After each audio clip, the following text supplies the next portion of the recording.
You're watching every game this season. Every six, every wicket, every battle. But the final, you watch with me. Stars Play, in partnership with Combox, presents the ultimate IPL final watch party 31st May at the Coca-Cola Arena. with legendary cricketers Robin Uthappa, Sri Sant, Angelo Matthews, and Universe boss Chris Gale. Buy your tickets now at Coca-ColaArena.com or PlatinumList.net. Hello everyone, welcome to Combox where the game lives on. I'm your host Varun Alvakan and I'm joined by Akshay Kumaraswamy. We just had the two balls so far. Like first one was a straight drive right onto the stumps, and the second one was a bit leg sidey. He missed it, and they just took a single. And the kid is on strike. That's all we're here for, to watch the kid. Yeah. Which team are you supporting, by the way? I don't know actually, man. Both sides have done well. RR is probably who I have a bigger soft corner for.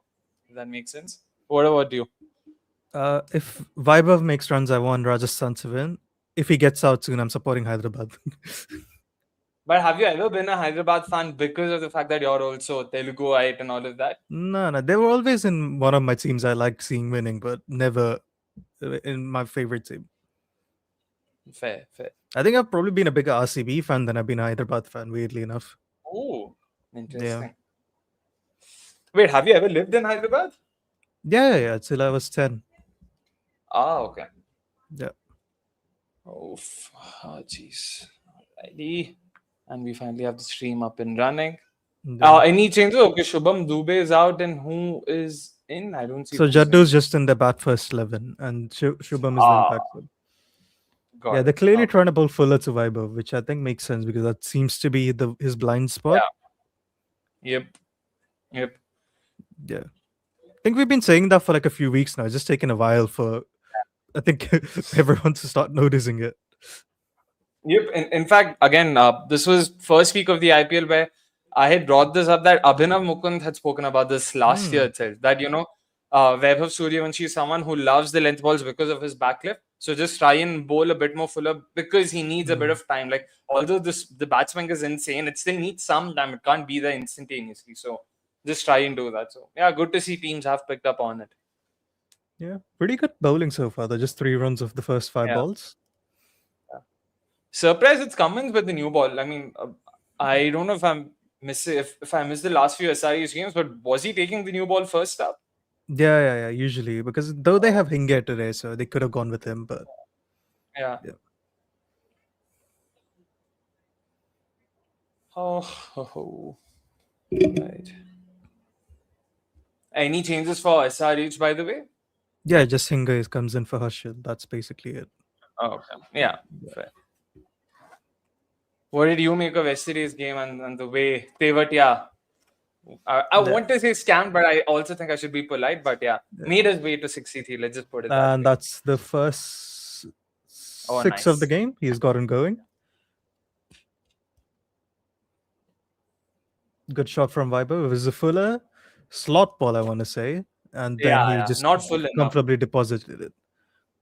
Yeah. You got to bowl that Yorker, man. You can't, even with Vaibhav, you can't bowl the 4 to 6 meter length, which is what it looked like. He'll slaughter them. Yeah. Slightly missed it, and that's all he needs. That's all the elevation he needs. Yeah, like how with everyone keeps saying, "Oh, he doesn't like the short ball." I'm like, I feel like I've missed something because I'm like, he's always smashing them because I'm confused. I wouldn't say he's weak against short balls. It's more about the way you set him up, just like how Siraj basically set him up, where he went the other way. So if you just keep bowling Yorkers and probably you slip in a pace on 145 click short ball well directed, then maybe he might be slightly taken aback because he would be anticipating the fuller delivery. So just, sort of to make that change instinctively is a bit difficult. That's it. I wouldn't necessarily say that he has a weakness against short balls because he's been smashing them for fun all season. Yeah, so this season he's made 116 of 34 balls and he's been dismissed once. Those are insane numbers, man. I don't think I could replicate those numbers even on EA cricket. Like, it would be very difficult too, isn't it? Like, yeah. Though I think his strike rate over covers is only 184 or something. That's pathetic. Like imagine being less than 200 in this era. Oh man, Yeah, 160 from 34 is insane. Insane. Like having a strike rate of 300 and what 350-ish, whatever that is. Like yeah. even on full tosses would be insane. We're talking about short balls here. Like, oh man. Wild. It's he just full sends it, but it's an outside edge for 4. Yeah. Also, I don't know how I feel about Ishan bowling this over when you have Hinge. Like you have to use him with the new ball, don't you? Yeah, exactly. Bit surprised with this. Like, I don't know if it's some sort of a tactical call against Suryavanshi because Malinga is someone who's good with the Yorkers and fuller ones. So they probably want to just keep trying bombarding those Yorkers to Suryavanshi. I get where they're coming from, but you're also sort of suboptimally using Hinge, and that's not a very good choice because the drop off between Hinge's best Oh, overs and worst very wide. there's a bit of What's extra happened there? bounce there, I want to say. Completely missed the Jaiswal. Ooh, yeah. Extra bounce for sure. Wait, you're on stream 1? Yep. All right, let me just change. This is a fun question. Anurag is asking, why has Jaiswal not been able to become the banker that Gill and Sai have been in the IPL? First of all, I think he's a different style of batter, if it makes sense, because I think he just takes more initial risks than either of them do. The other thing is both of them know exactly who they are as batters, whereas I think Jaiswal is confused about what he has to be, especially even more so since Vaibhav has come about. He doesn't know when he should be the aggressor, when he should not be the aggressor. And the other thing is, for whatever reason, his wide ball game against spin has deteriorated. So I think that's why he's slowing down a bit more than you'd want him to in the middle overs. So there's probably multiple reasons at play. Because I think we all went from going like, oh, Jaiswal should be in the first 11 for India to I'm like, what? He's the fourth choice opener now, maybe fifth in the T20 team. He's just completely dropped down the pecking order for me. Yeah. Fair point. I do agree. Instinctively, they're two very different batters that way. And also, what probably helps is the fact that There's the full GT are toss. very clear. Very full. Would you, I mean, my stream buffered just at the point of contact. Like, was it a low full toss? Was it a knee high full toss? No, it was a low full toss, definitely. Okay. I've attempted Yorker, so you can clearly see why Malinga has been brought on then. And with Gill and Sai, what also helps is the fact that GT have made it clear, like the strategy has been built around the fact that these two are bankers, so they don't want them to take those risks. On the other hand, like you said, with RR, I think it's a lack of clarity. There is a clear lack of clarity for Jaiswal, and I don't blame him as well for it because Suryavanshi And is that's a not short something. ball, and he's hooked it for 6. Incredible shot. Lovely. Yeah, they listen to you, Akshay. He's listening to you. They try to set up full and then short, Yeah. and he picked it. Exactly, but the thing is, you can't bowl just one full delivery and expect him to be now on the back foot. You have to keep bowling that, like just like a test match setup. You can't just bowl one outswinger and then expect the in-swinger to get you a wicket. So, yeah, I know, man. I want to say this wasn't short enough. I saw the replay. It just sat up for him to hit it. So, yeah. Yeah, because I think if you of all of those people, I think you'd say Jaiswal has an insanely high strike ceiling. Like maybe not Vaibhav level ceiling, but he's definitely got higher T20 Yeah, ceiling than true. Gill and Sai does, doesn't he? Like we Agreed. often compare him Agreed. to like a bit like Gale in a sense, where it's like, do you remember how Gale would just go, okay, this bowler is bowling well, I'm just going to play 4 dots, and then the moment my matchup comes, I'll hit 4 sixes. Right? I can see Jaiswal becoming that, but he's not done it yet. I think there's no I reason would why say he yours has the can't highest reach it. ceiling in this, for what it's worth. Yeah, chess is completely different, right? Yeah. But fair point. I agree with you.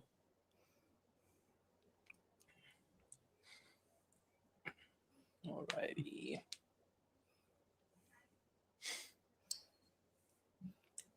So Singer is asking us, why do people want the T20I spot in the Indian team so desperately? Jaiswal should focus on chess and ODIs because playing chess gets you a grade A BCCI contract. I mean, it makes sense from if you look at it from a future point of view, because T20I will become more and more popular as the years go on, right? And ODIs already seems to be on like a standstill. I'm not saying it's dying, but it's definitely been stagnant, hasn't it? Ooh. And though really By the good way, that's shot a from very Weber. yeah. Did you see the field setting there?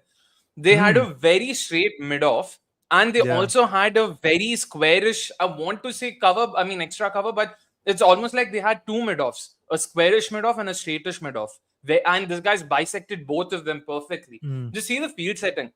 Yeah, that was Very really. interesting. It just very looked interesting. odd. I thought that was going to go straight to the fielder. Yeah, exactly. There was no conventional mid-off. They had a straightish mid-off and a sort of squarish mid-off. I get, again, interesting ploy. I can see why they're doing that, because of his affinity to try and target that region as well. So nice stuff. I like it when, teams try and experiment and be a bit funky against players like Suryavanshi. You have to be that. You just can't. This is also a very Pat Cummins and Dan Vittori coded, isn't it? Like they love this sort of stuff. Right? That is true. And sorry, you were talking about Jaiswal. Yeah.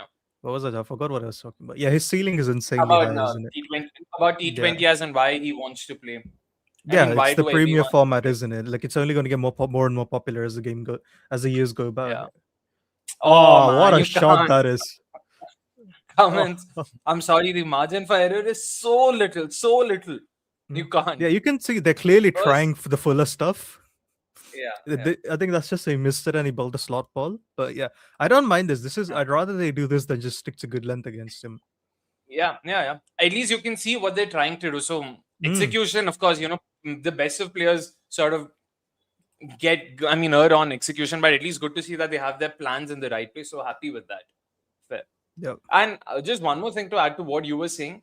I don't think, professional athletes want to pick and choose formats when they are in their prime what a years. shot that they is! want to play everything. Oh my word! He's just again short and wide, and he's just uppercut for 6. He's on 29 of 8. This is what I hope for. This has been such a good playoff experience for me. I wanted GTs to get pantsed, and I want Vaibhav to make runs. I love this. Same. Yeah, exactly. But yeah, I mean, I don't know where they're playing this game. Wait, they're playing in Chandigarh, right? I could not tell you. Like I have to believe what you say. Yeah, they're playing in Chandigarh. Okay, yeah. So Chandigarh is Mullapur, isn't it? Yeah, Mullapur. Yeah, New Chandigarh, not Chandigarh. Yeah, it's basically the Long Island of Chandigarh. If you know, like the World Cup, just like how they just called it New York. That's it. Yeah, I got you. That was hilarious because I had a cousin of mine who'd been there. Bloody hell, I bought the tickets thinking it's this is fucking Long Island. I don't know how to make it there. So it was sad. So Cummins is running in and seems good length. What a shot again. He just smacked it for 6. What do you do, man? What do you do? We're talking about the premier test captain, premier all format captain, if you want to say. And the guy is just, he's lacking answers. He's out of answers. He's out of questions to ask. I don't know what will he do here. Oh my god, that was an off cut. How many runs is that so length? Far? And he's just smacked it for 6, just dead straight. That oof. 24 so far of the over, if I'm not wrong. Jesus Christ. That was 18, 24. Yeah. Fucking well. He's on 35 of 9, by the way. Oh, man. It's not good that it's so normalized. Like 35 of 9, you want to be blown away. You're like, it's Vaibhav. It's another day for him, of course. So they changed the field a bit. This is a very cricket 26 field, this. And he's bowled the Yorker. That's just gently nudged for a single. Oh, yeah, I see it now. Oh, wow. Yeah. Is there a long on and a wide long on? Am I getting the positions right? Yeah. 2 long ons and 2 mid-offs, basically. Well bowled. Yeah. See, you nailed the Yorker. There's nothing he can do about it. The field, it's almost like the field is irrelevant. You bowl a good Yorker, the field doesn't matter. You bowl a slot ball, the field doesn't matter because man here is not trying to thread gaps. He's here to clear the fence. That's it. So it's weird. Yep. And one point. Yeah, about what Singer had asked, like just my point, my opinion on that is professional athletes don't want to pick and choose formats. They want to play everything that's in front of them. They don't look at it as this or that. Like when you are at your peak, they're not going to be like, let me take some rest. Let me manage my workload. No player instinctively would want to play lesser cricket or lesser games. And this is something even Jared spoke about, right? Like cricketers are the worst managers of their workload themselves because physiotherapists and everyone keep telling them, you should do this, you should do that. They're like, no, why will I rest? And I kind of get where they're coming from, because they think, see, all we have is 10 or 15 years of sort of professional cricket in us, so we want to maximize it as much as possible, both from a cricketing lens and also from a monetizing lens. I kind of get it, but yeah, it is what it is at the end of the day. It's a very mindset driven thing. Yeah, Sakib has come on and they just bowled a Yorker. Nice. Yeah. I want to see Sakib slow ones versus Suryavanshi, and I also want to see if it grips, if he gets some grip here. What have you made of Sakib, by the way? Like what you've seen of him? Yeah, he's been really good. I think even from the first game on, I think all of us have been on the Sakib train more than the Hinge train. Yeah, for sure. Yeah. Which is why, Oh, and like I was saying, oh, what a shot. Yeah. Vaibhav realized that over cover strike rate is 184 and he wants to improve that to 200. That's what we're seeing here. Oh. Picked it up. I actually want to believe the ball turned a bit. I mean, turn or just moved away off the surface. Suryavanshi has managed to still off. What a lovely shot, yeah. Lovely shot. So Singer is saying, I get you guys, but I personally do not think a player can be perfect in all three formats in today's day. If a player tries, he'll end up messing up the format he was best in as well. No, I agree with you, Singer. But what we're saying is, if you're a player, you want to be good in all three formats, or you want to play for India and everything. Right? That's what we're saying. Like, I completely agree with you, because especially right now, there's no way you're not going to mess up Test cricket trying to bat at 250 in T20s, right? Like, it was even true in Virat's era to like a much lesser degree, where it's very difficult for you to be good in all three formats, because eventually, what like we talk about KL Rahul, right? When his best T20 year was probably 2018, and his Test record was horrible that year, right? He just completely lost it. And we saw that a bit vice versa. When he started figuring out Test batting, his T20 strike rate completely dropped, right? So it's really difficult to manage it, and we need to see how this new generation handle it. Maybe it's easier for like a Gill than it is for like a Vaibhav, for example, right? Like, because it would be unfair of us to ask Vaibhav to go from, let's say, 240 in T20 cricket to like 45 in Test cricket, right? That's just not going to happen. You get whiplash at that point. Exactly. And also, I really hope that we slowly get to a point where boards, think tanks, players themselves start realizing and start looking at each of these formats as different sports. Like, I want to sort of become a T20 specialist. I want to become a Test specialist. That should be the aim. There's no point trying to force fit all and India has been the most guilty of trying to force fit all format superstars, wherein they just want players across formats, and it doesn't make sense. I still think teams like Australia, to some extent, even England and South Africa, have started realizing that, wherein they are looking at different pools of talent for different formats. They don't want to bring in too many players. So yeah, it makes sense, and I think that is the future. So, and we do agree with you essentially. I think it's the 6 again over covers. Yeah, it is. Yeah, I'm telling you, bro. He's trying to improve that offside strike rate.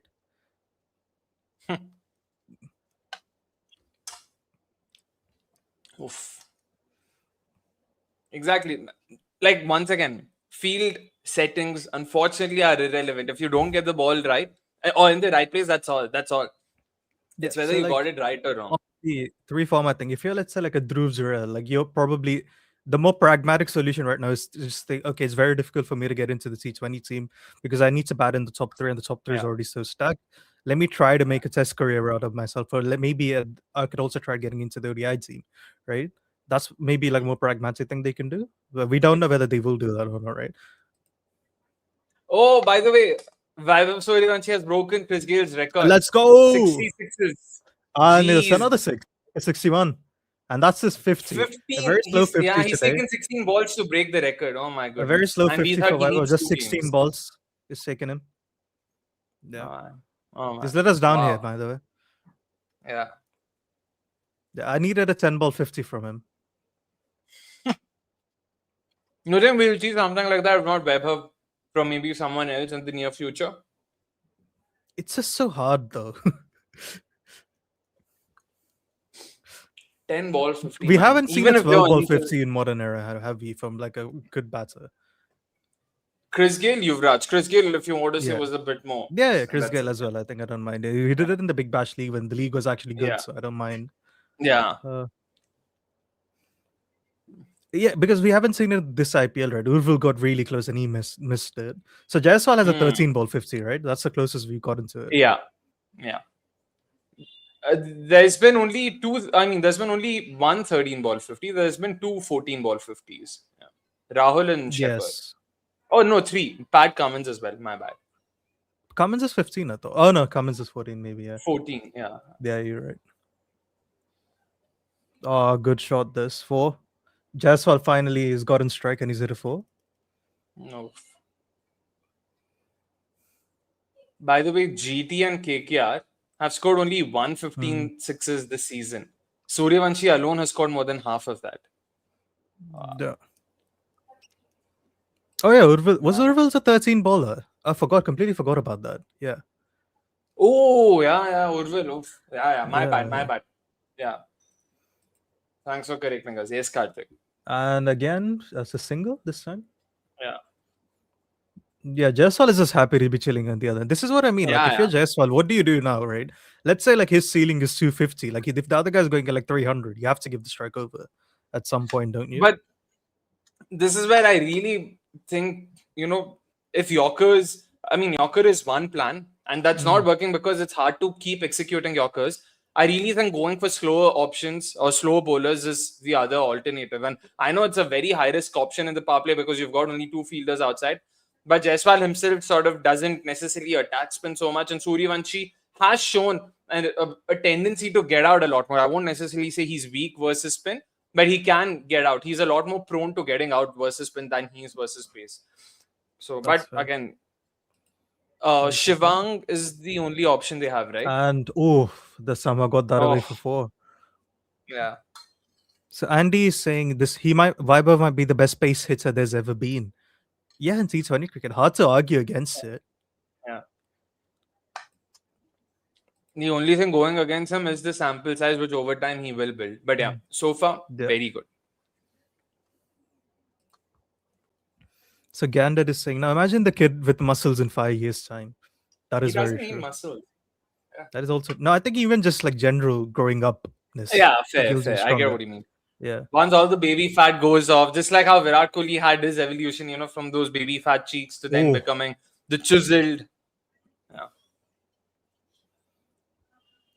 No. At least with Virat, that was a transformation when he was an adult, right? He still hasn't grown up yet. He still has to go through completely finished puberty, doesn't he? Fair.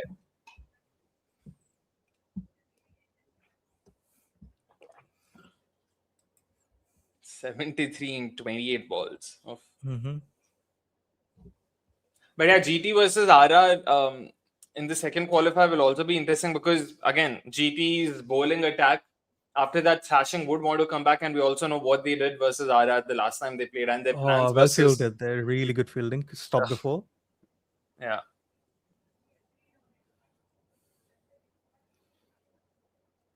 By the way, do you think Jaiswal will leave Rajasthan? I think it will happen. When you're saying next season?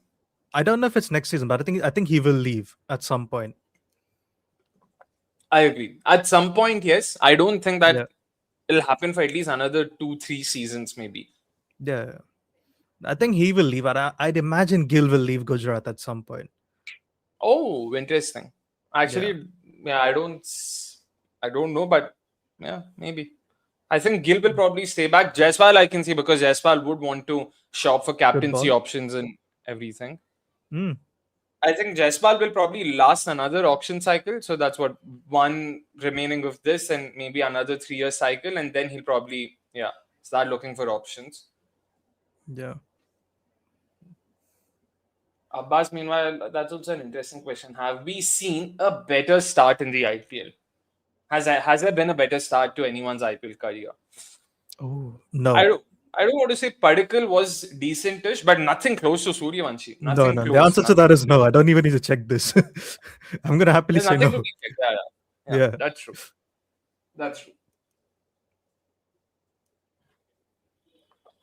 Maybe the only way to try and answer that is to completely flip the question. Maybe look at it from a bowler's lens. Has there been a bowler? And I think probably someone like a Narai started off really well, where just, batters couldn't read him at all, 12, 13, 14. And even now, it's not that he's become easier. Rashid, maybe to some extent, if you want to look at it. Rashid also had a great start. That's fair. Yeah. I think Malinga as well, right? If you look at just IPL career. Malinga, first couple of seasons, not so much. 9 and 10. 11, he was phenomenal. 11, 12, 13. That was his peak. Yeah, that's true. But yeah, maybe just a bit below than for Malinga. He's still really elite in his first 2 seasons. But yeah, That's true. Sean Guys, Marsh is a you good can't. shout. Sean Marsh is good first season, yeah. You Mhm. can't possibly talk about Padikkal's strike rate. It happened in Dubai when the overall, I mean, I want to believe the tournament strike rate itself was probably like late 120s or early 130s at best. And No, also I was a agree with you, different. but he's nearly going at like double the rate now. Yeah. I'm not justifying it. I'm not justifying Padikkal. I'm 100% with you that Webber is miles ahead. But there's no point discussing Padikkal's strike rate in his debut season because it was a different era altogether. Like batting itself was different, so there's no point doing that. To be clear, Fizz is a no very one good remotely. shout. Fizz is a very, very good Great shout. shout, great shout, Yeah. great shout. Agreed. This was mind-boggling. Yeah, Mm. that season was epic. And that's scoop for a 4. Good shot by Jaiswal. Not bad.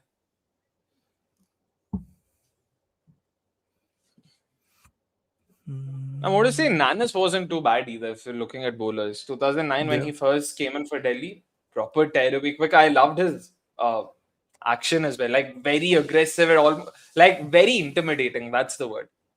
Mm-hmm. Doc Alchemist, I wasn't comparing. Someone asked, has anyone had a better start? He had 2 400-run seasons to begin with. That was the only point, and I still stand by the fact that no one remotely comes close Oh, to him. Sohail Tanveer is very Tanvi good is also shout. a good shout. Yeah. Patarana Yeah. is a good shout. Yeah. Patirana was really that great. 23. He doesn't play much in 22. So 23 he was elite, yeah. 22, he just plays the last Yeah. game. He makes his debut versus Gujarat in the last league stage game, and then he comes in Can't 23. remember. I think 23 he's elite. 24 is even better. So Fair. Basil Thampi had one good season in yeah, TTNT 23 is NDT. elite. I'm happy with Pati as an option. Okay. Oh yeah. Okay. Fair.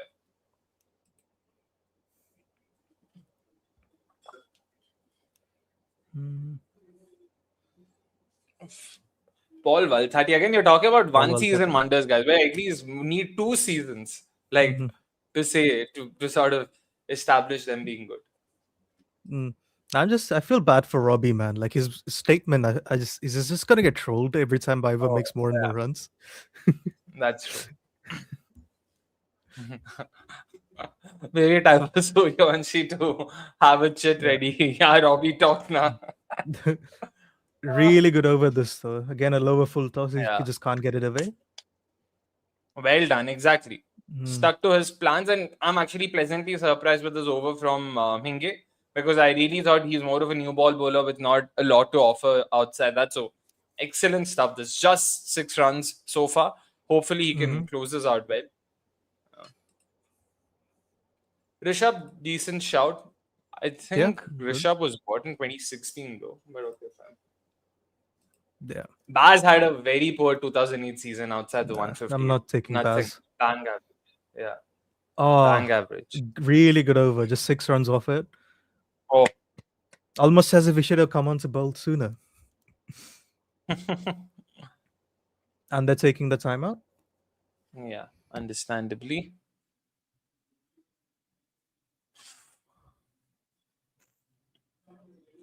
Man, he's averaging 4 6s, more than 4 6s per innings. That's man, I don't know. I don't know how to look at it. So Andy saying we need Sai Sudarshan versus Vaibhav in the final. Would have been the perfect Varun v Robbie clash. To be fair, Robbie has turned on his boy Sai this season. I think there was a game where he was saying both Sai and Gill are dated, and I felt so proud of him. I was like, what the hell's happened here? Like, how did you go from Sai should play for India in last year to saying they both dated this season? I'm like, have we rubbed off on you there? I'm like, I was so proud of him. I'm so proud. I take pride in making everyone intent pilled. We made Deepak intent pilled. Oh man. Right now I'm just coming to terms with the whole pilled business. Like learning to use it like intent pilled. Yesterday we used a bunch of pilled and all of that. Yeah. Alrighty. Tulapalooza. What was Robbie's statement? I mean, Robbie said something on the lines of he is expecting Webber to not have a very good season. That was way back in December. But yeah, right after the auction. So that's what he had to say. I think he said he was riding his luck. I believe that's the Yeah. phrasing he used. Here's the thing, though. I don't think he's completely wrong. It's just that I think where Robbie got his calculations wrong was because he only played 5 innings last year. This was his first full season. I think Yeah. we might see second season Blues next year. Yeah, exactly. That's what Robbie also admitted to during one of the watch-alongs, because he thought he played a lot more last season, so teams would have figured it out. Like you've already seen it in today's game. I know Weber will still come good and come out on top with 60 or 20, but you can see teams have recognized how they can target him. It might still not work, but if it happens over an extended period, like if teams start using these plans for over 14 games, then surely he'll have a lot more failures. And again, this is not me trying to pull him down. That's just the nature of the business. That's just the nature of the beast. So if Weber comes good, I'm pretty sure, knowing him and the kind of guys and the kind of people he has around him, he'll definitely be working on these weaknesses in the offseason himself. So it'll be great fun to see how he evolves and how he sort of comes up with ways to target and to sort of take care of that or negate that. Yeah, but I think we were saying this on the group as well, right? If Vaibhav had a bad season, no one would have defended him more than Robbie as well. That's the irony in all of this. Like, I think that's what people miss, because Robbie, I think, understands all of this stuff, so that's why he's saying that. But the issue sometimes, I think, with Robbie, he's very, how to put this, old school with his stuff. He's a bit of dinosaurish when it comes to modern day T20 hitting, which is interesting because he turns himself into a spin basher and an intent merchant for a brief bit for KKR. So I can't explain him at all as a person or a cricketer. He just doesn't make any sense to me. So Rohan is saying, which are the best individual IPL seasons? Russell 2019, Bumrah 24, Watson 2008 is another one. Gale 2011, Narayan 2024. I want to say Kohli 2016. Yeah, Kohli 2016, Warner 2016, AB 2016. Yeah. From an all-rounder POV, Pandya 2019 was also not too bad. Like, was really good. It was because Russell 2019 was so good that Pandya was overshadowed. You should actually check his numbers. He was damn. Yeah, no, I think he's striking at 190-ish, I want to say. Yeah, and taking wickets. 2020, Pandya 2020 was also not too bad. Yeah, he wasn't bowling though, I think, so I don't have it that high. Yeah, Bhuvi now, Andy's saying, that's fair. Fair. Bravo 2013, that was also really good. It was great fun to watch. Yes, you know what? Fair. But Robbie is a boomer when it comes to T20 cricket. I can agree with that. Yes. And that's an uppercut for 4. Has a great question. What kind of a dinosaur would Robbie Uthappa be? Stegosaurus? Do you know your dinosaurs though, Varun? Are you one of those dinosaurs? I'm bad with dinosaurs, unfortunately. No. Thank God. It genuinely surprises me. I've got friends who are so big on dinosaurs. They know everything. They know what a T-Rex is, like what was, and all of their features. And I'm like, why do you know this? Like, why is this piece of information relevant? Like, it's bizarre. It's crazy. It blows my mind each time. I feel like if you just let that go, that was a wide. Yeah. Velociraptor. So best IPL season. I feel like I'm forgetting something obvious again. Maybe there must be a Malinga season I'm forgetting, like 2011 Malinga. 2011, that was peak Malinga. 2011. Yeah, Bumrah 24. Where he was taking first ball wickets for fun. That season he was just taking first ball wickets for fun.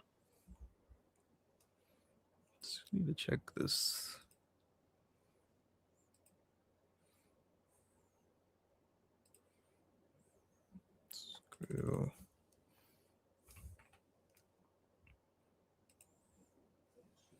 Alrighty. 85 for no loss, 6.3 overs. Will Rob be here right now?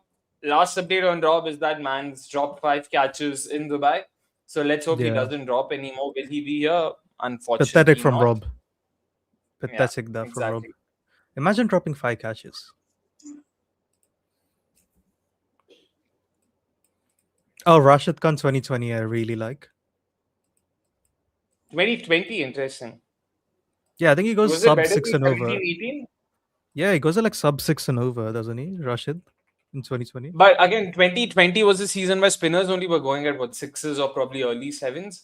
So that way, I think 2018 or 19, one of those seasons where, like, in general, the strike rate saw an upward tick. Rashid Khan was just impossible to hit.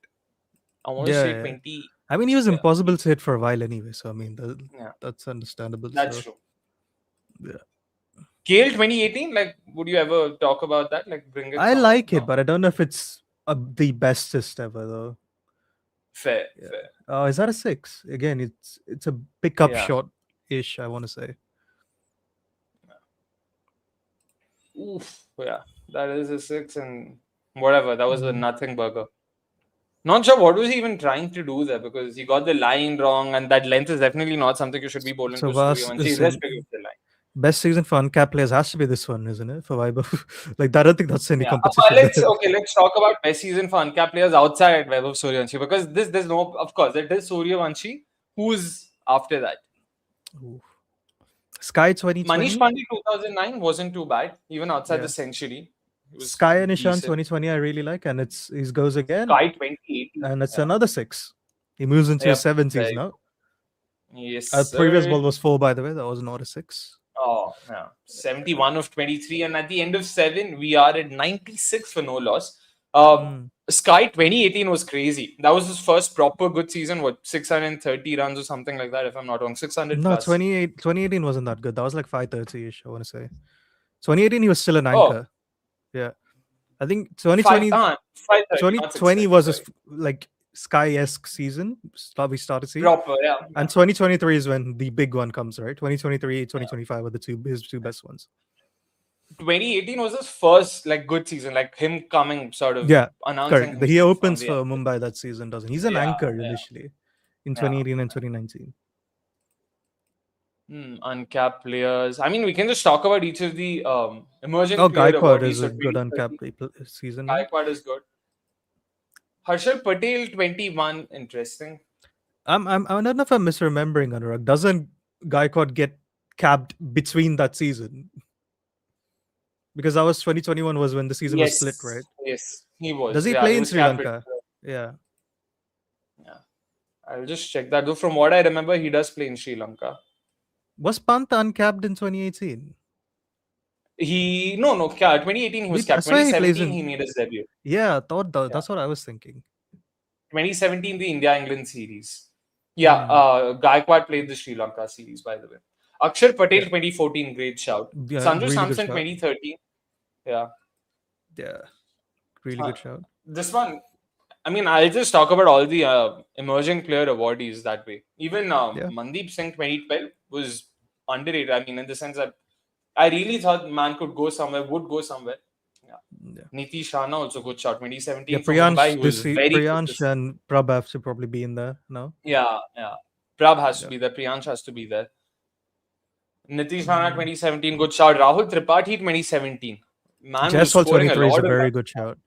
Yeah. Jaiswal is a very good he was stopped after that. Yeah. Oh, that's a helicopter for 6. Are we going to see? Are we going to see a sub 30 ball 100? I mean, I hope I've not jinxed this here. 77 of 24. 5 balls 23 is not impossible for our guy. So Rohan is saying Krunal 2016. If you're cricketing view coded. No, but it is. I mean, he was striking. I want to say he was striking at 250 versus spin that season. Oh wow! I know he was winning then games with both the bat and ball consistently. Yeah. So was he bowling in those days? Regularly, I mean. Proper. Fair. So going back to some of the best IPL seasons ever. Sana 2008. How good was he in 2008, man? He was crazy. Oh, it's a wide Yorker. They're appealing. Yeah, but it's a wide. Yeah. Wait, why do you want me to change my jersey? Like, are you an SRH fan? Then I understand. Yeah. Sorry, there's some Sehwag seasons where he was insane. Oh yeah. I like Hayden in 2009. That's one. Pant 2018 that was good. Was some of the best seasons we've ever seen. Shreyas Iyer 2015 for an uncapped player. That was damn good. His first season in the IPL. Not bad. Was genuinely very good. Yeah. I feel ashamed. Yusuf Hassan debut season should be there. but wasn't uncapped. So, but yeah, I get He wasn't great, uncapped. Yeah. great first. I think even Yeah, for like great some of the first. best seasons we've seen, it would be up there. Yeah, that's true. That's true. Umesh Yadav 2011. Umesh Yadav was fairly mid till 2014 till he moved to KKR. Like his 3 seasons with Delhi, I don't think were noteworthy. And he's Varun caught can it for correct me if I'm 4. wrong. Uh, Oh yeah, he's 4. having fun, man. He's just really He can't having get fun. 100 in this over. I was hoping he gets to his ton in this over. Now it's not possible at all. See, this is why yesterday when you But, guys were saying Patidar's 93 is some of the best playoff innings ever, I'm like, you have to be careful with recency bias because I think this is not the best innings ever in playoffs. no, I still wouldn't say so because SRH's bowling attack has not been that great. Like GT, for me, it was also based on the fact that GT's bowling attack was the best in the tournament by some distance. Like Yeah, they were that's fair. genuinely good. So that was where I was coming from. But I do agree there will of course be a lot of recency Oh, bias, wow. but some of those shots. That's a beamer, and he somehow managed to get it for Yeah. 4. Oof. Yeah. I hope he's not hurt himself. No, it doesn't seem like it. You know, he's getting closer to sub 30 ball. Yeah, He's 29 really is close. still possible. 29 ball Yeah. 100. And this Yeah. is going to be a free hit, so that's already going in his advantage. And by the way, Yeah. he can score 100 in this over. I told that he now can't. Now the no ball's definitely going to help him there. Oh my word! If he scores a 29 ball 100 in an eliminator, boy, oh boy. Oh, Yeah. and Lathi, yeah, he was dropped. I agree, but that's not on him, right? He's there to play his shots. Like you can't take that against. No, the and batter morally and doesn't feel as count. that- Yeah. No, I mean, And morally also, doesn't by the count as a way, good innings. Yeah. very unpopular opinion.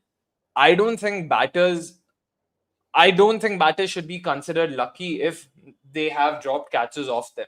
So I have a theory about it. I'll bring that up once again. At Vast And he's hit it 1594, I for don't want 6. to. Yes. Let's Let us fucking not go, talk Vaibhav. about what. Yeah, let us not talk about at Vast what at BA's 1594 has to say. I don't want to jinx it. It'll be great if it happens, but I'm not going to bring it up or talk about it. Great. Let's just see. If that happens, then nothing like it. The shell shock, the SRH, the Orange Army, the fans, Kavya Marin herself. They just don't know what's hit them.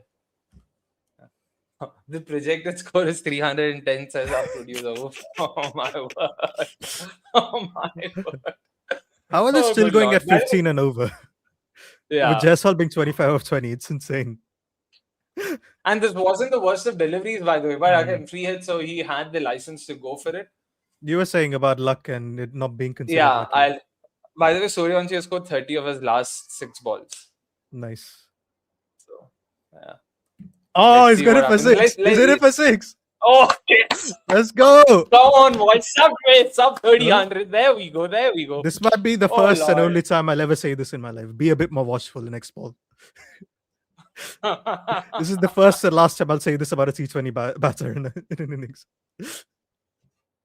I don't think a sub 30, 100 is genuinely impossible. Practically impossible. It's almost like that 4-minute mile, from back in the day, how impossible a feat was considered. That's how I think it is right now. It's so hard to break that barrier. Yeah. I've seen enough. Make him the number 3 in the Indian Test team. Make him the captain. I don't care. I've seen enough. This is all I care about. Jeez. How many has this over gone for? First over went for just 6. This over's gone for 29. If this goes for the 6, he would have conceded 35 in this over. Holy smokes. Holy smokes. He didn't break Raina's 25 ball 87 record, Bharat, if that's what you're asking. He was 87 of 26. I think he's broken Gale's one, has he not? No, he's not. Yeah. What was Gale? Gale was 95 or 27, I want to say. Something like that, yeah. Yeah. All right. It's high. Can we see a bounce? Oh my. For fuck's sake, he's out. Oh! He's uppercutted straight to the fielder there. Oh, man. Let us down here. Yeah. All right. Suryavanshi is pissed with himself, but what a knock have we seen. 97 of 29 balls. Take a bloody bow, Suryavanshi. Again, you should be proud of it. You should be happy about it. Goes without saying. Of course, he will be distraught. I don't think he was thinking about the sub 30, 100. We were. That would have been great to watch had he scored a 29 ball 100. Not to be. Nonetheless, a fantastic knock and an excellent start for the Rajasthan Royals, but That's my importantly, day a crucial ruined. wicket for the Sunrisers Hyderabad. Yeah. I still think from here, SRH can sort of, limit them to like 230, 240. And if they Let's not do forget, that, that would Rajasthan are be more than capable of bottling this game even after this. exactly, yeah. So I want to see how SRH come back from here because make no mistake, they've got decent options, and Jurel himself is not exactly known to be a brisk starter. So he will take his time, and Jurel, in all likelihood, is coming. Yeah, it is him at number 3. So there we go. Yeah. So, all right. Let's see what happens. Oh, yeah. Now, I'll just talk about my theory on luck. So, according to me, I think luck is a zero-sum game. And by that, I mean if someone is lucky, then someone also has to be unlucky. So, if you're going to tell me, if you're going to tell me that the fielder was unlucky there with the drop catch, I don't believe it. Like, between the batter and the fielder, I'm not going to say, like, if you're going to say that the batter was lucky, then you also have to say that the fielder was unlucky. No, it was a skill issue. If a bowler bowls a full toss, you won't say the bowler was unlucky because he bowled a full toss. He bowled a bat ball, the batter capitalized on it. So you miss a catch, the batter capitalizes on it. That's all I look at it. A missed opportunity is a missed opportunity, nothing more, nothing less. I don't think it's a Yeah, but batter by that being lucky. logic, isn't the batter hitting a straight to a fielder a skill issue as well? I'm sorry, I lost you there. What do you say? No, I mean, by that logic, isn't a batter hitting a ball straight to a fielder a skill issue as well? Could be, yeah, I agree. It could be a skill issue. I wouldn't say he's Okay. lucky. He might be a No, bad batter. I Yeah. agree with you in a sense that the way we look at luck is a bit different. Is that it's not just one mistake that will often get you out. It's a series of Yeah. mistakes, right? It's usually in Test cricket, it's 10 false shots you get out. I want to say in white ball cricket, it's like 5 or 6, give or take. Fair, So yeah. every 5 or 6 you'll get out. So the way I look at it, if it's more than that, then I'm like, you have been lucky. If it's less than that, I would say you have been unlucky, which I have seen before. Fair. Yeah, Yeah. fair. Like 36 is a perfect example of that. Is just bad luck in a way, because even if you play horribly, you don't expect to be all out for 36. It's almost like every edge was being caught, or every mischance was being bowled, right? It converted, yeah. Mm-hmm. So that's why it makes it. I mean, of course, if I'm supporting a side or supporting a batter, I would be very hard. I would feel very disappointed if a catch goes down, and then I would really want to say, "Oh my goodness, what?" Like all of that stuff, of course. But I still don't think the batters need to. I mean, again, like I said, it is the game. The game is that you have to catch the ball. If you don't, then you've not done your job well. Once again, I'll say the same thing. If a bowler bats a bad ball, you won't necessarily say that he was unlucky there. So that's all I'll have to say. Fair enough. So, and also someone mentioned that one knock had a like between Rajat Patidar and Vaibhav Suryavanshi, one knock had a drop catch, the other didn't. But again, you'll also have to look at the caliber of the bowling attack. I get where you're coming from. I get it that Rajat Patidar got a life if you want to look at it that way. But you'll also have to admit to the fact that that was a far superior bowling attack. Here he was facing Hinge, Ishan Malinga, Pat Cummins, Shakib Hussain. Not the worst, but definitely not the best. So, yeah. That is true at Civi. It's been spoken about, right? Like the number of false shots that India had that day was not like it wasn't out of the blue. They played the same number of false shots. It's just that was one of those rare occasions, the perfect storm where every false shot induced an edge and every edge went to the fielder. So it happens. Anyways, good to see some spin. Shivang Kumar, good over so far. Just finish it properly, my lad. Last ball.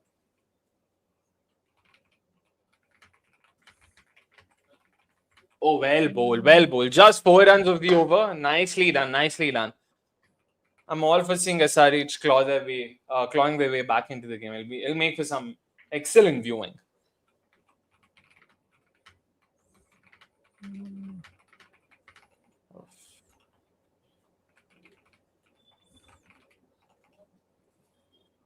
All right.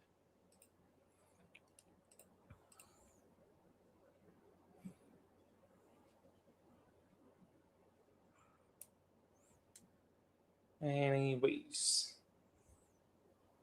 Meanwhile, we have a super chat from at SPV-908282 who says 87 of 25 balls remains Gale's record remains.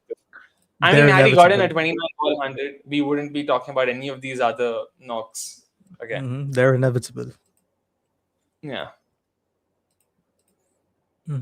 So Andy's saying Vibos ensured RCB retain, as you can tell from Akshay's glee. What?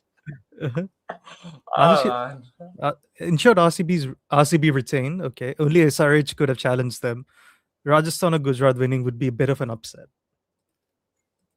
Even SRH winning would be an upset for sure. No one had them as winners. Or yeah, even top 4 contenders for that matter.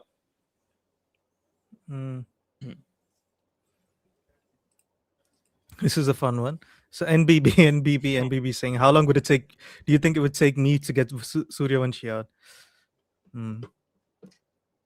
See, I'm banking on the fact that his muscles would cramp before I finish bowling. Exactly.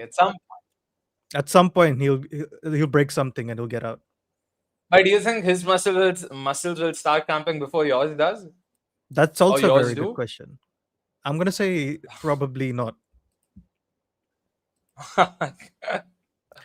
Gander is saying the one time I wanted to see a drop catch. 100%, man. 100%.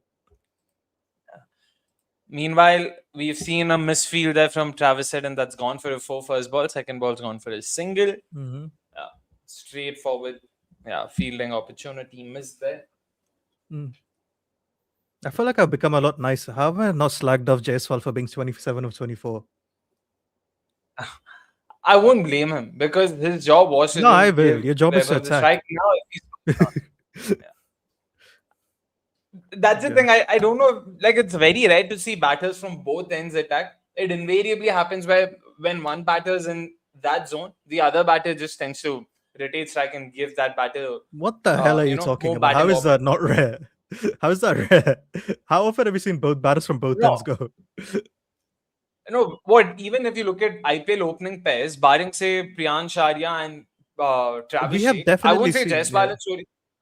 No, even with these two, I've seen both of them go at the same time. No, I would still say it's not the norm. So I can see why Jaiswal is like, or why he would have not bothered trying to attack so much. But yeah, now is definitely the time. No, to those do are that. the Mumbai game. Both of them were attacking, right? Jaiswal's slowdown happens after Vaibhav was out. Yeah, but that's 1 out of 14 games still, right? There was games last year versus Punjab where both of them attacked. They both of them do it quite often. I would say it's. I mean, between the two, even if it's close, I would say you would see more often than not one batter attacking more than say both attacking equally. That's still the norm. That's still more common than. No, that's fine. But he's not attacked at all today. That's what I'm saying. That's true. That's true. But again, when jab samne wala, like when the other guy is scoring 97 of 29, you would much rather not play a dot. Like imagine if he tries to attack and plays a couple of dots. That would be even more blasphemous. Everyone would be like, he's in the zone, just give him the bloody strike. So, but fair, I get where you're coming from. I'm not just playing the devil's advocate. Devil's avocado. Oh, nice. Oh my word.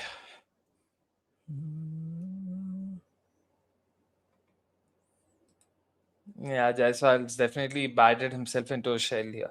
Finding it really hard. If not for that misfield from Travis Head, that silly misfield which would have been a dot, this would have been another great over. Not bad, still just 7 runs coming off of this. Add to the 4 that came from the previous, so that's just 11 of the 2 overs since Suryavanshi's dismissal. So RR, the slowdown is definitely on. Yeah. Retire out Jaiswal says Raja Lakshmi. Oh my goodness. I mean Nanda Kumar. Like Varun retiring out Jaiswal here? No, because they don't have any batting. Exactly. If they had competent batting, I'd say sure. But if RR crawl their way to 230, 240, it'll be a great chase. I would really back SRH then. Not even. So why are you sending Jarrell now? Like he's gonna get stuck versus spin. Like I hate this team's entry points, man.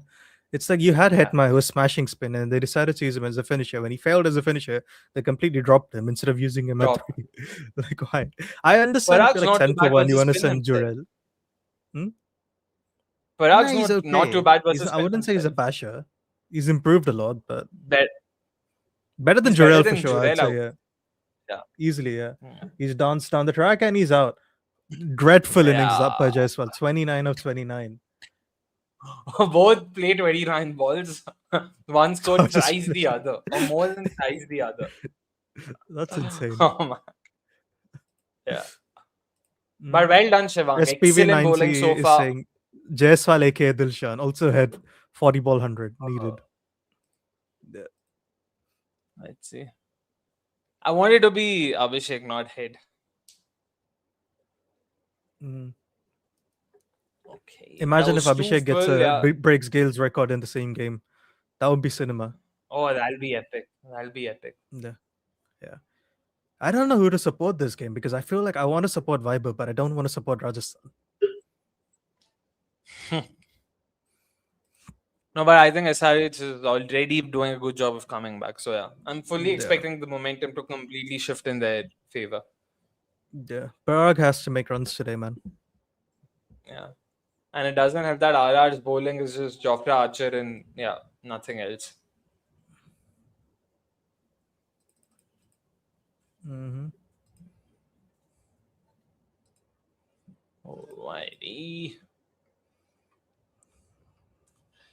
Let us see. Parag and Jurel. I mean, ideally, next 5 overs, if they at least take the score to like 190, that would be great stuff. But I think they won't go beyond 170 after 15. Mm.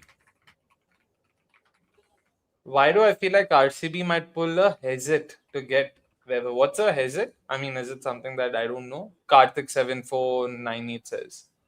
What am I looking at? Yeah. Well, he said heist. I don't know. Oh, heist. Okay, yeah, could be heist. Yeah, heist. Yeah, Yeah. yeah, fair. Ah, shot. But what do you mean Good by shot this. Oh, Yeah, lovely. finally. Yeah. Finally. Oh, thank God. Yes. Come on, go on, Jurel. The singer is asking me, who do I support if RCB versus SRH happens? It's a good question. I want to say SRH just because I want them to actually win one because they kind of deserve it for how much they've changed T20s as we know it. I also like. Here's the thing: I don't mind if RCB win either. Like, I'm more than happy with it. If Gujarat win, my like a year is ruined, of course. But like that's very different. True. Yeah. Same. If Gujarat wins, I'll be so disappointed. And yeah, Mm-hmm. yeah. Let's see.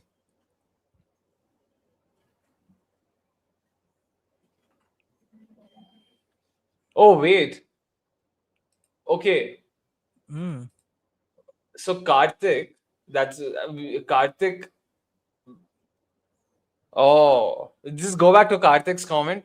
So when he said to get Vaibhav, we thought he was talking about dismissing Vaibhav in the final. He's talking Oh, they about mean okay. bringing Got it. Vaibhav into RCB. Oh, Right. Okay. how will? Oh, okay. Okay, Do they have how will enough they money? do that? If you said Mumbai They- will steal him, I can say sure. Yeah, Yeah, again, if you like, what do you call it? If Ambani just wrote a blank check to Vaibhav and said, "Yeah, come on, join us, man," and that's another 6. Good shot from Riyan Parag. yes. 15 of the over, Nice. including the wicket. Yep. No, but Yeah, nah, but I don't here's see the him thing, coming to Singer. I'm RCB. not. I agree with like Rajasthan will never willingly let him go, but there is a number where Vaibhav will go. There's always a number. Just like how, yeah, it's not like GT willingly let go of Hardik. You know, Yeah. ja beta ja ji le apni zindagi. If someone offers them a check they can't refuse, then Mm. yeah, they will have to do it. Oh yeah, fair. I forgot Villas. they have new. Again, but it's you going up against the Ambanis, man. It's always Yeah. it's very different. And again, it's not just about the number, right? But Ambani's like being in the good books of the Ambani's league gives you access to a lot of perks. Like perks, and when I say perks, I'm not talking about, Yes. fuel card or something. Like we're talking about serious perks here. So I understand why anyone would want to be in Ambani's good books, especially as an Indian. Yeah, It's not just about money, to be clear. that's fair. And he plays a cut shot, and it's just he finds the fielder. Single it is. Mm-hmm.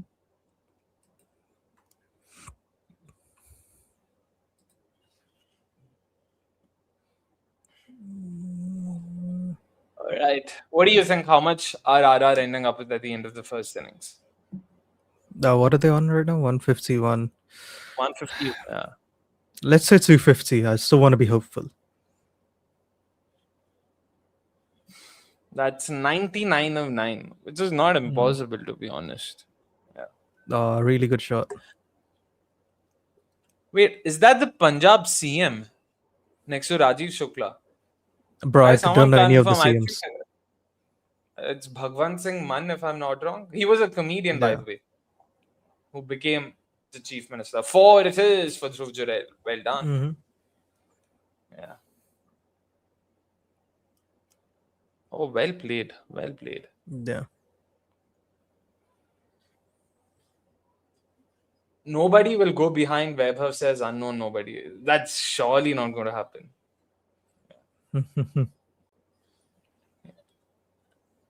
I mean, even teams with a set batting lineup wouldn't mind having someone like a Vaibhav Suryavanshi up their ranks.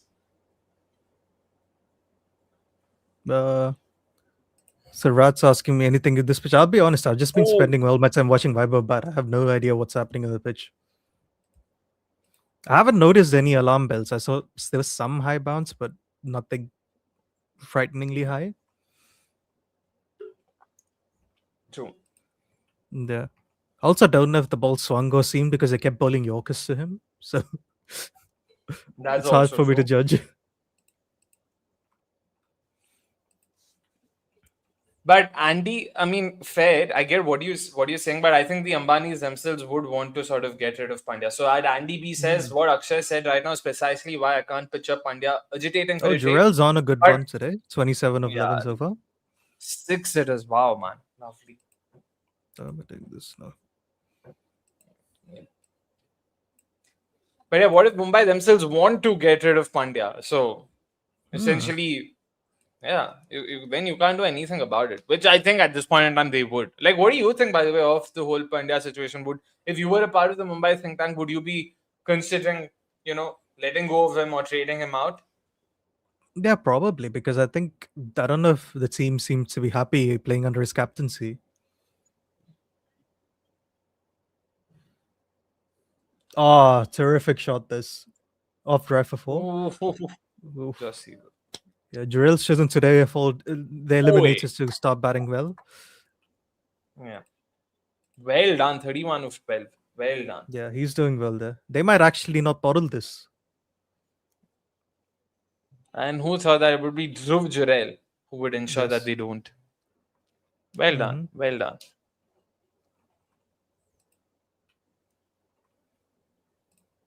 Oh. Yeah, fair, Andy, but I think he's What is there any what's the opposite of aura farming? Like, how do you aura loss? There is something, right? Or negative aura, I think that's the thing. Like he's basically incurred so much negative aura by all of these things. I don't think he can just mend fences. I don't know if I've made sense with that reference. But my point is he's been so bad for them that it'll be hard. It'll be hard to just mend fences. He's a great player, no doubt, but it's just not working out, man. And it's also not just down to him, by the way.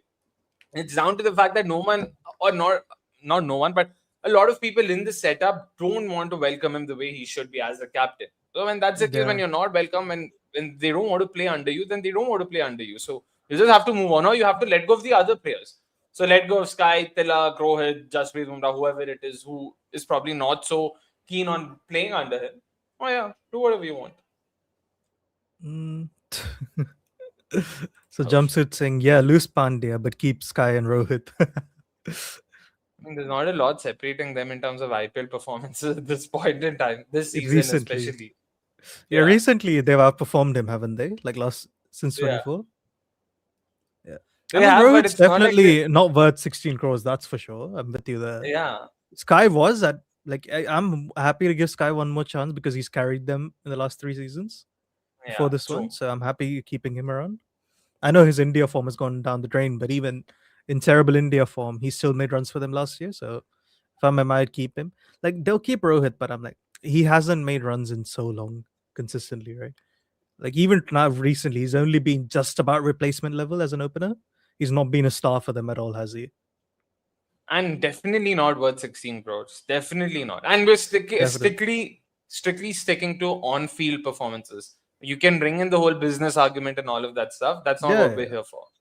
Yeah. I think Sky, at least because what next season would potentially be the last one in this auction cycle. So just hold on to him and see what happens. You can't anyway fully reset in the middle of a cycle. So yeah. Oh, Mhm. good attempt. But yeah. Dot. So Sivi is asking him, is Vaibhav opening in Australian World Cup a genuine possibility or is it still too early? You're asking the wrong question, Sivi. Is Vaibhav opening in South Africa next year a realistic possibility?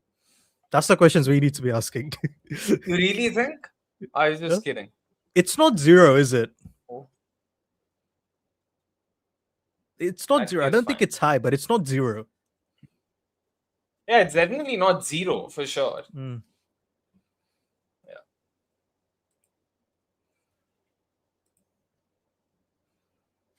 Someone also brought up Krunal about, about Krunal in the Indian team. What do you think, Krunal? You think he's done enough? Uh, yeah, I like him. I think he's the second best spin bowling around after Akshay. I know Akshar's had like a mid-season by standards with the bat. Sorry, he's been bad with the bat, but I think he's been fine with the ball. Hmm. But yeah, Krunal is probably the next best option. The issue I think with India is unless someone is really young, they don't know how to use them. Oh my Ooh, god, played uppishly and that somehow spun back nothing. in. Yeah. Didn't Mhm. connect it for sure, so fair enough. Yeah. But Krunal's batting, like I was saying yesterday as well, been Mm. very surprised with how he's improved. He's clearly worked on his batting, and this season, just the way he sort of attacked more, scored more consistently. He scored what 200, 250 runs, if I'm not wrong, which I did not. Yeah, I did not peg him for that kind of a batter. I thought he's more of a just bank, like in the sense he's a cushion. You can have that to just build that illusion of batting depth.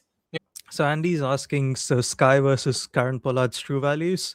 So Sky's true average is 6, true strike rate is 12.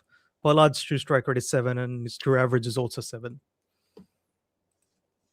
Tala for Pollard is a reason. weird IPL batter. There's some seasons where he's destructive, and some seasons he's not. Like he's not. I think people remember him being more destructive than he was, right?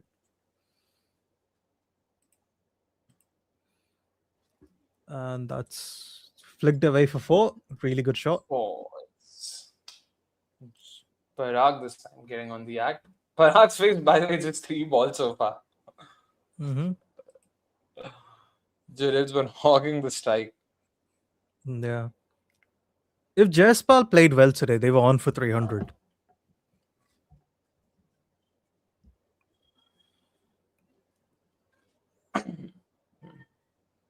Wait, is it my stream that's gone off?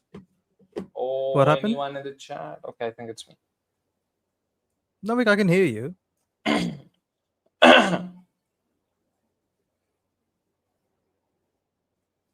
Can anyone hear me? Hello? Can people see me?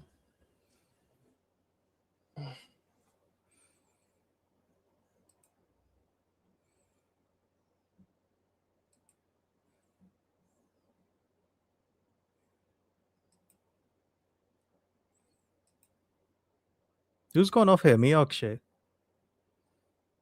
Oh, Akshay's gone off. Okay, that's odd.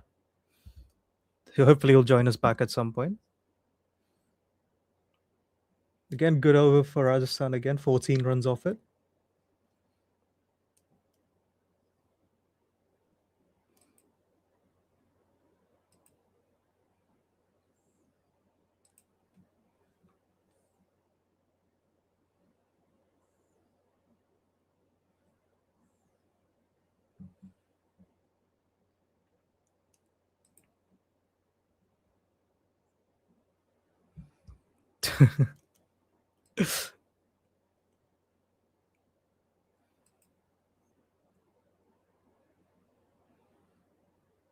So Praful is bowling and he swivel pulled it for 4. Really good shot by Dhruv Jurel.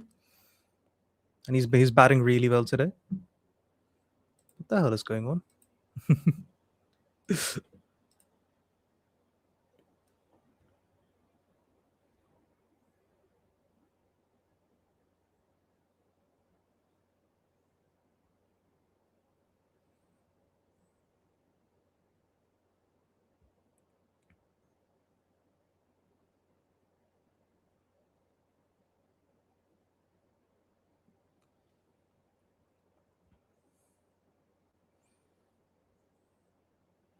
Yeah, surely Rajasthan gets at least 250 from here, right?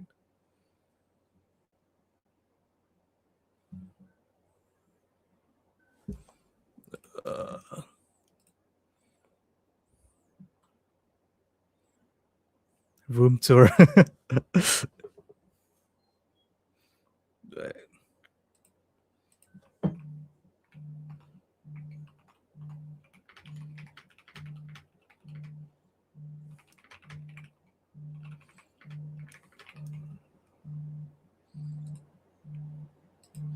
Sorry, lads, I just need to go off for a few minutes. I'll just be back soon. I just have a delivery.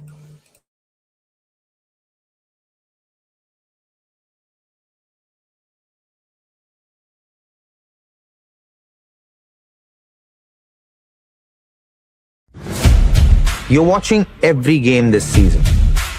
Every six, every wicket, every battle. But the final, you watch with me. Stars Play, in partnership with Combox, presents the ultimate IPL final watch party 31st May at the Coca-Cola Arena. with legendary cricketers Robin Uthappa, Sri Sant, Angelo Matthews, and Universe boss Chris Gale. Buy your tickets now at Coca-ColaArena.com or PlatinumList.net. Latest image in cricket. If you were a sculptor, then it might be a perfect elbow up cover drive. If you're filming, it'd probably be a bowler leaping at the crease. And if you're painting,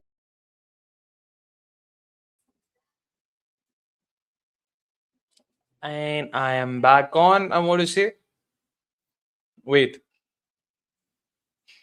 is Varun there? Is Varun not there? What's happening here? Why am I the only one here on the stream? Perfect. All right, producer Saab, just confirm if I'm the only one on the stream. Is Varun? Okay, perfect. All right, Varun will be back shortly. And I'm back on. Apologies, guys, because my internet conked off spectacularly because it's been raining cats and dogs in Bangalore. So what's happened in the meanwhile? 192 for 2. And Dhruv Jurel's gone it was 50. A bit late to the party, I am. But yeah, great stuff. Great stuff. Oh, is that another 6? And close. No, that's a wicket. There, because I mean, Dhruv Jurel, right after his 50, a brilliant 50, no doubt. 21 ball 50 it is. And Praful Hinge has managed to get his man there. Well done, well done. Excellent wicket, much needed wicket, but I think Dhruv Jurel's done more. I mean, more than done his job here. We were talking about how RR could potentially be slowing down. Did not let that happen. Did a wonderful job of just ensuring that they continued from where Webber had left it off after his dismissal. So brilliant stuff. I just hope RR, keep up this tempo. But for SRH's sake, man, I just hope there's a game. I don't want this to be a one-sided encounter. So yeah, exactly, negative spectrum. It is an interesting game from here, but I don't want Parag to make it count simply because I want the second innings to not be a dead rubber. But great stuff. Great stuff. Let's see what happens. Wait, what? Anurag Sharma says, Akshay, you were visible taking your shirt off. But what do you mean by that? I did not take my shirt off. I just realized like what just happened. But yeah. Varun is getting his food. Oh, acha, okay. Wait, Kurkure, Lays, where are we, guys? Favorite chips? Okay, I don't know where did this conversation go, but clearly it's gone somewhere. Parag needs his redemption, Akshay. I agree. I'm all for Parag's redemption. I am a Parag stan myself, but I was genuinely hoping that this match, amounts to something in the sense that it is interesting enough till the second innings. You know what? Not yours, not mine. Let Parag score a brilliant 50 here. Let RR end up at 270 and SRH score 268 or whatever. Oh my goodness, where is this chat headed? Why do you guys want me to take my clothes off? But okay, interesting. Anyways, At box 233, I completely agree with you, man. If that happens, and first of all, that rule never made any sense. You could see why that rule was introduced. It was introduced just for the vanity of one side to retain one player. And I know I'm being very harsh here. That rule should be scrapped. No way should RCB be allowed to retain Krunal and Bhuvi as uncapped players just because they haven't played for 5 years. Meanwhile, this has been reviewed, and Parag and Hinge seem to be having a very animated conversation, and then they move out. Yeah, Parag has reviewed this for a white. Hinge is probably just trying to tell him that, you know what, this was just above the shoulder, not above the head. Parag probably saying that no, it seemed above the head. Let's see what's happened. All right. Do I like Benny? Asks Ayush. Of course. I'm a man of culture, Ayush. Who doesn't like Benny? And for those who don't know, Benny is butter. Yeah, I'm a big fan of butter. What about you guys? Undisclosed amount of money for a striptease. Oh, I don't know. Again, sure, if it's, I don't know, a Virat Kohli or a Faf du Plessis doing that, I get, but why would you pay for just any random dude doing that? Oh, wait, what's happened here? Okay, I've not seen the ball. I'm just seeing. Oh, okay. Yeah, okay. They show the wrong replay. That's why. Okay. Yeah. Doesn't seem like a wide, to be honest, and it isn't. It's below the shoulder. In fact, it's not even one for the over. That was a very poor review in hindsight from Parag and Ferreira. Was it even above shoulder? Oh, good lord. Has Akshay seen Fleabag? I have seen Fleabag, Andy. And Phoebe Waller-Bridge, amazing stuff. She's a great writer, great actor. In fact, she also wrote this show called Crashing. Crashing, and she also wrote. I want to say she also wrote Killing Eve, or was it something else? That was also a fantastic show. Both of them, Crashing, Fleabag, of course, was crazy stuff. Meanwhile, it's a strategic timeout, 192 for 3 at the end of 14 overs. RR well and truly ahead of the 8 ball here. 6 overs to go. They would, at the very least, want to go past 250, if not more. So, yeah, let's see. Neer dosa is my favorite type of dosa. Oh, yeah, I do love my neer dosas, man. We don't do a lot of neer dosas at my home because neer dosa is a South Karnataka delicacy. So, it's a lot more common with people from, say, Mangalore, Udupi, that part Hello of again. Karnataka. But yeah, we're talking about neer dosas just like we should, Varun. Are you What's a fan that? of neer dosas?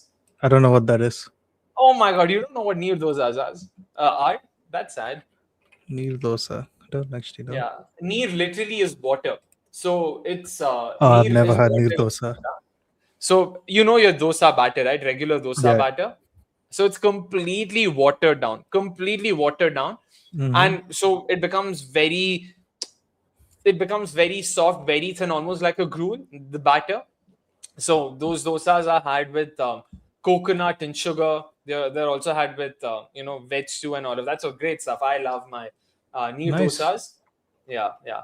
Oh, neer dosa and chicken sukka. Ayush Sharma, I mean, it's a very North Indian sounding name, but you know your chicken sukka, you know your Mangalorean cuisine very well. That's good to see. Have you tried kori roti and chicken sukka, Varun? Have you heard of this? I don't eat meat. Oh, Yeah. that's unfortunate. Have you heard of kori roti and sukka? Nah, my knowledge on these sort of things is very bad. You should. I mean, kori roti and chicken sukka is the popular combination. You can have it with veg sukka. It's a gravy. So basically, you know what roti, all of that is, right? It's a bread. Yeah. The bread is like a papad. It's thin, flaky bread. It's almost like a proper papad. Sukka is the gravy. You pour the gravy on it and then mix it together. So the papad softens because of the gravy, and you nicely mix it together and have it. It's just the act of mixing it together and you sort of prepare it. It's epic. It's beautiful stuff. It's stuff of dreams. I love it. Nice. Yeah. So nice stuff. Oh, Benny, you're talking about the restaurant box 233. My bad. I thought you were referring to Benny in general. Yeah, I haven't been to Benny, the place. Talking about Benny, the food. Righty. Varun, okay. Are you guys vegetarians? One is, the other isn't. Yeah, I am. The others no. Rafi says, Varun, I don't eat anaconda. Just, oh man. Wait, what did you order, Varun? Did you mention it to the chat? No, I didn't order something. I just had like Oh, I had an Amazon order I was collecting. oh. I Everyone's wasn't just, ordering food. I guess, yeah, Yeah. everyone was just like guessing on what the order was. Someone here has mentioned Oh, that okay. Varun wants to have his burger, he ordered. Yeah. Yes. Bangalore definitely has better places than Benny and Rameshwaram for sure. CTR is a classic if you want. There's also Umesh Tiffins, there's Veena stores. Like, these aren't just as popular, they're definitely far better than Rameshwaram, according to me. And Benny, I don't know at all. I haven't been there. So, yeah. So Bhargav is saying somehow there's a Benne in Berlin as Ooh, well. wow. It is supposed to be a very fancy, artisanal kind of place. So, yeah. Mm. Vidyarthi Bhavan, great shout. Varun, what cuisine do you like though when it comes to Indian food? South Indian, North Indian? No, I like the Andhra meals. I'm not a big Hmm. South Indian tiffins man myself. Hmm. I also quite Got like it. my North Indian range is quite limited. I usually just go for paneer. Like, Fair. yeah, I like channa and chole and like rajma and all of it. But if you give me the choice between them and paneer, I'll always go paneer. So, Oh yeah, man. yeah. Chole Rajma, as much as I love them, I really do. It's just that my tummy can't handle them, man. I feel so bloated after eating. I'm like, nah, I just can't. I just can't. So it's too much. So yeah. Pav Bhaji, yeah. Great stuff. Oh, gatte ki sabzi. Oh my god, again the range is crazy. Oh, top. I mean, leaning edge. And And that's that's the four, four. and that's Oh, the 200. yeah. Yep. That is true. Oh, I do love my vada pavs. But what do you do Vada pav is nice. in London, like for your quick fix, like in terms of Indian food? Any There's a places that you restaurant like 3 minutes from my house. or are you also a Dishum fan? I hate Dishum. I hate it. Dishum is very white people Indian food. Like the sad part was first day I land in London, my Mm. uncle tells me, "Come, I'll take you to Dishum. Excellent Indian food." I'm like, I'm coming from India. You don't need to feed me Indian food first day in UK. Come I on. think the Indian restaurants here are quite good. I don't notice the Oh yeah. difference in quality. It's just if you go white people Indian, it's such a noticeable decline in quality. That's true. No, Indian food definitely. In fact, I wouldn't mind going as far as to say some of the places I went to, the food was even better than what I've had in India. It was really Yeah, good. that's why, because the restaurant near my house is run by Hyderabadi chef, so Oh, it's quite yeah. nice. They make a But really good I cut actually mirchi. did like. I don't know if you've been to those Indian places that are run by Banglas. I love that food as well because they have their own twist to the Indian food, I and it's can't nice. notice the difference. My parents can immediately tell if it's run by Bangladeshi or Pakistani. I'm like, I I can't tell can. the difference. I can, thanks to two reasons. One is the taste itself. They usually go for mustard oil because that's very prevalent there. And two, the spellings. You see the spellings. You see how Uh, they mention the names, and you know. So when they say gobi saag and all, it's gobi sabzi or gobi masala, right? In India, mm, they call it saag. They call it something else. So you see that, you're like, yeah, okay, this isn't right. run by an Indian for sure. But the food's great. Anyways, okay.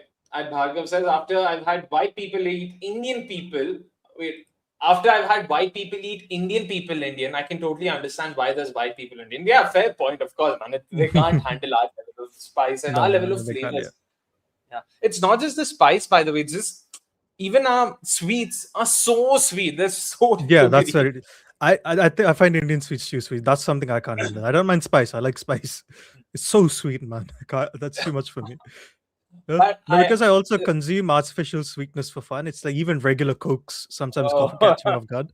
That's well. That's how low my tolerance for sweet has gotten. Oh, even worse. Hmm. But that, I mean, I get where you're coming from, but I do have these days when, I have a sugar, I crave a sugar rush where I just want like copious amounts of sugar just to like get that. Hmm. And yeah, Indian sweets are definitely the way to go for it. Like, oof, Nice. just so sweet. Oof. And Parag is out Like, for 26 yeah, years old. Really good knock this. Other than Jaiswal, all of them have played well. yeah, that's true. Yeah. Everyone's ensured that the tempo hasn't gone down. Hmm. Anyways, soon ramen. Oh, NBNB says there's a restaurant in Central where it's £5 for a paratha. That's fucking insane.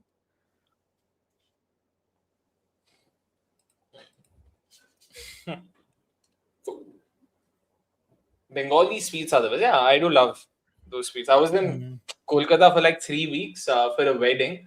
And man, and this was during December. So, Varun, have you been to Kolkata? I've not been to Kolkata. But you would have heard of Bengali sweets, like they're very Yeah, popular, of right? course. Yeah. So December during the winter season, they make a lot of sweets from jaggery. It's like a winter delicacy. So Rasagullas, they have these Nolian good Rasagullas, which is basically from jaggery, not sugar. All those stuff, banging. And there's this place called Balaram Malik or something like that, which is supposed to be a very popular chain in Calcutta. They do baked Rasagullas. So good, and they're not sweet. They're just not sweet. It's almost like a big cheesecake. It's so good, epic stuff. I like Bengali sweets because if you remove the chashni, the sweet syrup, it's not sweet. Just the cottage cheese, the food, the sweets themselves aren't very sweet, so you can have it as is. So it's nice. Nice.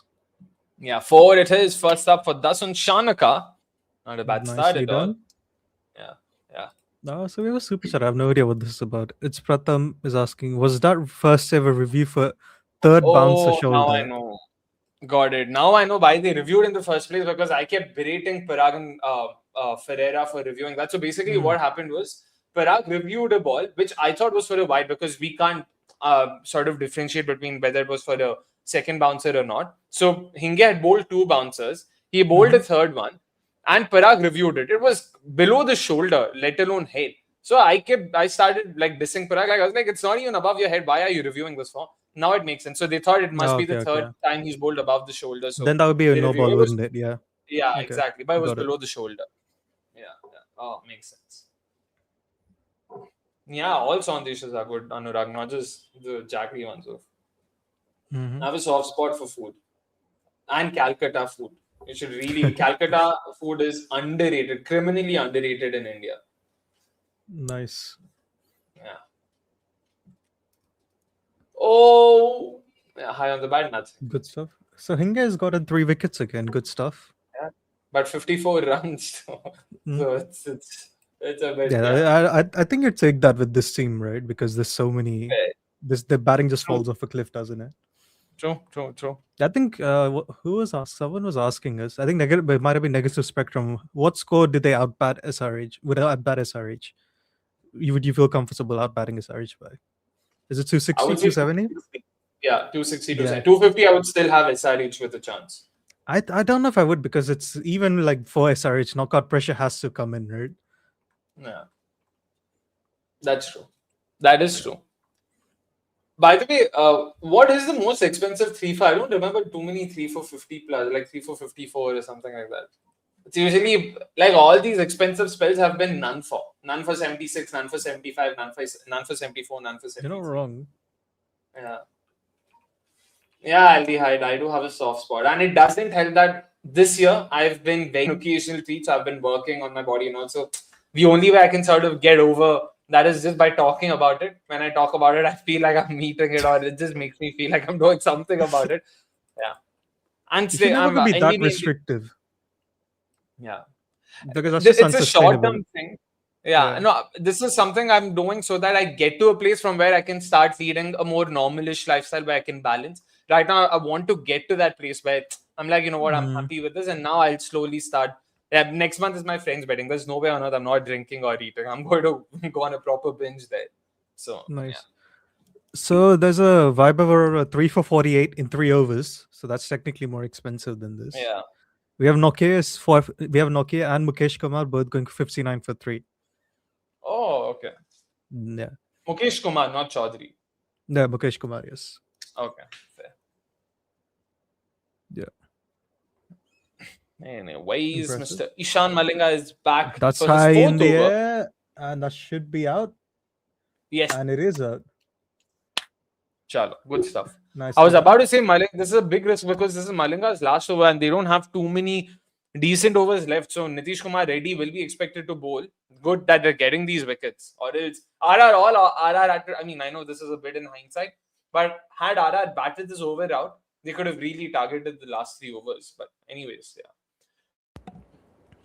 They still have Ferreira. So Rajalakshmi saying 680 runs at 242 strike rate. Man of the IPL series for Vaibhav. I might still give it to Bhuvi because it's been such a batting tournament. You have to give it to the best bowler. As much as I love Vaibhav. Oh man. That's assuming Vaibhav doesn't make 200s in the lead up. Then you give it to him. If he doesn't. Oh, that'll be insane, right?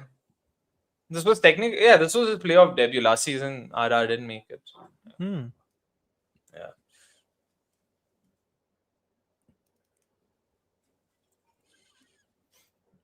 Archer, please. Oh, yeah, I hope it's not Jaddu here. Archer is a decent shot. And I don't think they'll sub in Shubham Dubey anymore. I think they've done a good job of ensuring they don't need him. Oh, where is the wedding? The wedding is in Kerala. It's not mine. It's my friend's wedding. Someone is congratulating me. It's my friend's wedding. It's happening in Kerala. So. Oh, nice. Yeah, I went to a Kerala wedding in 24. That was fun. Oh, yeah. I have a lot of Mallu friends thanks to Dubai and Gulf. So a lot of... so I attended plenty and it's great fun. Yeah. It's great fun because they genuinely celebrate their weddings unlike ours. Ours is so sober and boring and you're like, oh my God, just get done with it already. So this is epic. No, the big difference I noticed between Mallu weddings and Telugu weddings is just the speed of it. It was just done so quickly. The actual wedding was like, it was done in an hour. I'm like, fucking hell, this is so good though. This is so nice and peaceful. But it's too sober. It's too like, it doesn't feel celebratory. Like you want to celebrate a wedding, right? It shouldn't just be traditions and rituals. It should be both. I'm not saying it shouldn't be that. But it can be both. It's almost like South Indians are reversed to celebrating. I think it's very hard to celebrate South Indian weddings. Like it's just not set up for it. Yeah. You have to force fit celebrations. I think you have to do the events before or after. You can't do the actual one.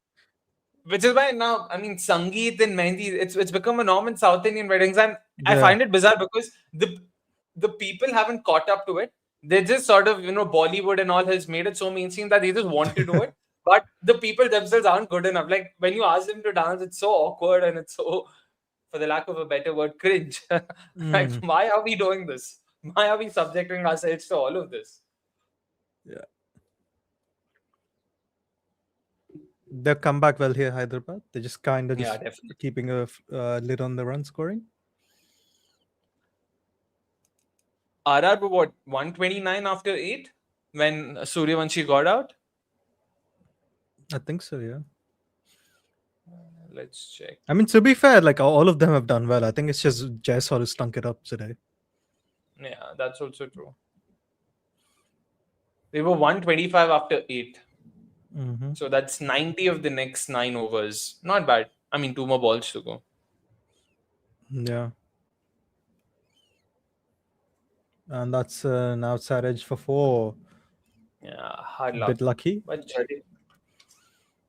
they could have avoided sending Jadeja in here, right? Like Archer's done well in the last game and he actually can tonk the ball. Yeah. Wonder why Jaddu. Man, Jaddu is such a confusing batter itself. I can never tell how well he'll bat in T20 cricket. Very weird, yeah. Yeah, he's not playing the Afghanistan test, right? No.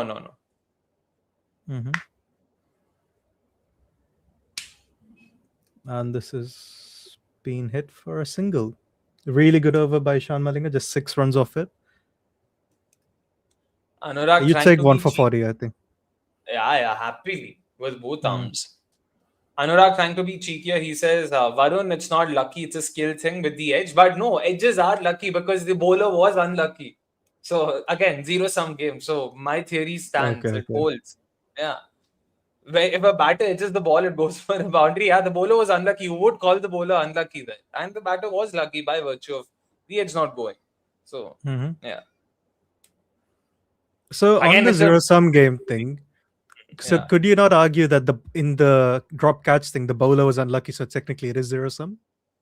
That's how I've tried to argue with myself. But the Hmm. bowler isn't the party involved, right? It's the fielder and the Okay. batter. But So isn't it's that the between external them. party?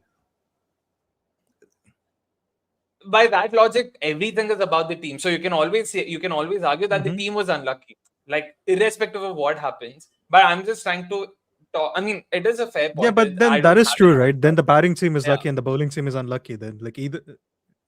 Yeah, but I agree. It's a very fair argument. It's just that I'm still specifically talking about the batter. You say RCB were lucky, maybe I could probably make a bit more sense. But if you say Rajat Patidar was lucky because that catch was dropped, then that's Mhm. when I'm like, then who? Yeah, in that case, you can't argue that the fielder was unlucky. You can still argue the bowler was, but the bowler wasn't involved. So it's a How is very the bowler weird not thing again. involved? He's the one who creates the chance.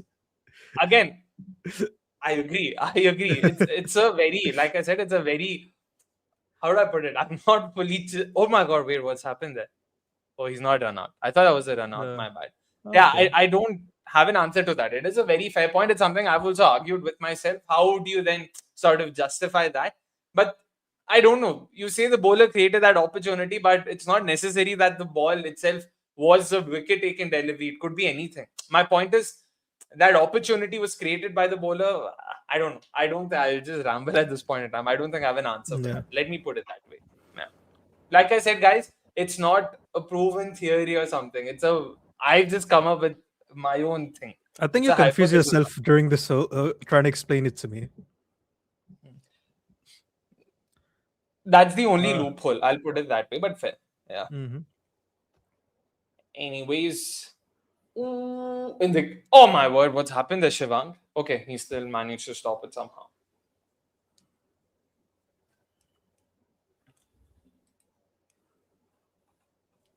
$250. They should be looking at 260 to be honest. 15 more balls, 35 or 15. Not impossible.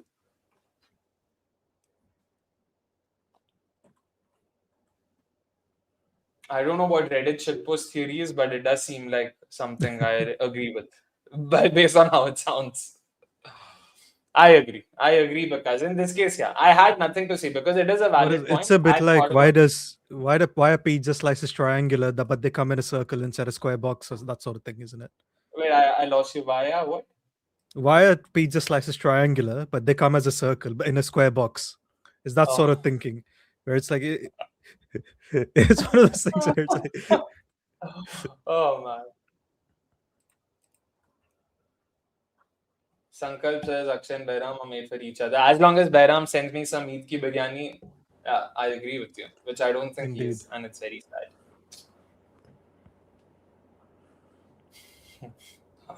Again, these terms sometimes I know some of these are self-explanatory, so Facebook boomer and all of that. I don't know what. I did not get that that much of an unk energy. Ooh, that's been pummeled, but just a single. What? realize type shit. Yeah, yeah. Yeah.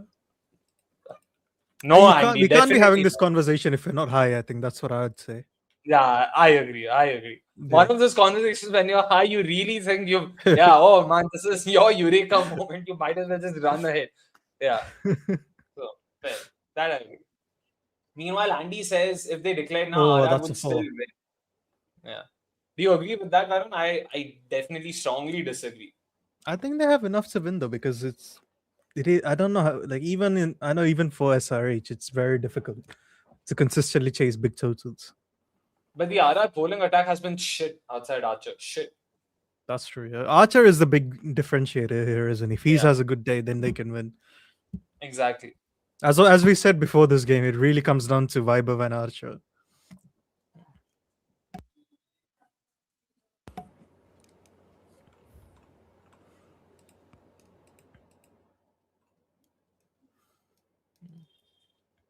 Okay. Did you see the tweet that Saurav has shared on the group? What's this? What's the context? Like, did someone do something today? Mm.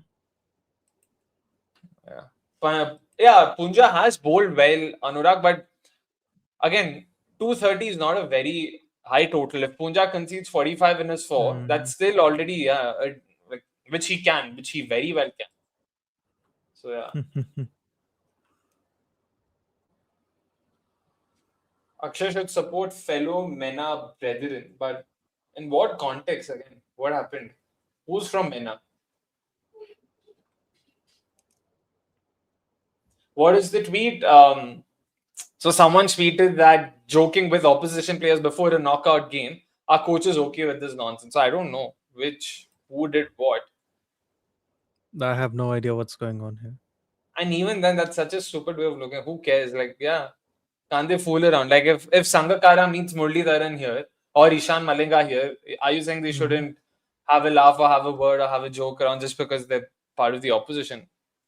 Oh, well bowled Yorker from NKR. Interested to see how NKR goes here. Oh, run out. He's Run out definitely there. gone there. Yeah, he's gone. He's gone, yeah.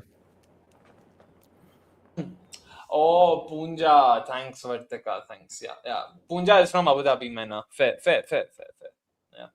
Okay. Yeah. For the uninitiated, I don't know if MENA is a popular acronym here. It is in Dubai. It's Middle East and North Africa. So that's why it's called the MENA region. That's it. Yeah. Alrighty. Ferreira goes. Stupid way to get out. Not sure. Not even in the frame. He goes. Slightly in the frame if you want to be. Yeah, you got to bring Jofra now and unleash him.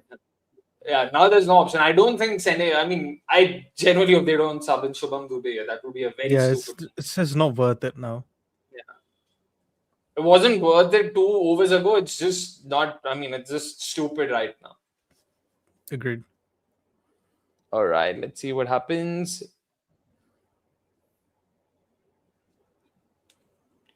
Has Jadeja been net negative this season? Asks Anurag. Oh, can you get those numbers? I don't think, to be honest, based on what I've seen. I think has he done anything? Yeah, he's been all right. He's been neutral. I don't think he's. I don't mind his bowling. I don't think he's done well with the bat, though. If I want to say. Yeah. He's not had so his chance. So his true average is 23 with the bat. True strike rate is minus 25. Let's just say he's negative with the bat.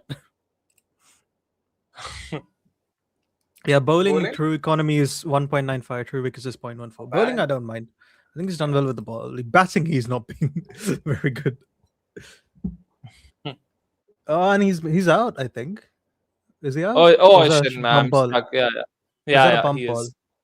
I have no idea. Cummins. That is out, yeah. Yeah. Cummins seemed to be first. No, not out. Yeah, never good. I think they're showing the previous run out. That's how I'm confused.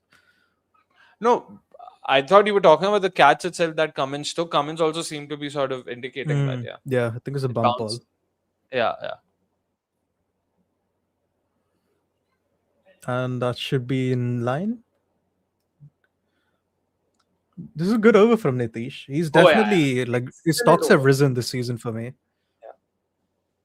His bowling has improved massively. Again, he's been working with Stefan Jones since March. That's also a very fascinating story, right? Like how he came across Stefan Jones and how that happened. So, do you know how they connected?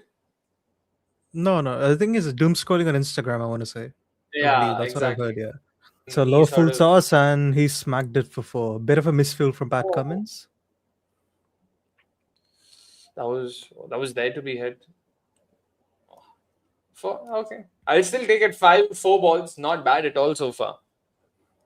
Surely they reach 250, right? It depends. It's all on Jaddu.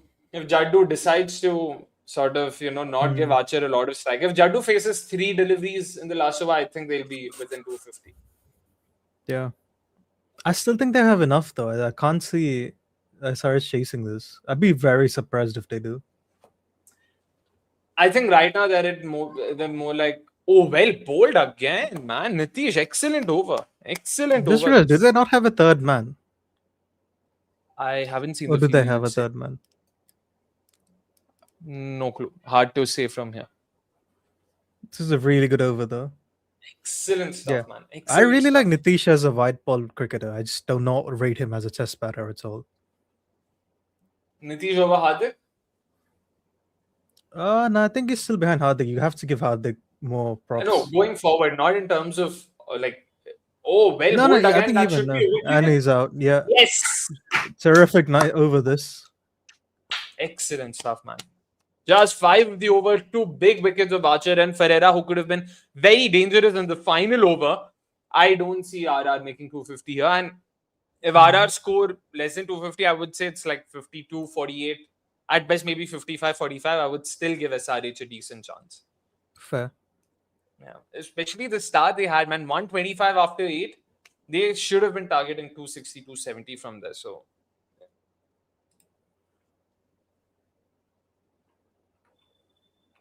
well done. That's all. That's all. It's all bread and butter now for modern day players. So, Yeah. we can move on. Bro is very shocked every time, says Rahul. Who's bro here, Rahul? Who's shocked? Assume Jofra. Oh, yeah. Jofra, when there's a misfield of his bowling, and yeah, when he gets out, it's epic. But misfield of his bowling, it's epic. Just love watching his reactions.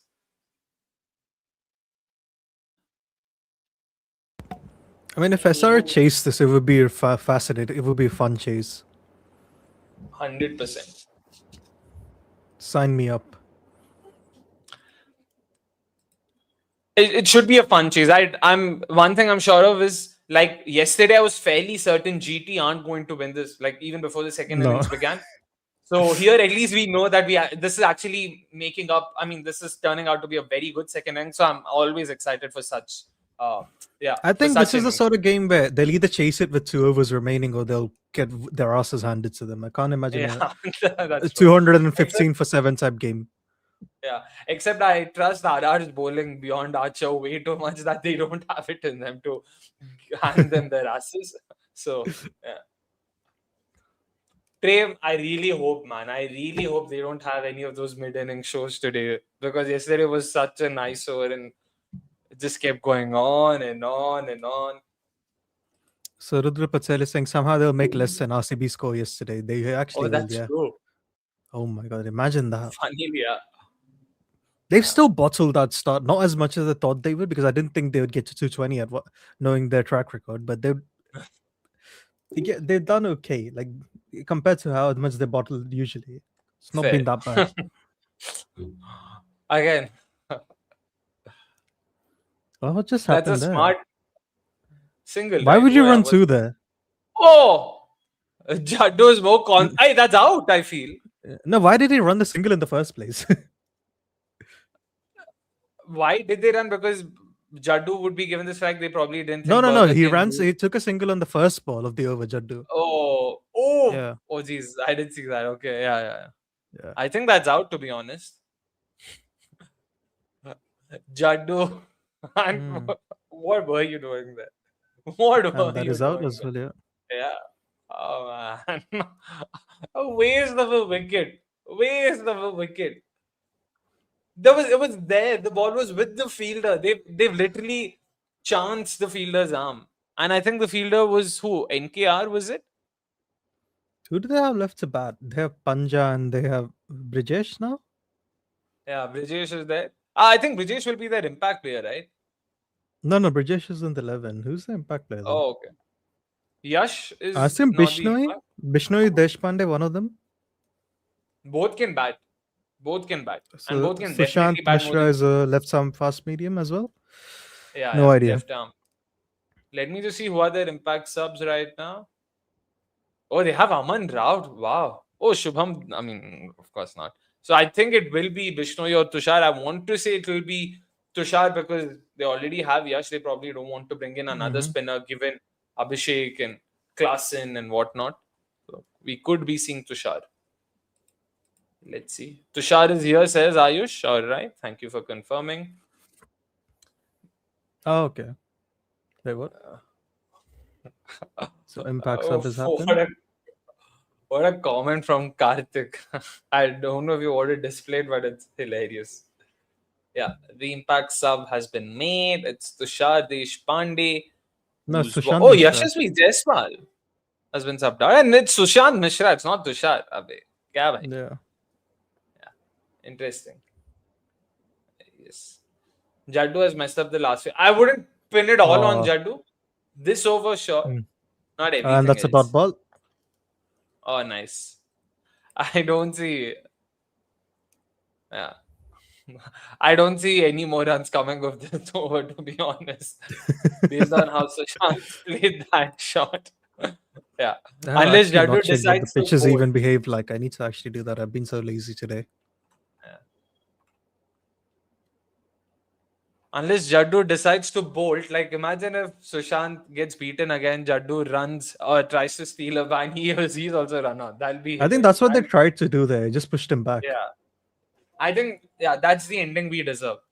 Jaddu being run out, trying to steal a bye. Yeah, That's the will he only run? way Will this he game run? can. He Yeah, has he not. won't. Yeah. 4 balls done. Sushant is just trying to slog everything, on the leg side when he's clear. He's bowling off cutters on the off stump. Just try and do something. But again, can't blame a number 11 or a number 10 for not batting well. And they take a single finally. Do not come back for 2, please. Okay, thank God. Okay. Jesus Christ. Okay. Is Jaddu trying to improve his batting average? Asks NRGSH. Well, if that's the case, then he's done a good job. Rest assured. And his strike rate for that matter, 150. But I think his true strike rate will once again be the negative tonight because the rest of the team has gone. Oh, and he misses it. And they missed the throw. Misfield. Oh my God. And that's come back for 2. This might be the first bit of good cricket Jaddu has played today. We've had what do you call it? He tries to advance down. Good bowling by Sakib. He bowls it a bit wider. Ishan tries to throw it at the stumps. He misses it. And Hinge doesn't pick it up clearly. And they come back for 2 and somehow finish at 243 for 8. Sorry. Just 5 runs coming off that over. Well done. So yeah, you can take Rudra Patel is saying, if only Jaiswal could have anchored a bit longer. Do you hate us? What's happening here? I would have lost the will if he's batted a bit longer on this pitch. Oh man, hilarious. Anyway, 243 for 8, 244 is what SRH have been tasked with. And yeah, like we discussed, I think it will be a very exciting second innings because of IR's bowling, because of SRH's batting. We'll take a break here, Varun. Yes, sir. Yes, sir. Let's take, and we'll be back very soon. Until then, go grab some snacks and be back in 15 minutes or so. Until then, unless they have a show, then it's 45 minutes. Yeah. And we are still on. He's still on. Producer Saab, not there. Vignesh, is he asleep? Yes, sir. I love these. So how's life, man? Anyways, we'll have to wait. I guess Vignesh didn't think the innings would be over so soon. Yes. And we're waiting. But Singer, by the way, is someone. Yes, Vignesh, if you could play a podcast or something, we will be back soon. Yeah, Vignesh, the innings is done, buddy. You're watching every game this season. Every 6, every wicket, every battle. But the final, you watch with me. Stars Play, in partnership with Combox, presents the ultimate IPL final watch party. 31st May at the Coca-Cola Arena. With legendary cricketers Robin Uthappa, Sri Sant, Angelo Matthews, and Universe boss Chris Gale. Buy your tickets now at Coca-ColaArena.com or PlatinumList.net. Majestic. But there is something about stumps splattered from a fast bowler. The rawness, carnage, finality. They were there, the batter was supposed to protect them, and now it's a wooden massacre. They sit splayed, the bails are fuck knows where, and the batter is terrified of looking back. If you are in a ground, the biggest reaction of any crowd is always for a bold. It's primal. And this year in the IPL, you are less likely to see one than ever before. One of our sport's greatest events is disappearing and being replaced by wides. The best thing in cricket replaced by the worst. This is my Lotus sofa from FlexiSpot. I got it to watch cricket on. That has not happened yet. I know the Lotus sofa offers adjustable recline that goes down to 145 degrees, but I can't show you that because my cats are always on this chair. It also has full body support with spacious seats. Clearly, this also means the same for the cats because look at them. It has smooth movement. Well, I think it does. The cats basically just lay here. It comes with hidden storage, and no, I'm not putting a cat in there. This chair can hold 159 kilograms, but we've not stress tested it yet because mostly it has either 3.1 or 4.3 kilograms, or maybe the two of them combined. So what we have here is a sofa ideal for watching cricket, I think, but even better for sleeping 18 hours a day. Head over to FlexiSpot and pick up your Lotus sofa right now to please your cat today. Cricket used to be government run. Sure, there was a slight difference, but it was a not-for-profit style. It was essentially run for grey men in old boy blazers to sit in private dining rooms and get their friends free tickets. It was not really marketed or monetized. It existed and paid for itself, and that was all that anyone needed from the sport. But cricket is now at the whims of free markets and is a billion-dollar industry. The players get paid, probably still under their worth, but decent professional athlete wages. They work for billionaires, not cricket administrators all the time. And the future of this game is no longer in committees, but instead moves on the whims of the market cycle. This has affected how cricket is played on the field. In the early 2000s, teams looked at Moneyball as a template for limited overs cricket. England even used it in tests. TV companies like Supersport and Channels 4 and 9 brought in gimmicks that eventually changed the sport on the pitch and became playing conditions. Then, through the Rajasthan Royals' early analysis, cricket changed on the field at a rapid rate. Matchups are now an old cricket phrase that your uncle moans about. And what the IPL did was not invent new cricket tactics, but franchise them. Players and coaches move around the world in other leagues. They're sponges, mopping up tips and tricks, and now they have the budget and the time to use them at this level. Most non-Indian franchises don't have the time to think about what they are doing beforehand due to their low budgets.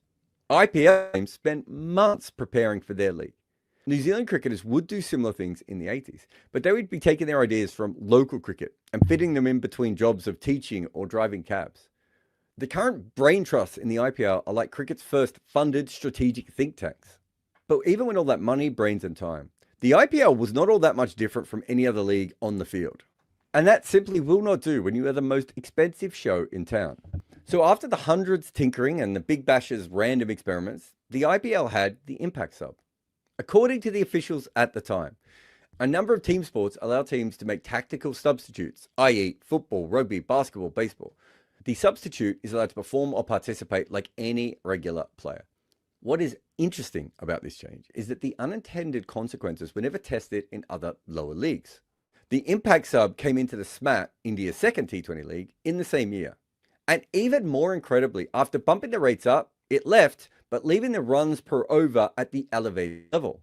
There is an argument by many, and me frequently, that batters have been held back by orthodoxy way too much. The Impact Sub, along with the natural elevation, run scoring, T20, and even baseball, has thrown that out the window. Batters know that they can score quicker now, and they're going for it.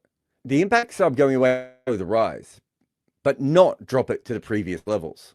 Toothpaste does not easily go back into the tube. There is no way those involved in the rule could have believed that it would move this quickly, to the point where the chase for 300 scores now seems inevitable, and once breached, will be consistently scaled. It took the free market and breaking up of traditional cricket to get here, an experimental, half-thought-out rule change that has led to the greatest period of runflation in cricket history. A few years back, the NBA had a problem. People stopped dunking on fast breaks. It is hard to dunk the ball in the league because there are a lot of very tall men to jump over. So the easiest time to do it is when there is a steal or a rebound that turns into a fast break. And once the offensive player has the ball and is ahead, there is little anyone can do to stop their highlight play. Defenses took an idea from European basketball and would simply grab a player in a non-traditional manner to make sure that the referee saw it and called the foul. They were willing to give up one foul to stop 2 automatic points. The reason was to slow scoring, but it also stopped dunking, which is one of basketball's main attractions. So the NBA introduced a rule that any foul like this resulted in a free throw from your best shooter, and then you got the ball back. Now there was no reason to make this foul, as it would end up sometimes with more points being scored. So it stopped, and the dunks came back. Years ago, a cricketer pointed out to me that Chris Gale had a huge amount of wides delivered to him. And I checked, and he was completely right. At a certain time in the innings, it made more sense to deliver a wide to him than let him reach the ball. Not long after that, many players got the same treatment. Wide Yorkers just became a part of cricket. And West Indians seemed to almost be on the top of these lists. No one wanted to bowl anywhere near them.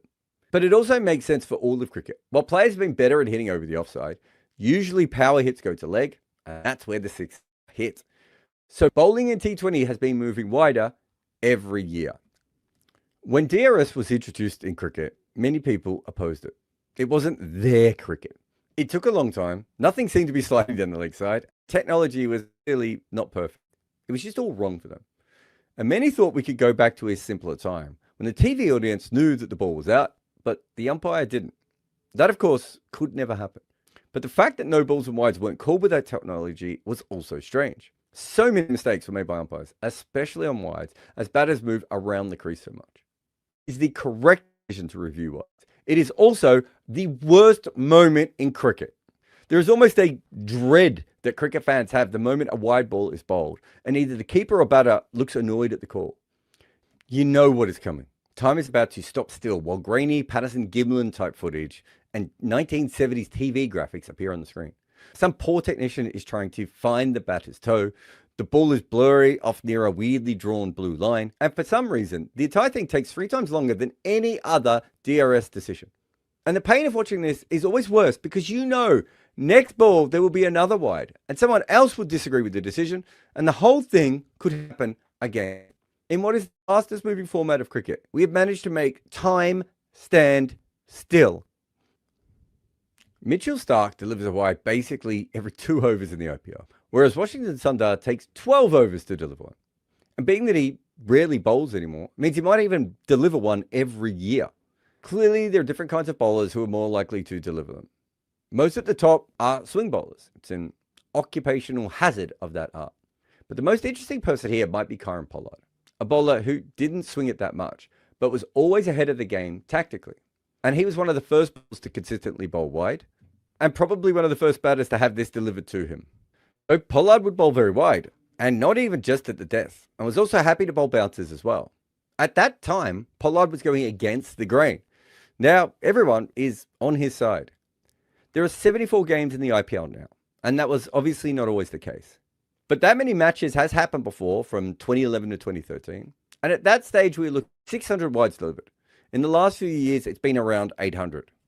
If you look at balls per no ball, there is no strong pattern here. It bounces around. But after 2018, bowlers' front foots started crossing the line more. But after the impact sub, bowlers are not delivering them again. Compare that with wides. There used to be one every 5 overs, and now we are down to every 3. It is hard to look at this and not think the bowlers have made a conscious decision to uncouple themselves from the stumps. But let's split that up. Yes, wides are happening more all game through, but not massively. It used to be that the wide rate was roughly the same no matter when in the game you bowled them. That is no longer true. After 2016, we have seen every year there is a clear separation. And of recent times at the death, we have more than doubled the amount. There is a wide every 2 overs, which is the same rate of Mitch Starc, the widest bowler in the league. Wides in the death are now an epidemic. And that is not always going to be pretty. The Kedar Yadav sidearm sling is not much. Mark's 30-yard delivery is clever, but that's it. Dwayne Bravo around the wicket backheel Yorkers is miserly and boring. But that is the job of these bowlers, to stop runs. So they are already the party poopers of this format. But we can accept them in this role even if it stops some fun. Even the wide Yorker, sure it is a bit boring at times, but when delivered correctly, it feels like a genuine part of the natural battle between bat and ball. But there is no way to deliver this without bowling the occasional wide. To make the idea work, it has to be well out of the arc. So at best, the bowler has around a 30-centimeter window to put this ball. Oh, and the batter is moving too. So that window opens and closes randomly like an evil clown running a mini golf course. There is no way to pull this delivery off legally more than about 60% of the time. And seamers hope that sometimes the ball will be hit or mishit to save them from the umpire's wrath. At best, for every ball delivered to hug the inside of the wide demarcation zone, we're looking at about 30% that were called if missed or left. Sometimes the real wide ones are just left. We can tolerate a leave in a test, not in the death. No one wants to see any of this. And you can't blame the bowlers. But also, is this what we want in the sport? There is a duty of care of the administrators to make cricket as watchable as possible. Now, clearly, they have shat the bed on this for every generation. But here, it is more complicated. They've almost legislated bowlers into an apocalyptic future already. And the best defense bowlers have is hanging the ball out wide. And it just turns out that that is the absolute worst thing imaginable to view. We could bring in a condition that says it's 2 runs for a wide, especially at the death. But penalising the bowlers for this is a hideous idea as they are already under attack. But also, no one wants to watch wides. The biggest moment I've been in a ground for was not Martin Guptill's run out, Carlos Brathwaite's sixes, Anya Shrubsole's spell, or Ben Stokes' winning runs at Headingley. It was Mitchell Starc to Brendan McCullum in the 2015 World Cup final.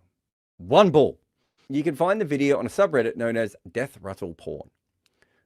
New Zealand were the side of the tournament, and Australia were at home favourites in a full MCG. Starc was bowling fire, and McCullum was breathing fire. It was such a big moment. And when Starc bowled McCullum, the ground shook in a way I have never felt before. Bowled, hits, different. We use the phrase castled, and not lightly. Your home has been raided, and you hear that death rattle. But we are hearing that less every year. Bowled is no longer a frequent occurrence. We are close to hearing the death rattle on this as a T20 dismissal. It used to be about 1 in 5 wickets. Now it is hovering close to 1 in 10.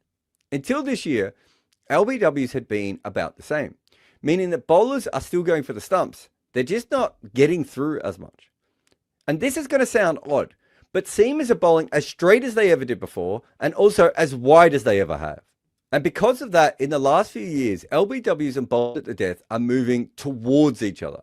Compare that to 2014, where almost no LBWs happened at the end of games, and bowled was really common. That year, 1.68% of wickets at the death were off the pads, and 23.8% were bowled. In 2025, 6.9% were LBW, and castled was down to 13.8%. Bowling is nearly halved, and LBW has more than quadrupled. So, how is that possible? Well, there is a very clear reason for this. And what used to happen is that batters would clear their front leg and swing hard through the ball, meaning bowled was still a very valid option, but LBW, not as much. But as bowlers went wider, even if you clear the front leg, you have to do it from in front of the stumps, so you can still reach the wide ones. So the geolocation of batters has shifted, but the bowling, not as much. In fact, this year there's even been a rise. However, there is a difference. From 2015 to 2018, the majority of death balls were at the base of the stumps or just outside off bail. Those balls in the channel have almost all been replaced by wide full balls. On top of that, you will now see more bounces as well.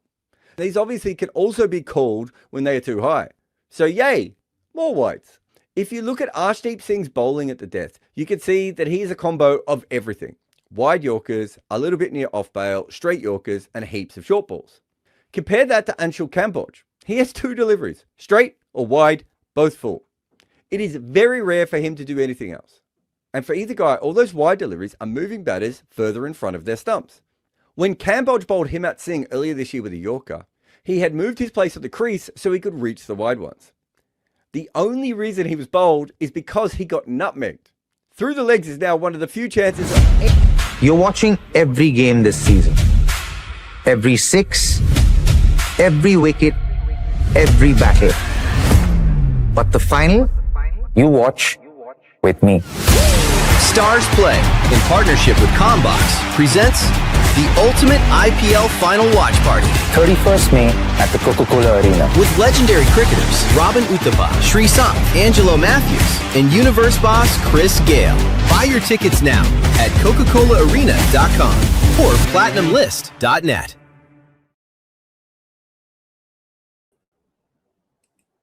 Hello everyone, welcome back. And we just had Jofra dismissing Abhishek with a really well-directed sharp bouncer. He tried pulling it, but just wasn't the right ball for it. And that's really big for Rajasthan Royals and SRH because the game suddenly changed, right? because to chase this down, you really needed Abhishek to go nuts initially. And Rajasthan are definite favorites. I think Rob was telling us it was 73-27 towards Rajasthan before this dismissal. I'd imagine that's only gone up. So Akshay will be joining us soon, I believe.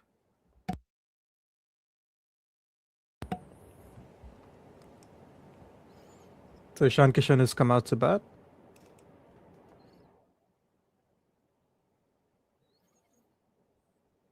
And he's picked up the first ball for a 4. Nope, it's not. Only a couple of runs there. He's off the mark straight away.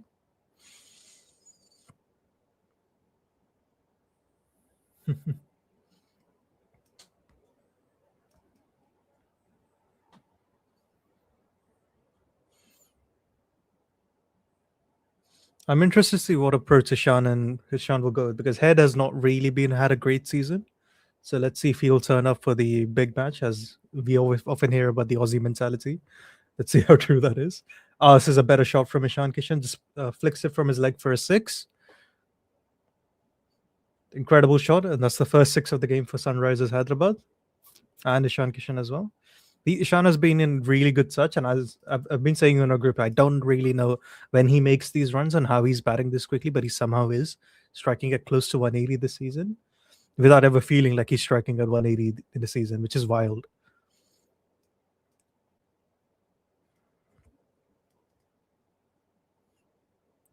As weird as it sounds, I don't think in modern day cricket you need to attack every ball to go 12 runs and over. It's one of those like evolution of the game things where I think if Sunrisers bat normally, they could still go at 12 runs and over quite easily.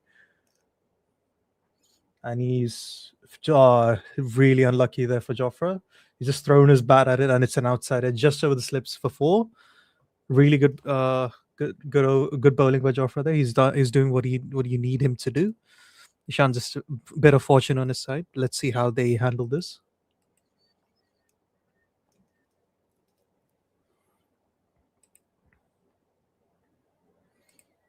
No, I don't know if I agree with you, Eric, because as weird as it sounds, I think in modern day T20 cricket, I don't believe 12 runs and over is like high risk cricket. I've seen teams bat normally and go 12 runs and over, so it's a very odd time we live in. Oh, this is a really good shot by Ishan. Just smacks it for 4. He's just come out with serious intent today. 16 runs of the first over, and they with the loss of 1 wicket. I don't think you mind that if you're Rajasthan Royals, because Abhishek's wicket is really big there. It's a very good trade-off. It's up to the other end, Berger. Let's see what Berger does here, because if he gets Head out there, essentially that's game over, isn't it?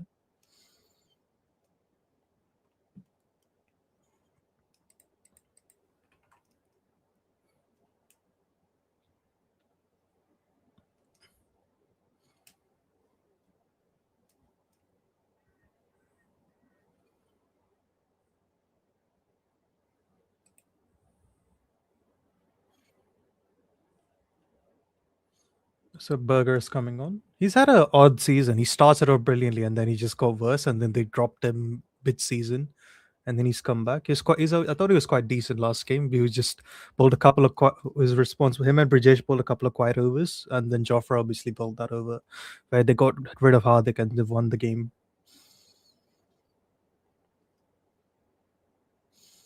Berger's running in, and again, like not a very good ball to start things off, but Head has generally just nudged it for a single. Oh, actually come back for 2. Good running from both of them.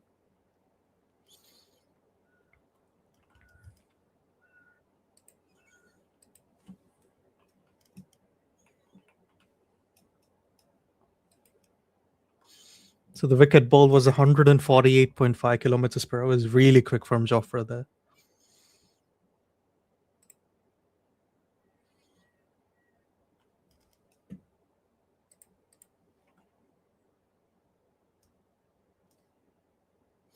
Oh, this is a poor ball from Berger. They completely missed his line, and it's 5 wides. Yep, it's 5 wides. This has been a bad shit start to the game so far. We've had wicket, we've had 4s, we've had 6s, we've had 5 wides. That's 23 for 1 after 1.1 overs.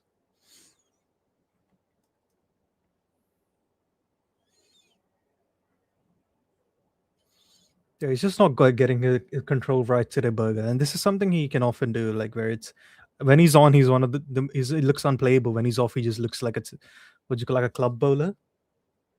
That variance is just way too high. And again, like a bit, he's not getting his line right there, but he's at least the length's bit better here, and they just get a single.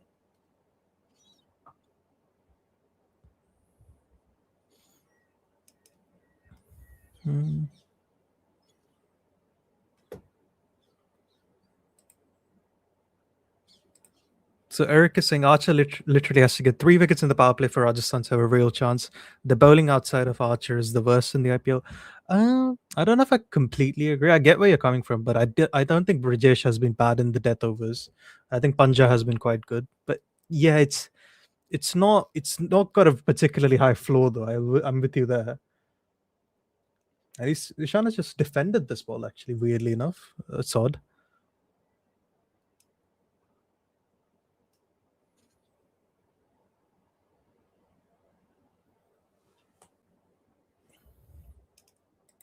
The singer saying Hetullah has an under par record in this year's IPL. Yeah, he's just actually he's not been particularly good though this season, has he? I think honestly he made like 390-ish runs, and even one of those had a Mumbai game where he was dropped like 75 times, wasn't he? Yeah, so he's averaging 28 at a strike of 169 this season. Again, much better this from Berger. Goodland just at the line of the stumps, and he's just nudged it for a single. He's somehow miraculously been more economical than Jofra, but being much worse than how well Jofra has bowled so far.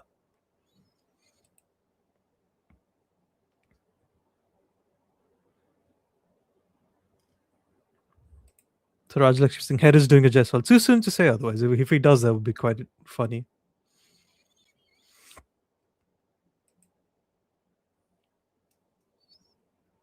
Burger's running in. And he's been pulled away for a 6. Really good shot by Head and really good batting by him. Like, I'm a bit confused about what Burger is trying to do here. So Rohan is saying 169 strike rate is pretty good there. I don't actually know if it's that what you expect from Head though. That's just above par for this season, isn't it? I haven't checked recently, but last time I checked, the average opener was striking at 165-ish. So it's okay, but it's not great, I want to say. But I think with Head, you want it to be like 190, 200-ish, don't you? Ideally, that's where he's like. That's where the whole Travis Shake thing came from, isn't it? And he's did that for 4. Wow, that was such a very nonchalant way to hit it for 4.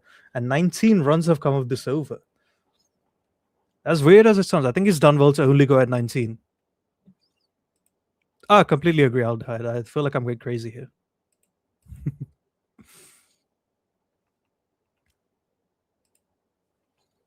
Akshay has just abandoned me. I'm on my own with my own thoughts. And no one wants that.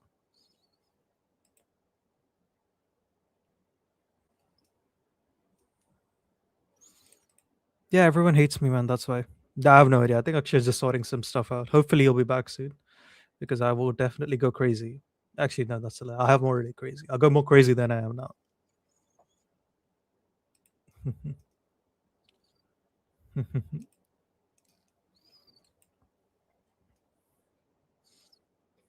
But yeah, but this has been such a batshit start to this innings. So like we've seen everything already. And it's only 2 overs in.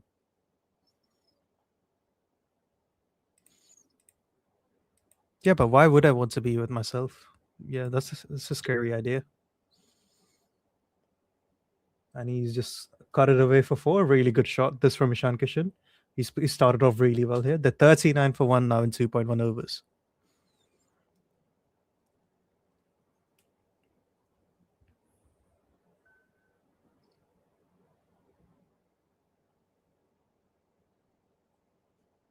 Again, the back of the length ball just outside off from Jofra. And Ishan's picked it for 4 there.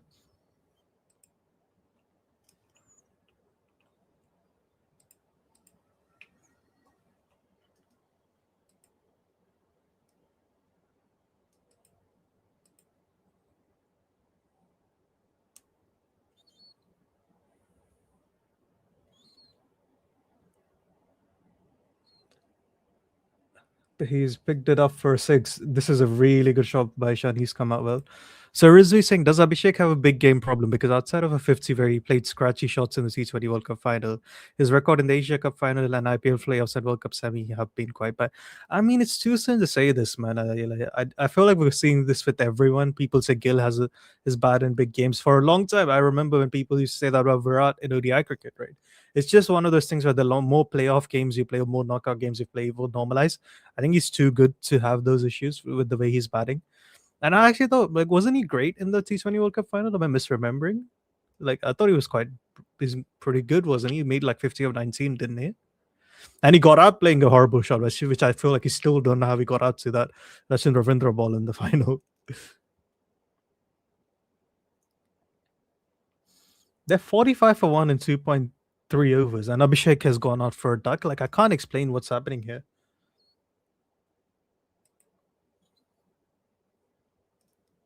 The broadcasters just showing Jofra Archer's first over wickets.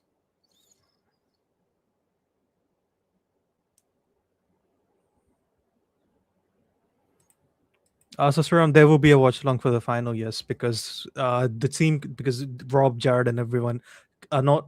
I don't think they can show the actual watch along they're doing live because we don't have the rights to the game. Oh wow, it's back of the length. He's pulled it, and I think he's dropped it, Jaddu. This is poor from Jadeja. We were just saying how there's not been a drop catch today, and fielding's been quite good. He's lobbied it over for a 6. It was a really good ball from Jofra. Ishan had no idea what he was doing there. And Ishan is actually doing a vibe of it. He's going a 33 of 10. What happened there? Like, yeah, he had no idea. He just like swiveled and hoped he got everything. Yeah, Jaddu dropped it there. Yeah, you expect better from him.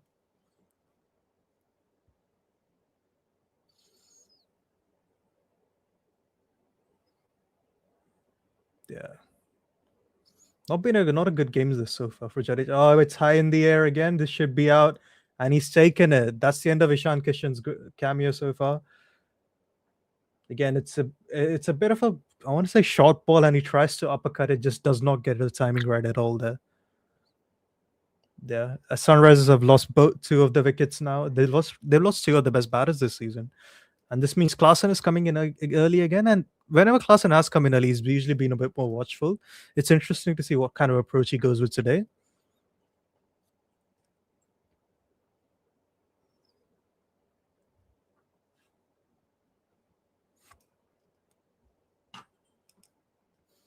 Yeah, but like a whirlwind of an innings from Ishan comes to an end. I don't think you mind that if you're either team, weirdly enough.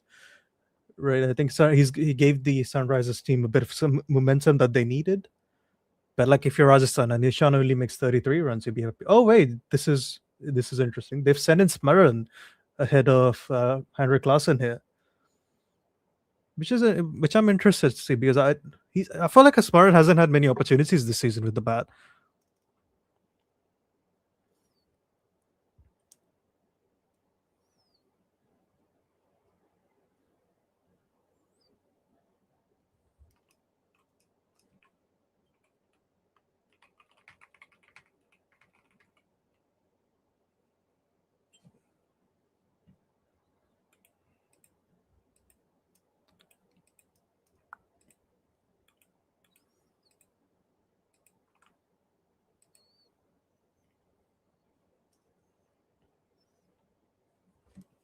Just gonna check what Smaran has actually done this season because I know he failed in the Gujarat game.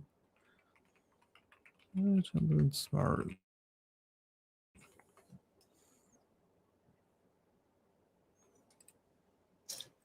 Hello. Yellow, sorry.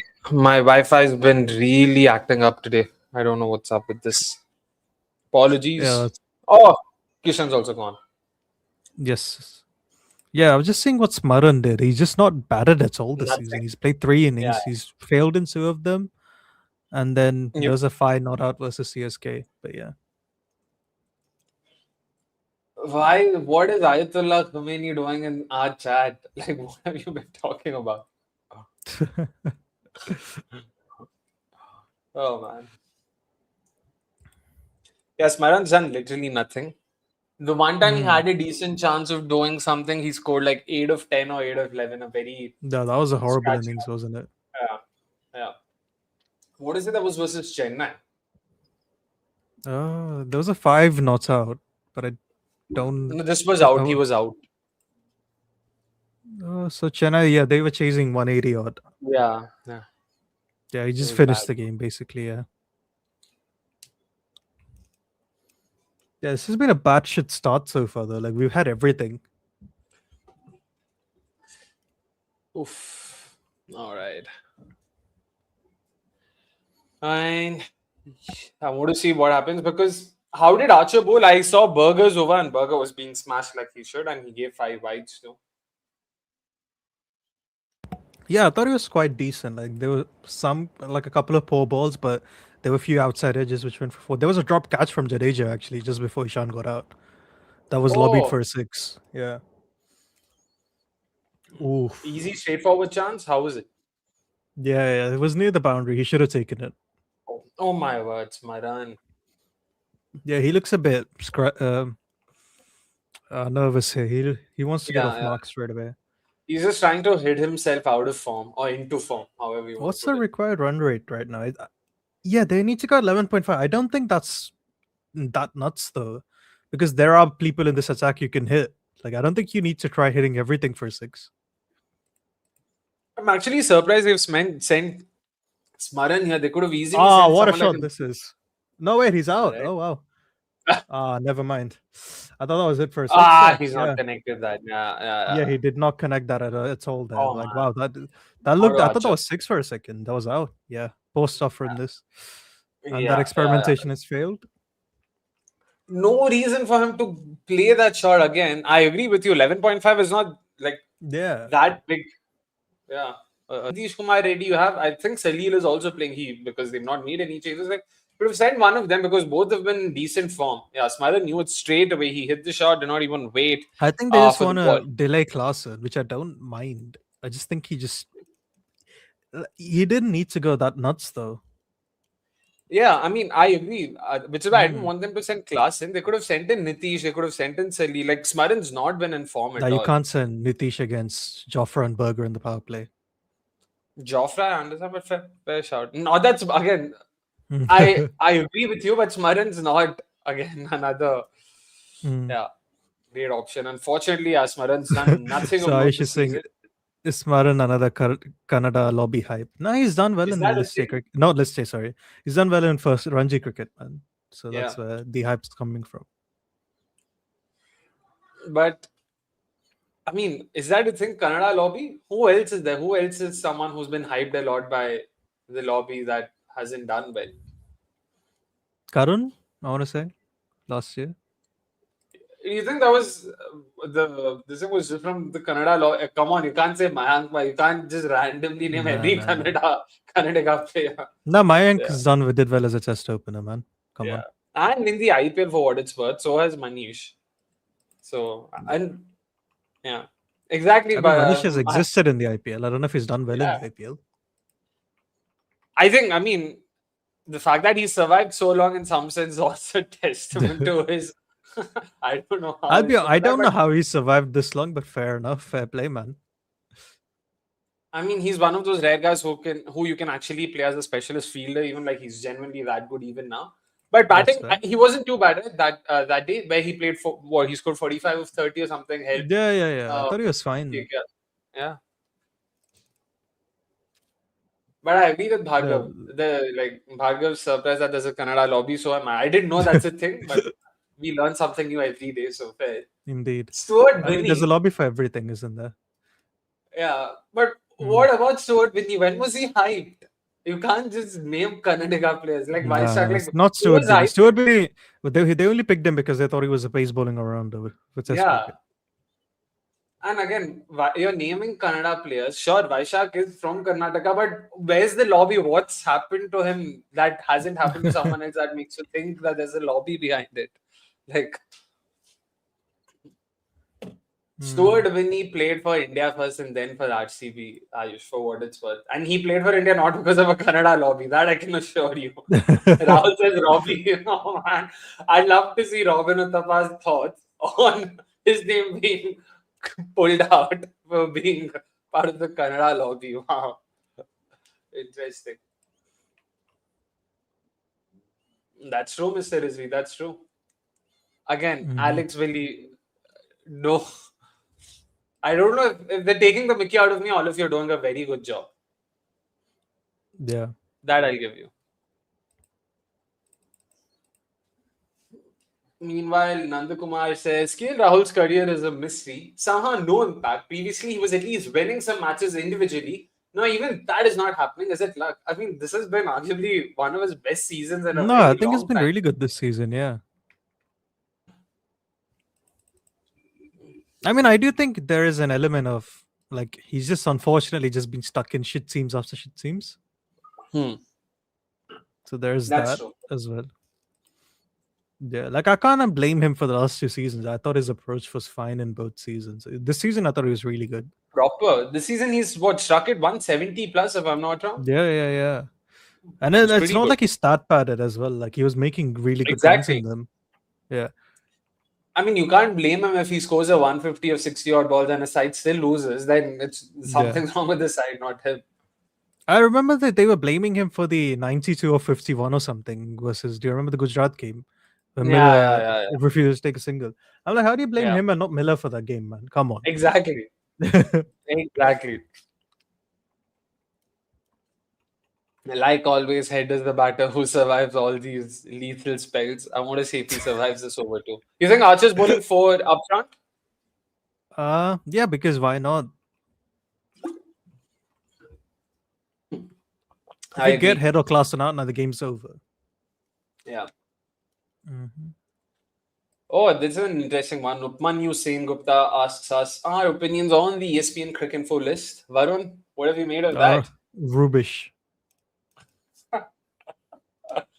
And that's a misfield, and that's a 4. Yeah, 4.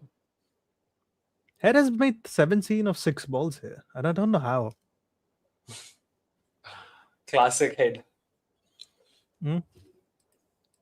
It's just a classic Head. It's just that every time Head comes in, it reminds me of like at my previous workplace. So we used to have a lot of like we also had writers used to write a bunch of things and all, right? So we used to always like come up with different ways of including Head in the headline. Just coming up with puns.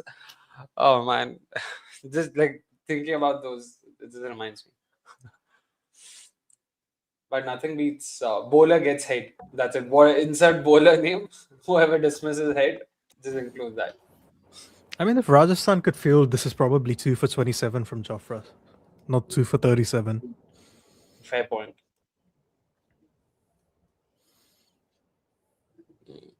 Prithvi Shaw was very unlucky to not get a game. But who would he have played ahead of? Purell didn't do too badly. Sahil Parak, you could see the talent.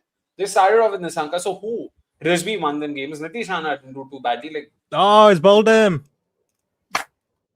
All right. Jofra's come good for them. He's taken 3 in the power play. Wow, well done. And he's gotten the Rajasthan, sorry, not the Rajasthan, the Hyderabad top 3 out. And that should probably be game for them. I can't imagine. I just don't want them to dawdle. Just be bowled out. Don't. That's also true. Don't start pad your way to like 180 or something. Don't pull off a Tewatia from yesterday. Basically, is what Varun's saying. Yeah, exactly. A wild swing this from Travis Head. 150 kilometers per hour from Jofra. This is fair.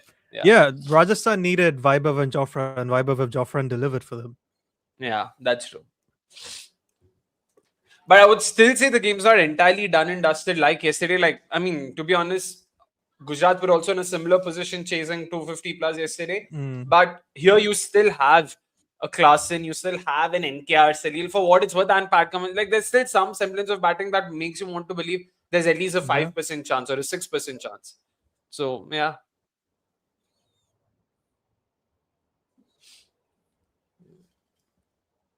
Meanwhile, Ashir is really pissed with the fact that Bumrah hasn't been picked in the top 10. Why the hell is Bumrah not in the top 10 of the list? What does he need to do more? Have they announced all the names? Or right now they're at number 5 or something? I don't even know, man. I saw Stain at number 7. That was the last. So. I think they fucked up by not making it 21st century debutants. They unnecessarily like made it complicated for Complicated. themselves. Yeah. Yeah. Oh, And they ABD's number also, 6. I think they also had to announce like the weightages they use for each format. Like, are you Yeah, giving yeah. everything the same weighting? Are you giving tests more weighting, which is more than fair? But at least make it known. Like, because problem is no one knows what they're doing right now. I mean, all they wanted was engagement, and you must say they've done a good job at that. At least they Props there. been That they have disciplined. done, yeah. Yeah. That they have done, yes. People are talking about it, that's for sure. Yeah. Meanwhile, it is Mr. NKR in the middle. Archer definitely gets a 4th here. Yeah, you have to go for it now. There's no point in preserving yourself. Yeah. You just need to win the game. You just need to close it. So fair. Mm-hmm. Yeah, this has been a good playoffs for me, man. Everyone I wanted to do well has done well. This is good. Lucky you. Yeah. Now the only way this will probably get ruined is if GT win the finals now. Which, fuck, I gotta hope that doesn't happen, man. Really good shot. Fingers crossed for that. Just the back foot punch. Lovely shot past cover 4. Nicely. The thing is, also why I want to give SRH a bit more chances that Jofra has only 1 over left, and I still think it's Jofra, nothing for RAJ. So every other bowler that's going to come in, SRH and Klaasen in particular, will be, fancying the chances, and Klaasen himself has been in great form. So yeah, I still think there's some semblance of hope. So yeah, let's see. Yeah, this year there's like no batting left for them now after this. Yep. GT, man, like, I really hope I'm with you. Yeah. Brijesh is coming on now, which I don't mind at all. Interesting. Yeah, fair. Want to see if he sticks to Yorkers. Like he's been doing a bit of that, bowling Yorkers in the power play. Want to see if he does more of that. See, here's the thing though. If you're Sunrisers, you have to consolidate now, right? You can't keep attacking. Yeah. And he's pulled it for a single, I want to say. Yeah. Yeah. So here's the thing though. If assuming they survive, both of these to survive them, you can't bowl spin to them anytime soon, can you? Not your Klaasen. Reddy. Oh yeah, Reddy's not even Reddy. He smashed them this season. That's true. Yeah. Reddy's improved his game versus pace, but his spin game is still much better. Yeah. That's true. But they have only one spinner. Oh, they have Jadeja too. Fair. Yeah. But they have no option but to bowl spin, right? Unless they go to Shanaka, which I don't think is a great option. No, you're right. Yeah. You can't bowl Shanaka to these two. Yeah. This is a fun question. Should Ishan Kishan bat in ODIs as well for India? The question is where? Where? Exactly. There are plenty of names you can make an argument for, like in terms of playing do you India, mean opening the batting?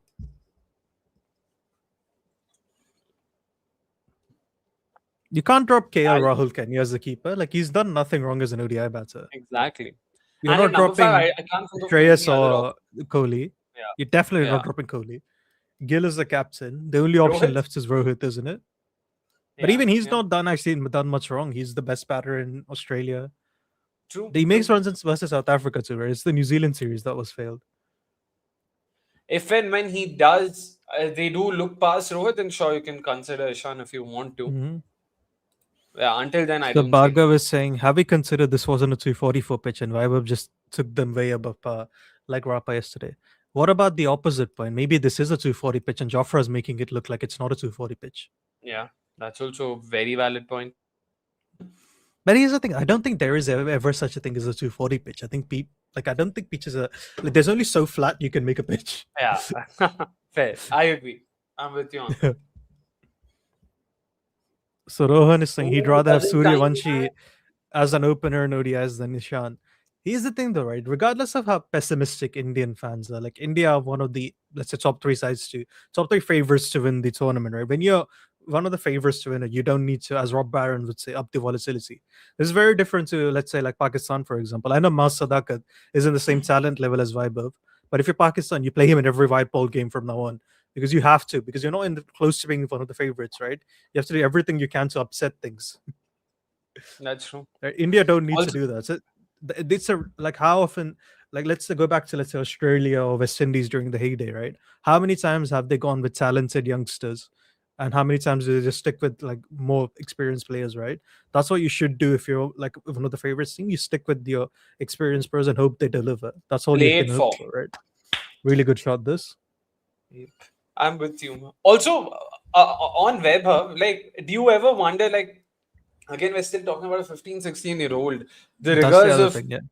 yeah, one days and tests and all of that at that age. Like, I know people can talk about how we had teenagers back in the day, but back in the day, they weren't playing as much cricket.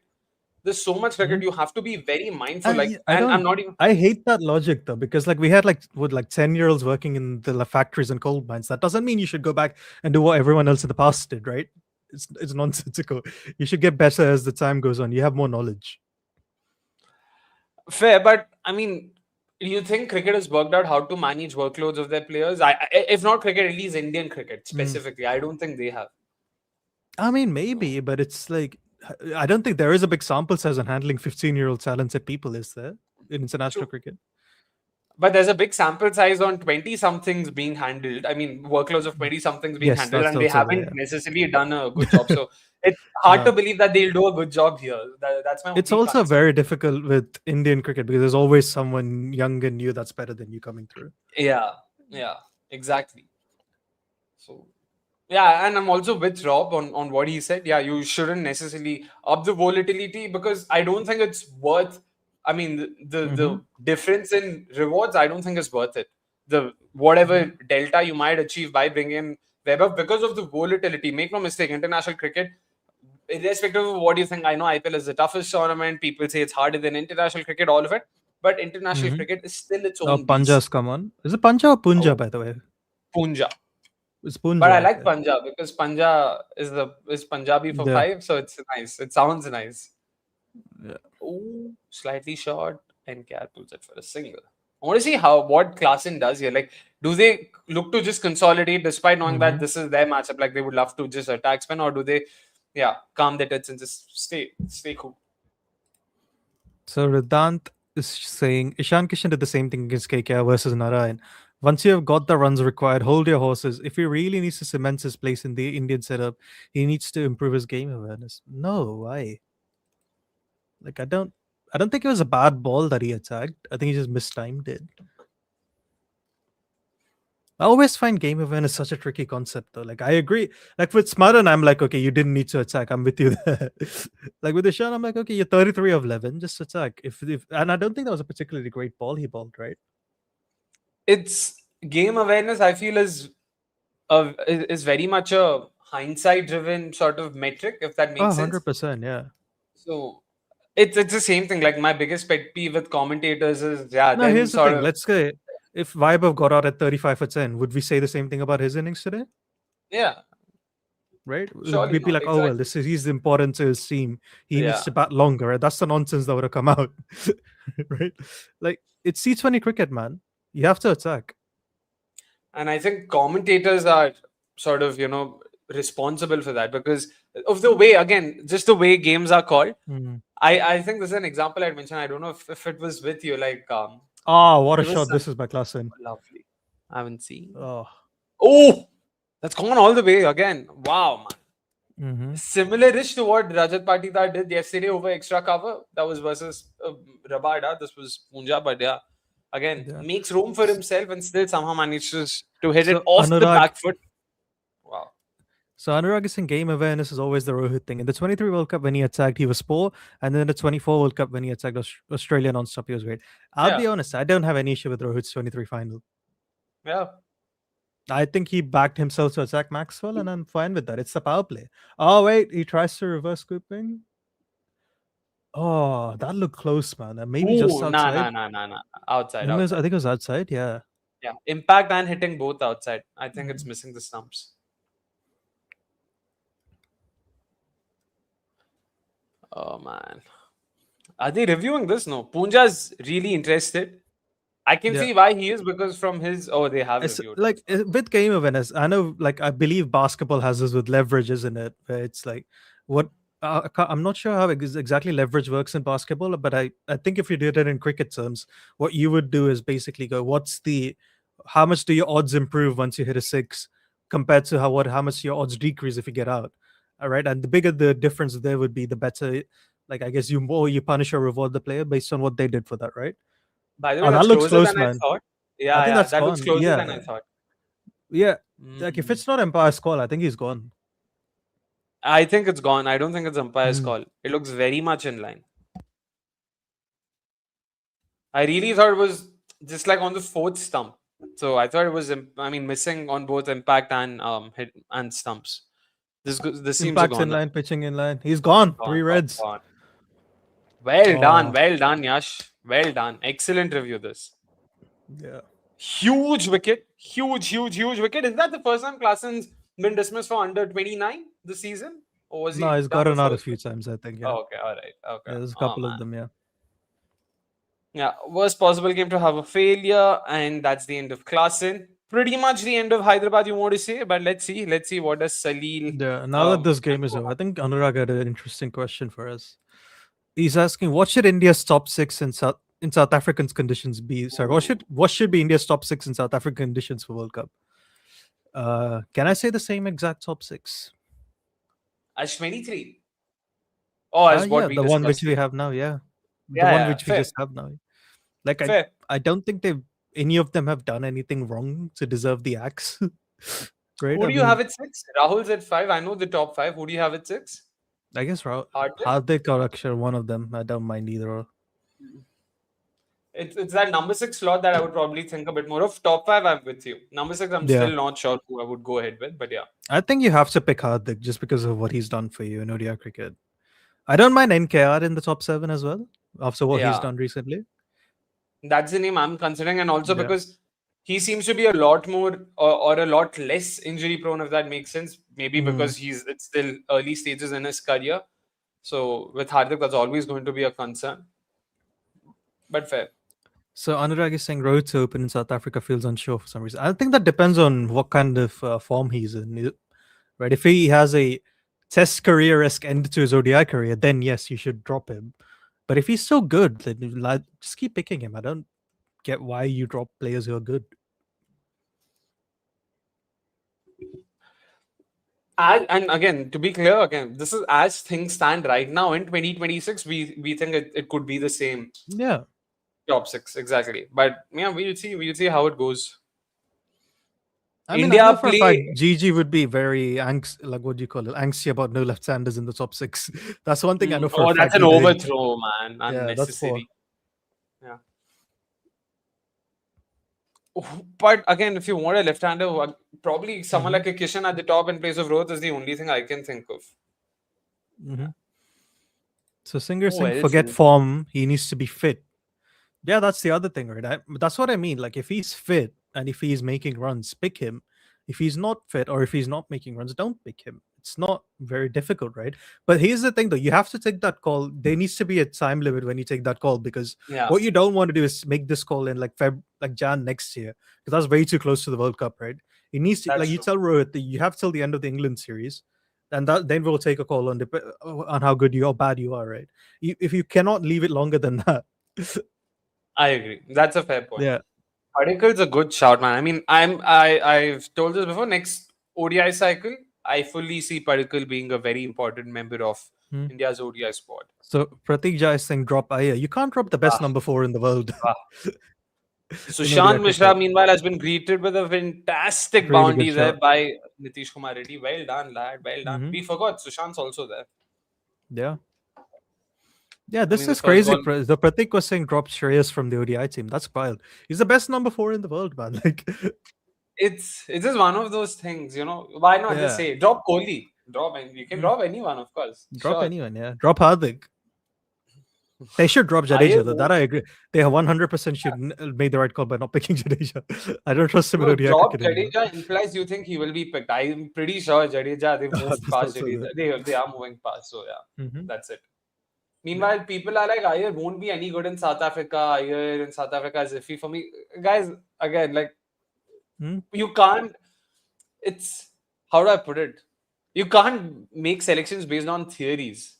Here's you the can thing, only though. make it based on... You cannot make that call unless you're 100% sure he will fail. Yeah. And I'm not 100% sure he will fail. I'm not even 50% sure, to be honest. It's No. again, I know people want to talk about the short balls and all, but on surfaces with pace and bounce, he's done more than well, and he's also Yeah. done a more than decent job of overcoming his sort of weakness, so to say, against short balls. By the way, that's been another whack down the ground for a 4. Let's see how They're Sushant still bounces back. attacking, which I don't mind. Yeah, that's true. This is the only way to play. I mean, or else there's no point. I agree. Yeah. Ooh. This SRH are not gonna like stat pad their way to like 190, are they? That's true. That's true.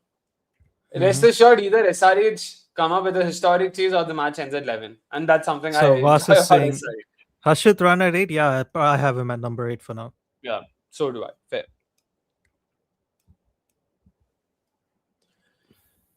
Anywho, that was a very cheeky single taken there. Almost unnecessary, I might argue, but yeah. No, I Decent know slow with the one, that. ODI team, like one of the criticisms I heard was, oh, they didn't attack spin enough versus New Zealand. My counter argument to that is your best players of spin just didn't face a lot of it, which is another issue, isn't it? Did you see the attempt? Sorry, I don't know if I Yeah, heard that's you. fine. That was some excellent dribbling skills or kicking skills Oh, from yeah. Pereira. Well done. That almost counts. Nice stuff. It requires a lot of force to be put behind the ball just to kick it off your cricket studs. It's not like well done. Very close. Very close. Indeed. What was I saying? Sorry, what were you saying in the end? I lost you there. I think you were talking about Iyer. No, yeah, sorry. Do you know, remember after the New Zealand series, people were saying India just aren't attacking spin enough or something like that, right? Yeah. Yeah, my argument to that is your best players of spin didn't face a lot of it, right? I think which is a different issue, but Shubman and Shreyas kept getting out to the paces, so which meant that you had Jadeja like by blocking spin basically, right? And Virat, as good as he's just going to battle run a ball versus it, right? I remember looking this up. So Shubman was going at well over run a ball versus spin in that series, and I think Shreyas was in the brief time he faced it was going at run a ball versus it, right? That's not the issue with them. I think sometimes India, they're very happy with spinners being like none for 65 or none for 70, whereas I think you want my only criticism with them be just don't be afraid to hit them for 100 and then it's 10 overs if you're on one, right? Like you shouldn't be I think they're more likely than any other team in the world to like be like what was it like none for 55 versus spinners, right? Whereas if you compare them to England could be like 5 for 20 or none for 110 versus spin, right? That's true. Fair. Mm-hmm. But it's a bowling attack where I don't know if I can say I'll see a lot of churn, but there are a lot of contenders. Prince is a decent shout. So Anurag is saying, considering how Arshdeep has been bowling, would you guys have Prasad as a bowler over him or someone else? I mean, isn't Arshdeep averaging like 24 in ODI cricket? Like, why am I hearing that he's bad in ODI cricket? And even in general, Arshdeep for some reason always bowls worse in IPL than he does in international cricket. He does well. He's the Rohit Sharma of bowlers. Right? He's always worse in the IPL than he's in international cricket. And he's a left-arm seamer that bowls with the new ball. I don't mind. I like Arshdeep in the team. Yeah, you want that variety. You definitely want that variety. Yash continues. Very full delivery. Reddy knocks it down the ground for a single. This is there and thereabouts. The required run rate was what, 12.1? I want to say 12.1, 12.2, which is not too bad. I mean, again, could be far worse. This is fun. Upamanyu Sengupta is saying, why not pick Shami? Is it only because of the beef with Shami? Still very high skill, he's showing everywhere. Ooh, it's a fun question. If you really want to bring someone back, Bhuvi is the name I would talk about. Shami, I think, we should be past him, especially in the ODI format. I mean, not that it's not down to his skill, but no, I think I would have given him a series or two of them, so just to see where he is. But I feel that plenty you of can't other keep names playing Roko and not play Shami, right? I mean, I don't think like Shami. I think is better ODI cricketer than Rohit is, for example. That's a 4 again. Yeah, really good. That's some statement. Yeah, how is the greatest like strike bowler in World Cup history not a better cricketer than Rohit? Like that's what my argument is. But again, my question then is he's turning 40 what in a couple of years' time. So by the That's time the World irrelevant to me. Like, I don't care how old he is. Well, all I care about is he bowling No, well. and adding to that, he doesn't seem fit. I mean, to be honest, in the sense, like, sure, IPL bowling 4 overs is one thing, and I don't think he's had the best of season for LSG either. He's been all right. He's been there and thereabouts. He's not been bad. And I know, I completely get it. His World Cup numbers are insane, just otherworldly. But I don't think, man, especially when you have so many contenders, so many youngsters he's who've hit it for actually done well, six. who deserve a chance. As opposed to what a all the shot. batting talent India has, right? The India always have talent, isn't Yeah. there? Like, could we not have made that argument for Roko before they kept sticking with them? But that's my issue with this. You can't make that argument for the bowlers, and not for the But batsmen, right? do you think You have Shami to has be done enough consistent. in the format, apart from World Cups? I get you with World Cup numbers, but do you think Yeah, he's didn't done he enough take a outside the World fifer? Cup? He's not played outside the World Cups, man. That's my issue with him. If he played No, like five before ODIs and they 2020. bowl badly, then I can understand not picking him. But you're not giving him a chance to prove himself in international cricket. But again, maybe I mean, color me biased, but I wouldn't put Shami in the same tier. Oh, what's happened there? And that's a 6 again. Wow, well done, NKR. Doing a fantastic job of keeping SRH in the hunt. They need 130 of the last 11 overs. That's in the 11s. The required run rate is below 12. Not bad at all. Yeah. Not bad at all. Wow. Well done. Great shot. Yeah, Reverse you were swept it saying for a color six. you biased, but Yeah, I mean, you can color me biased, but I wouldn't necessarily put Shami in the same tier as Rohit Sharma and Virat Kohli. Make no mistake, I'm not saying he's no, I bad think or Virat's something. better than Shami, but Shami's definitely better than Rohit for me. You can't ignore Rohit was bad for 5 years of ODI cricket, man. Like, Shami's been good just most of Which his 5 career. years are you referring to? The first 5 years? Yeah, of course. You can't just Yeah, morally ignore them, right? I'm not. But that was a different era. That was a different management. That was a different captain, right? Like, this is very different. Yeah, but it's the same Also Rohit, important- isn't it? No, That's my issue. I agree. I'm not going to justify him being given such a long rope, but I feel Okay. now with so many names, and also in some sense, I don't know if you would buy this argument, but somewhere social media has given a voice to all these fans to just keep voicing out whatever they want. And we've already heard one of the selectors say how that would also play a role in how they select. You know that Shami won't be a very popular choice that way, especially when so many youngsters are coming up the ranks. You see Prince Yadav and all these names are being spoken about only because they've done well in the IPL. So it will be a very hard See, by selection that to argument, convince. I've been talking about a new young batter every 5 minutes as well. We are. I mean, a lot of Yeah, fans. yeah. By we, I don't mean we. Exactly. And I don't know. Like, I've not been the greatest fan of Rohit myself, so it's surprising that I'm in this argument. I'm in his See, defense. Anurag, I'm with you there that bowling is more difficult at RAJ. My argument is you're not giving him ODIs to prove his fitness. That's my issue with him. If he played, like, I think he's earned the right to have like 2 ODI series where you determine how fit he is, right? No, Just the but- same way Rohit has with his form.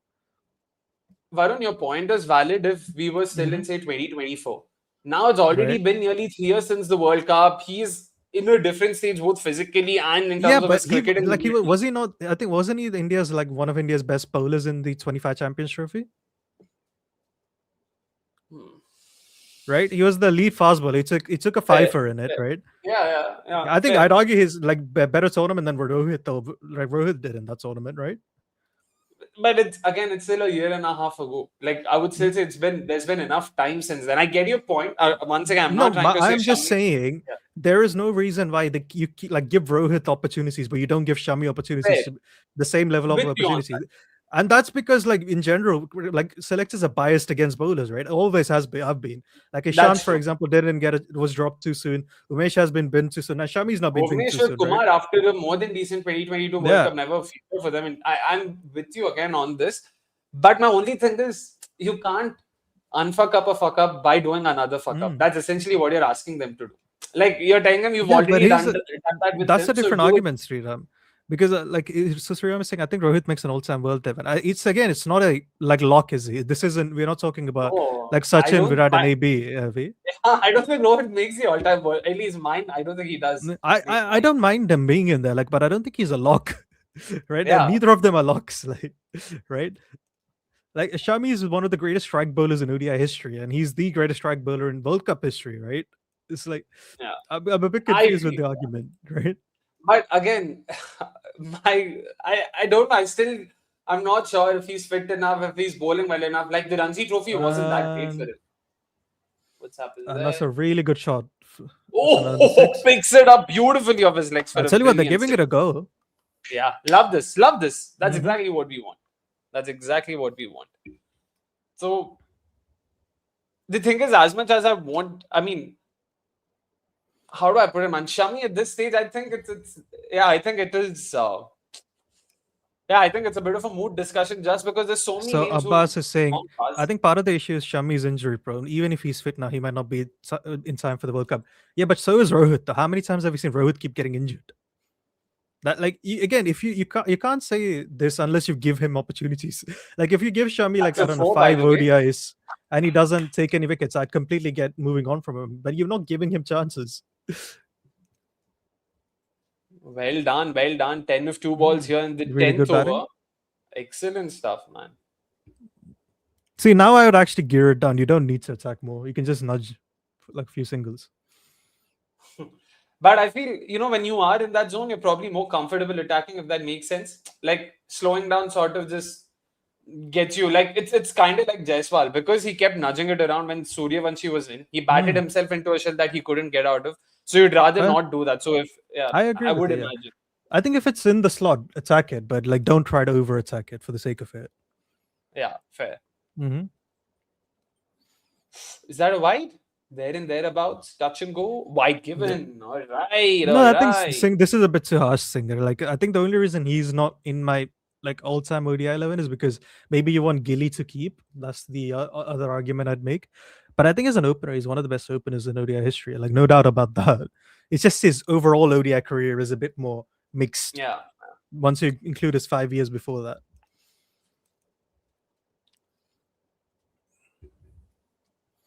That's a single there. Not bad, man. Not bad. Excellent partnership. 44 of 16. Well done. Very well done. So Punjab spinners at New Chandigarh.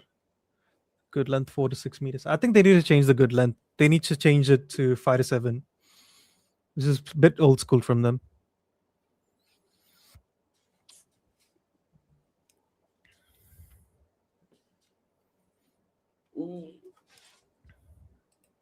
Aldahar is saying Dhoni makes the best ODI 11 run. I don't think he is in mine. If you're talking about all time, I would imagine again probably Jared would be the best person to answer. Let me actually say what mine is. So I have, let's say you go Sachin and Rohit for argument's sake. So Sachin and Gilly, if you want a proper keeper. To be clear, you're doing an all-time world 11. Yeah, correct. So then number 3 for 5 for me is easy. That's Virat, Viv, and AB. Right. I have Klusner at 6. Yeah, fair. And then I'd want one more all-rounder. Shot.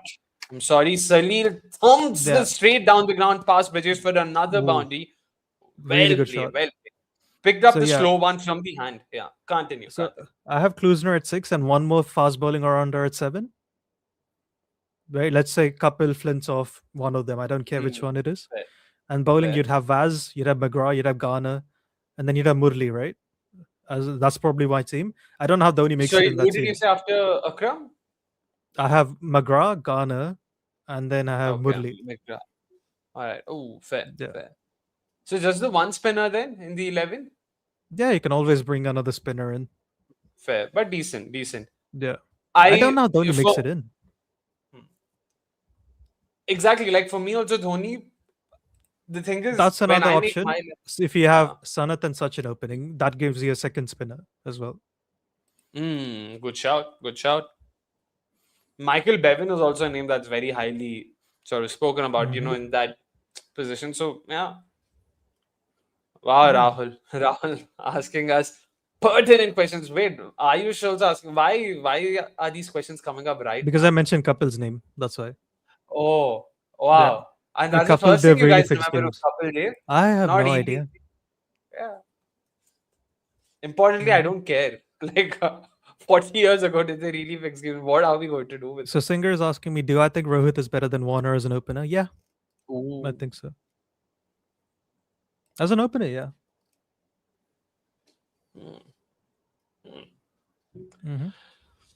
My biggest, that's not a great delivery, just a single. Jadeja will be Yeah. happy. Oh, missed What but was I nothing. looking? So Surya missing. Dude, What they about need Sachin? 11.2 for the last 10, by the way. I'm That's sorry to cut insane. you off. Yeah. Yeah, it's not a lot. Yeah.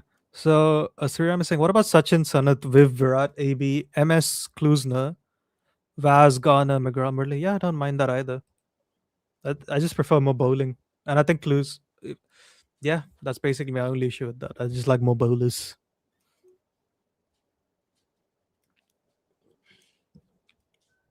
Would we Aldar is saying, say what are SRH Kohli's after true or this? Zuli said? How the hell is Virat Kohli not an automatic pick for ODI cricket, man? Come Yeah. on. See, T20, I'm with you, but like ODIs, come on. He is an automatic pick. That's all that, like, we talk about Sachin, Virat, AB, and Viv, all 4 automatic picks in the ODI level. By the way, very happy with Jadeja. 3 balls so far. All 3 have been under 90. In fact, all 3 have been under 85. He's really slowed it up and bowled them, not given them any pace to work with. So well done. That's exactly So how we should Ayush bowl. is asking us, Bumrah's not yet in the world 11 for ODIs. I think he's the best death bowler we've ever seen in ODI cricket. I think what puts him behind, let's say, Vaz and McGrath for me is the new ball bowling. And Garner is the greatest ODI bowler ever. You have to pick him. You have no choice there. So that would be my rationale. I also don't mind, let's say, if you always got him, and that's the end of Nitish Kumar Reddy. Again, did you see what Jadeja did with his action there? Came round arm, very slingish, very. Oh, he also did the 3 o'clock. pushpa celebration to Nitish. And he's, by the way, okay, I thought he was calling out Nitish. No, he was calling out Jadeja. Codename is saying no Ponting, who's your captain? I don't give a shit about captains in all-time 11s. I've seen this a lot from Indian fans. They're like, oh my god, it's like you have to look at who you're going to pick as your captain in your team. I don't give a fuck, man. It's an all-time world 11. None of them are ever playing together. Why would I care about captaincy in my make-believe team? Right? Fair point. Very good over so far from So Jadeja. Singer is saying Very Warner unlikely. Warner averaging 45, 97, Rohit 48, 92. That's the overall numbers. You specifically asked me, do I think Rohit's a better opener? That's a very different question, right? Then you have to look at Rohit's record as an opener. That's why I said if you look at his overall package, then it's not as far as I think Rohit fans think it is. It's why Rohit's not an automatic, let's say, top 5 ODI batter is because of those first 5 years. Right? If Rohit only opened in his career, then he is in this would be like an automatic opener, right? Meanwhile, aldehyde ketone is still not buying your argument about Kohli being an automatic pick. He's like, but why is he an automatic pick? He's the greatest run scoring machine we've ever seen, even adjusted for errors. That's why he's we've never seen anyone like him. And he's done it at a good rate, right? He's had the greatest peak. There's so many reasons.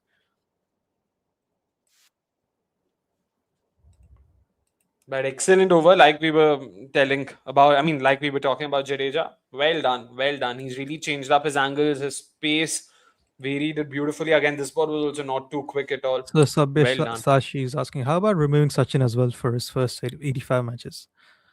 I'm confused with this. The difference between Sachin is that even if he's mediocre for his first 5 years, he was elite for 19. Let's say even if it's not all 19, whereas Rohit's not had that, right? It's for 5 to 10, roughly, give or take, or 5 to 12.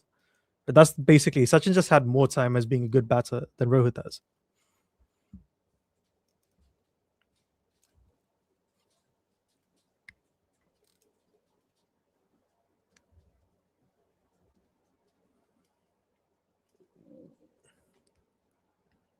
So Sushant has come back in. Interesting, but I want them to be bowled out quickly, man. I mean, this is the last recognized batting pair. So fair. Yeah, Shivan can. I've been told Shivan can bat. I don't know if he's actually batted. Oh yeah, he is an all-rounder. That is true. But again, IPL level, it's hard to sort of gauge. Starts off with a wide. 105 of 9 again. If these two stick around for another 4-5 overs, then it's just a one-man job from there. What if Cummins does a 50 or 14 again? Exactly. Which he very well can, because I really think he's a very underrated hitter of space. No, he's not out. No, he's here. Jofra again. Really well judged catch. And that's the end of Pat Cummins. Please, guys, take wickets. I want this to end quickly. Yeah. 11 o'clock finish. I was hoping for that yesterday, maybe today. Oh, well caught, man. Well caught. Just saw the catch. Well done. Was just saying Yeah. Cummins is actually a very underrated hitter of pace, and right on cue misses. Sushant Mishra gets his maiden IPL wicket. So well done, lad. I think Not a Paddy bad can innings. only hit pace, though, right? Like he can't hit spin, Yeah. I would imagine. Nope.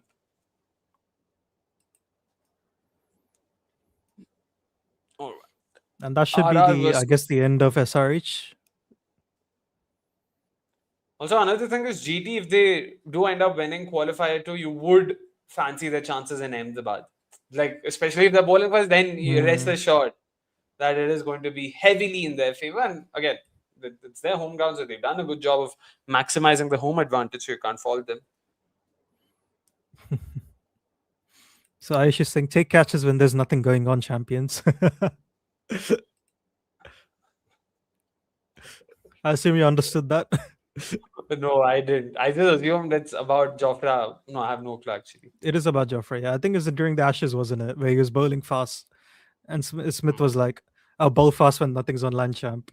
Oh, And then Ponsing also calls him a champion in like a sarcastic way, I think, after the test. Meanwhile, Jasraj taking the mickey out of me. Well done. That is. The Those are Ayush my is saying fallback Ayah not being points. injured is news at this point. Wait, was he injured? Yeah. Oh wow. Pratik is saying Ayah is injured. Oh wow. No, this I now? mean, unless something's happened during the watch along, not that I Yeah. know of. That's what I'm hearing.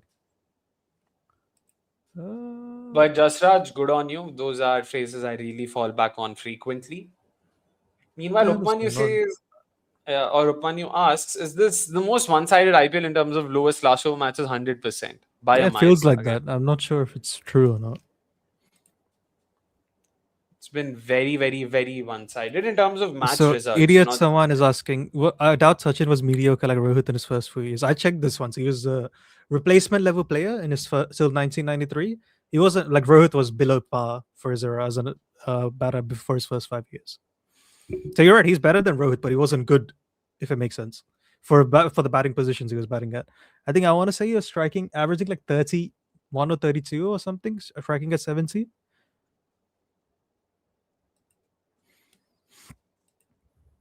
Sochin. Ooh, is that a wide? Well bowled. I guess. Yes, it is. Second for the over. Well done.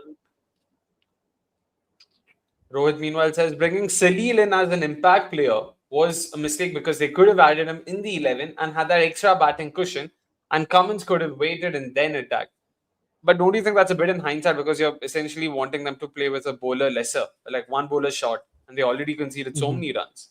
I think what he's saying is because Cummins is batting at 8 for them, isn't he? Yeah. Yeah. So, Oh, yeah. At 7, I guess. Oh no, 8. My bad. Yeah. so he's saying if they had Salil, then Cummins would be batting at 9, if it makes sense. So they would have had one more batter. Yeah, but that would have been at the cost of a bowler, right? In all likelihood, if they wanted. That's Nitish as a bowler completely, which is fair. I don't think he's a That's poor of a bowler. Yeah. Who has actually the bowling option? How many bowlers do they have? So they have 5 I mean, they bowlers can plus use Nitish. Abhishek and all Yeah. if they want to a bit more. Yeah, that's what I don't think they want to do that. Which is again, I don't mind them at all.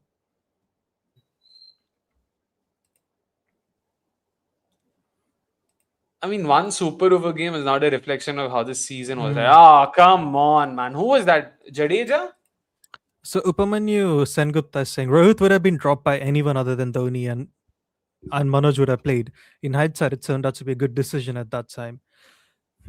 Here's the thing though, like I get what you mean, but isn't it a better system if you, let's say, just told Rohit, we think you're really talented, but we don't think you're ready yet.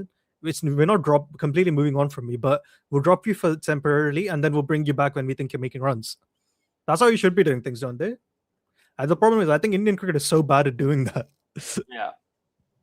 Because I Indian don't cricket think is I not don't know what you meritocratic. gain by making people play like tens of 100 ODIs and they're not making runs, right? Well, I think I want to say Yuvraj Singh was averaging less than 30 in his first 100 ODIs.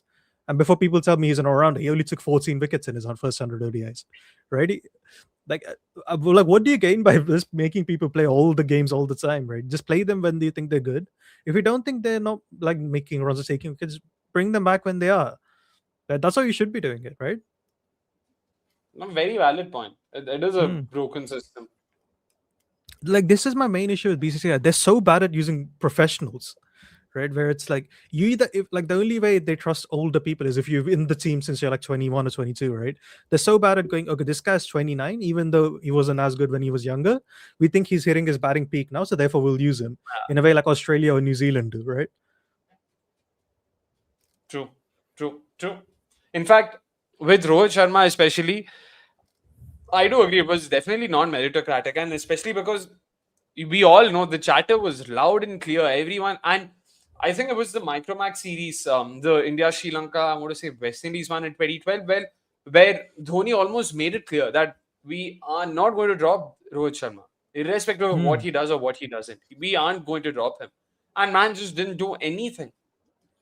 So yeah, it's hard for the rest. It's a very bitter pill to swallow for the rest. So that's what I'm saying, Upamanyu. Yuvraj took 14 wickets in his first 100 ODIs. How's that an all-rounder? That's basically a part-timer, right? You can't even say like he was an all-rounder then, right? Because I think I want to say he was bowling like 10 balls per game or something like that. I have to check it. That's you. He was barely bowled when he starts it, dude. It's not till like 2008, 2009 he starts bowling a lot. I think this like one of the biggest myths in Indian cricket is Yuvraj is an all-rounder. He's not. For majority of his career, he was basically a part-time. During his peak, he was a decent fifth bowling option, but that doesn't make him an all-rounder. And also, you saying that even a bad Yuvraj is better than Sairaj. What's the like? What are you basing this argument on? Because Sairaj never played, so you can't. Again, it's just a statement. I need to back this up. That's true. Because in that era, I want to believe even Sehwag and Tendulkar were averaging like 8 to 10 balls per match because everyone was getting an over or two consistently. So that's why I was a tad bit surprised. I thought Yuvraj let me just say 100. Yeah, he's averaging less than 2 overs a game. He bowled 197 overs in his first 100 ODIs. Let me just get the dates for this. 1st August 2004. I need to check what all the Indian batsers were doing in that period. 1st August 2004. Okay, 3rd October. Fair, Bhargav. That I agree. I should be called out for that one. What's happened? So you mentioned Yuvraj can't be called. It's a myth that he's called an all-rounder. So Bhargav's like, hey, if Cummins is called a test all-rounder, so nicely, I'll have to take that. I'll have to just take that on the chin. Yeah, Sachin was bowling more overs per game than Yuvraj was in that period. So Sachin played 90 ODIs in that same period. He bowled 200, nearly 100 more overs in 10 less games. What about Sehwag and Ganguly? Even they were bowling. Sehwag bowled 340 overs in 95 ODIs in that period. There you go. That's right. That's my point. He was not an all-rounder. Right? Oh, Yuvraj was bowling less than Sehwag, Tendulkar. Wow, that's actually... But again, Upmanyu, that's your personal opinion. So you can't state it like it's a fact. It's your opinion and you're entitled to your opinion. You can say Yuvraj was better than Sairaj. You have to be careful with this. That's when you end into a more and more cook and bat or Cummins is an all-rounder type thing that Akshay fell into, right? Yeah. Like sometimes if you can't only remember the good innings, you have to look at it holistically as well from time to time. Yeah. Like they clearly were right with Yuvraj, but again, with Yuvraj, would it not have been more beneficial to both India and Yuvraj if they were like, well, we clearly think you're very good. Just go back into domestic cricket, take some time, and we'll pick you again when you're ready. Because the counter to that is, and a very valid counter, I might say, is what is stopping someone like a Manoj Tiwari from having a career like Rohit Sharma had he been given just as many chances, like in ODIs, or say, like I want to say, someone like a Dinesh Mongia during Yuvraj's career. Like there's no way of saying it's a what if. Of course, you can say that just on skill, just on caliber, one's better than the other, but these are all subjective takes at the end of the day. Because one guy was back and given those chances, he managed to come through on it or come good on it. Can't say anything about anyone else. So yeah.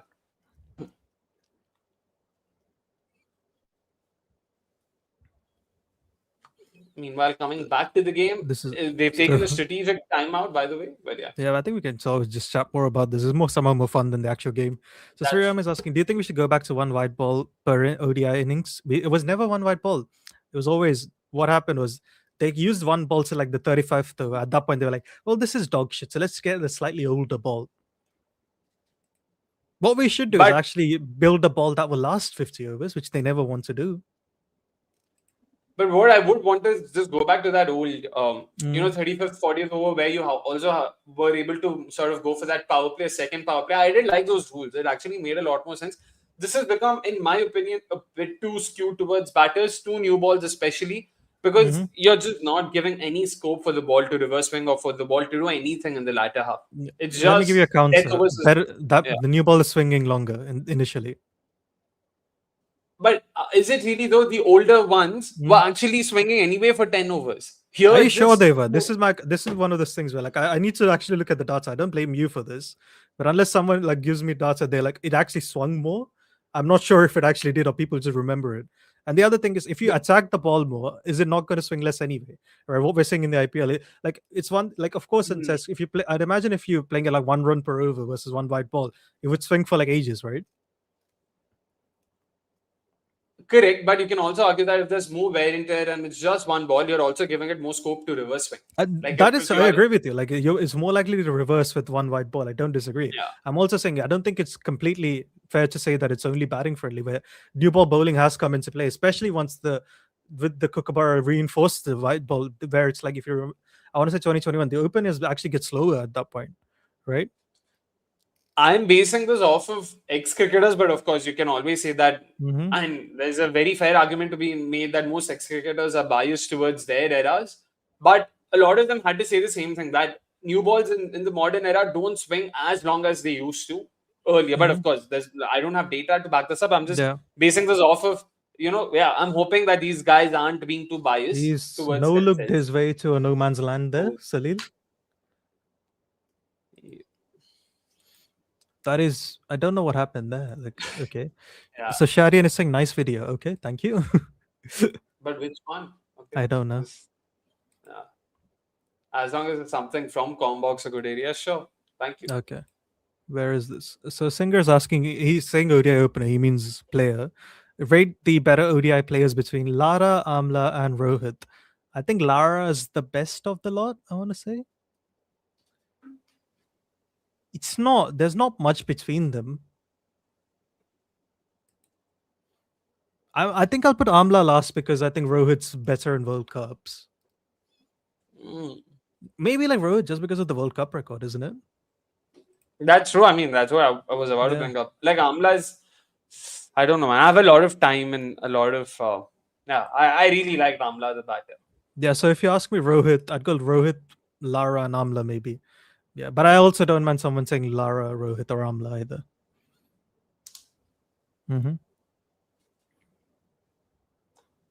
But Avnish again. So Avnish says we talk a lot about impact in big moments. In case of Yuvraj, he delivered with the ball and bat during the 2011 World Cup. Not one game or a fluke. So does that qualify as an all-rounder? Potentially totally not explored. 11 years though, yeah. 11 years into his career, he gets that 2011 World Cup. No, as I said, he was an all-rounder in that World Cup. That doesn't make him an all-rounder in general, right? Like if I say, for example, Will Jacks was an all-rounder in the 2026 World T20, that doesn't mean he was an all-rounder all his career. True. Right? Like we've seen things happen in World Cups, right? I mean, we spoke about Hardik Pandya. He didn't play as an all-rounder in 2020, like in the IPL. There are times when he is, there are times when he isn't. And it's not just down to injuries. It's down to also, like you said, like if captains are trusting you, whether you're bowling good, not. So even I was genuinely surprised. I did not think Yuvraj had bowled so little in his first ODI. So yeah, first 100 ODIs. Yeah, it takes him an eternity to start bowling properly. Like maybe you're right that like they probably didn't trust his bowling enough for a long time. Or it could also be just he wasn't as good as bowling. Like we don't know. Exactly. He just probably worked on it and became better. Yeah. Rake Jake is saying it may not have swung for 10 overs, but that's the vibe it gave, and that's what's most important. You're not wrong. Fair. Vibes are everything. Yeah. So Atar was saying by that logic, Arvinda would be Sri Lanka's greatest all-rounder if you look at one World Cup. Yeah, agreed. But Sanath would be a great all-rounder based on that tournament. What else do we have? Yeah. And Sanath's def more of an all-rounder than Yuvraj is, right? Quite comfortably. Oh, for sure. Like quite comfortably. He's taking like a wicket a game, I want to say. He's taken more ODI wickets than Shane Warne, if I'm not wrong. He has, yeah. So. Yeah. Well, yes, I think Sachin has more fifers than Warne, I want to say. Yeah. That's the famous stat. Yep.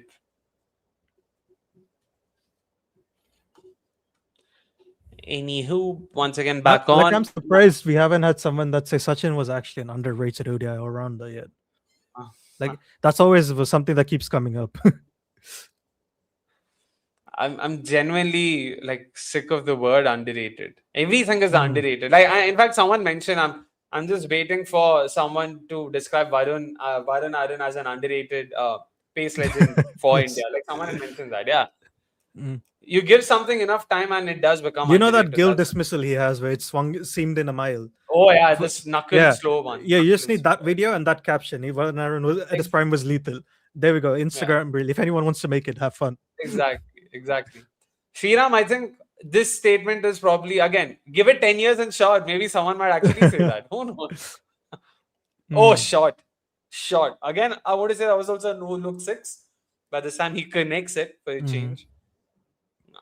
Very tough ask, but the only thing in their favor is RR don't have too many strike bowlers or bowling options remaining, so they can chance themselves Salil at And least. he's logged it and he's out.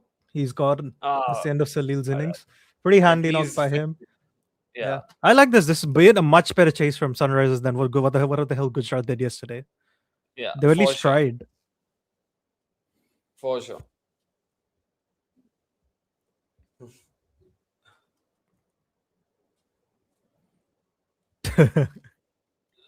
Like this from Atharva. Oh, To be fair, that is quite impressive. I still don't know how he did that. Like defending one like was 5 runs versus in over South Africa, twice. the other was who? Pakistan? I have no idea. I think South Africa one I know. Like the other one I have no Yeah, idea. 94. Yeah, I know the Mm. Titan Cup. Or the other was West Indies, probably versus. No. I don't Oh, think it was versus Lara. that's okay. I know he bowled in over versus Lara where he gets Defending. him out or beats him, something like that. I know there was a Sachin versus Lara. Oh, it's Pakistan. Thank you. Yeah. Oh, they're saying Pakistan. Yeah. Yeah. That's also a fair point. Back then, runner ball itself was very tough. So, yeah. West Indies, he tied. All right. See, I understand runner ball being tough for like 10 overs, but for like surely you get it for 1 over. Yeah, exactly. Yeah. Right? Like even by That's those true. standards. Yes, Singer. The second qualifier is also in Chandigarh, and that match is happening on the 29th, the day after, which is Friday. Mm. By the way, multiple folks have asked us multiple times. Varun, I'll throw it to you. Is Kedar Jadhav an all-rounder? Or was he ever an all-rounder? Even when he was at his bowling peak? Kedar I want Jadhav. to say no. He was a handy part-time. Is the vibes I remember. Same. Never ever thought of him as an all-rounder. I want to say 73. Nah, not an all-rounder for me. Let me just check I guess since 2017 where he's bowling more. Yeah. 16, 17, 18. Those 3 years. Yeah. So 17 is bowling 3 overs a game. 2018 is bowling close to 4 overs a game, and 2019 is bowling 3 overs a game. Nah, not an all-rounder. Oh man, you should have seen this ball from Jadeja. I don't think this was even 70 clicks. I want to see Wow. the speed on this ball.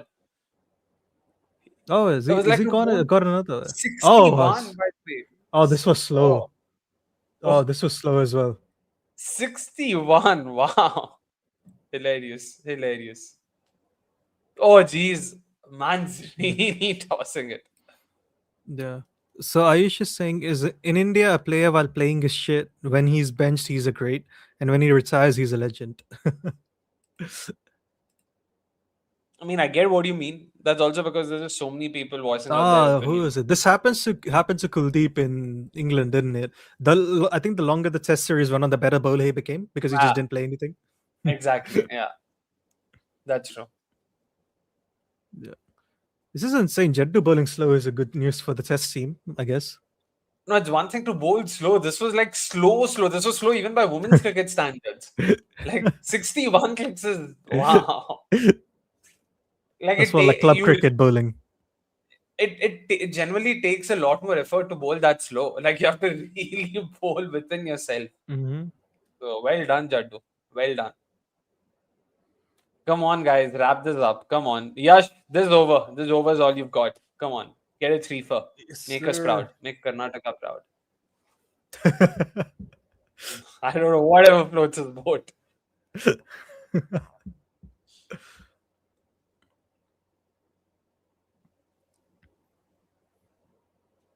Okay. That's true, Rahul. That's a fair point. We are really so. I Mani have has been no idea asking about the us. super sub. Yeah. Yeah, yeah. We've not seen enough. Like I know about the rule. I know Vikram Solanki. I know all of those things. I know the trivia. I don't know the actual dynamics of what happened and why it didn't work out. Mhm. Ooh. That is true. The India-England series is starting tomorrow. For those who are interested in women's cricket, do check that out. Hmm. Yeah, I'm excited to see how Richa fares. Apart from that, I want to see how the England side fares. Capsey has done well. I'll throw in Lauren Bell as well and Lindsay Smith. Both of them have been great in So the New Zealand Anurag is series. asking, is Rahul Tewatia an all-rounder? I Yesterday, don't know what he weren't is. you the one who asked that question about how many overs he's bowled in the last 3 seasons? No, I think Cheyenne was just obsessed with it. Yeah. He's I think not. Cheyenne He's asked never that been one, an not me. all-rounder. Yeah. Even at I his think there so when was, he was even for Rajasthan, he was, I think, for a brief window. he never bowled and batted a lot in the same season. He bowled a lot. He was a bowling all-rounder for Delhi, and then he came to RR. I think he was traded to RR, and he became more of a finisher. That's it. He never really bowled for them as much I'm to just looking. classify him as an all-rounder, from No, what no, I no. remember. It's 2020 he was on around. I think even in 2021. How many overs did he bowl? At 21, his batting was again. He was just Yeah. not doing anything. Yeah. You could argue he's an all-rounder, but had a bad batting season for that. Fair. Yeah. But how many overs was he averaging per innings per match? Was 276 divided by 14. Yeah, about more than 3 overs a game. That's an all-rounder for me. Yeah. Fair. Yeah. That's true, Sheraton. Anurag is saying is Washington having the same trajectory. Imagine that arc. Washington Sundar becomes a new Tewatia. Oh, wow. What an arc that would be. That'll be insane. I mean, no one rates Washington's bowling less than I do, but surely even I think he should be able to bowl at some point in the IPL. I mean, if used well, again, you just have to look back at that 2020 season where RCB used him as a power play specialist. He had a great season. He was, if I'm not wrong, he was the only bowler conceding at less than 6 per over in the power play. Yeah. And he bowled a lot of overs then. So it's just very bizarre. Wait, what? Washington Sundar to be the first player to... Oh, such a dated joke. I almost fell for it. I'm embarrassed. The issue I think is like is this team is not set up for his bowling because you have Rabada and Siraj in the power play. And they don't like spinners. Nehra just doesn't They like do not spinners. like spinners now. So you can't help it. Yeah, yet like they have like 3 or 4 spin bowling around us in the same 11, and none of them will ever bowl. Exactly. Mm-hmm. Archer back. Come on, Archer. Ooh. Come on. Off pole. Please end this. Take a 5-4 and end this, please. Yeah, please. Oh, what is that shot from Malinga, man?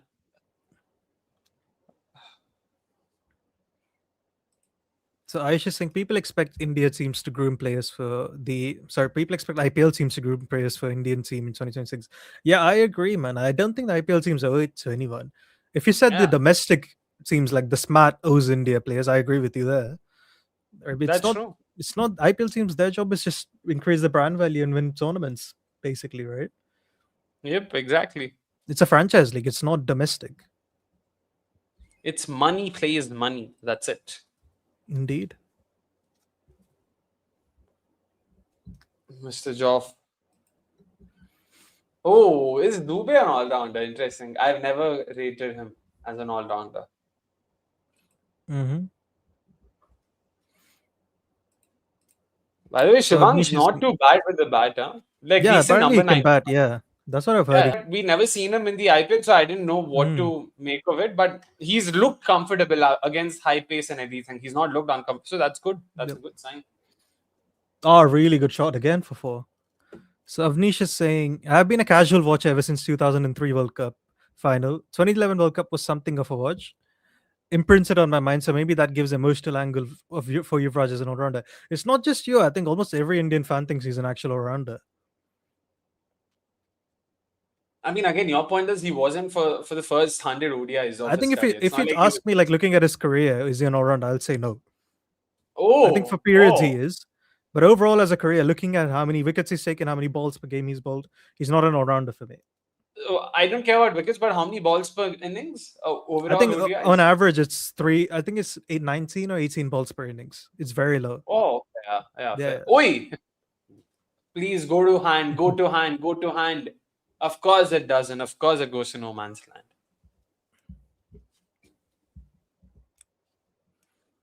No, this is true though. Sherson is right. MSD made many Indian spinner rounders in middle overs. The Fair man point. did love his Fair part-timers. Yeah, fair point. He just loves spin. He's the opposite of Ashish Nehra. If anything, Ashish Nehra and Dhoni should be together in one team, and we should see how that works out. That'll be fun to watch. Mhm. Is it an unpopular opinion to say Dhoni should have retired from white ball cricket in 2015, but continued playing Test cricket?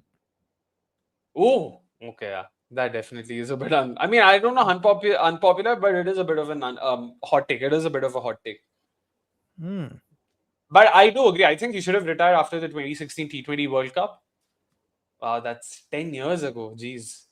By the way, Yeah. another boundary for Shivang pulls it very well. Again, he's looked very comfortable against the 140, 145 clicks of Jofra Archer. So, not bad, lad. Not bad.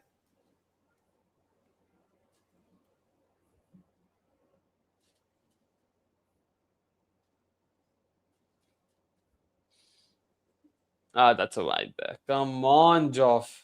Here we were expecting you to get a fifer for yourself, and you've conceded 15. What, 16 now? Jeez. But yeah, Varun, you think Shivam Dubey is an all-rounder?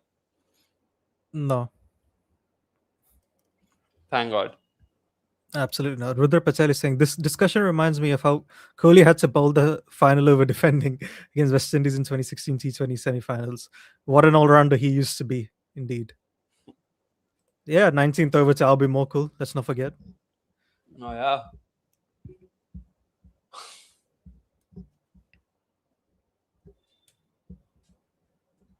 Anyways, 3 overs to go. How many to win? 69 of 3. Pretty much done and dusted. Now it's all about the wickets. Akshay, we were talking about a bowler having figures like 3 for 50. Today, Jofra's spell is an addition. That is true. That is true. Fantastic 3 for 58, though. Yeah. I'd happily take this. If those 3 wickets include Abhishek Sharma, Travis Head, and Abhishek and Ishan Kishan, I'd happily take it. Why underrated? Why Sana Jaiswalia? Like, what do you mean when you say Sana Jaiswalia is underrated? Like, what does that statement mean? No, I think Flintoff is underrated. I don't know if Sanat's underrated. Like, who's out there saying Sanat is not an all-rounder? Sanat is only a batter. Yeah. So, I think with Flintoff and Kapil, like the way people talk about them in Test cricket is how they played in ODI cricket. Yeah, fair. Chris Gale, interesting. Yeah, his bowling was actually quite underrated. He was pretty effective. That I agree. Oh man, the this use is of 100% underrated true. is not getting to me. Rashid is not an underrated batter, but he's underutilized. That is 100% true. Yeah. No That's arguments here. Yeah. But would it be a fair statement to make that Chris Gale was an underrated bowler? No, because he didn't. He was not a good bowler, was he? Like, am I misremembering? Maybe I am misremembering because I do remember him being effective. Like, especially for West Indies, he didn't bowl much in the IPL anyways. I feel like any name that's not a part of the mainstream is just considered underrated. Like Dilshan, underrated all-rounder. I don't know. I know he was an all-rounder. Like, what do you mean underrated? Like, are you saying he should be a part of the mainstream? Doesn't Gale bowl really well in the 2011 IPL final, I want to say. Does he? I mean, that's high in the it's all a blur. That final is all a blur. All right. Yeah. Yes. So in the final, 2011 final, he's 34 for 2 with the ball. It's not bad. Now let's make it for Chris Gale. I thought you were talking about. Yeah. So in the qualifier 1, he bowled 3 overs for 11 runs against Mumbai. Oh, there you go. There you go. And I wonder what he's. And I know he bowls well against Chennai as well. And against Chennai in qualify 1, he bowls 4 overs for 19 runs. Oh, there you go once again. Yeah. You could I make an genuinely argument he think, bowled better than he batted in the playoffs. actually, Mm. I don't think it's even an argument. It's a fact. I mean, he did have that great knock versus Mumbai, Yeah. sure. Some 89 or 47 or something. So, yeah, fair. Mm-hmm. Who was an overrated all-rounder? Oof. I mean, by Can I say Yuvraj Varun's Singh? Yuvraj, exactly. By Varun's Yeah. logic, Yuvraj. So there. Is Afridi overrated as an all-rounder? All I've seen is people slag him off. I don't think I've ever seen many people rate him other than Jared. Yeah, exactly. That's true. That's true. Mm. No one necessarily calls him. He's a bowler who can really pinch it well. That's it. Yeah, which is interesting because he starts off with 100 of 37.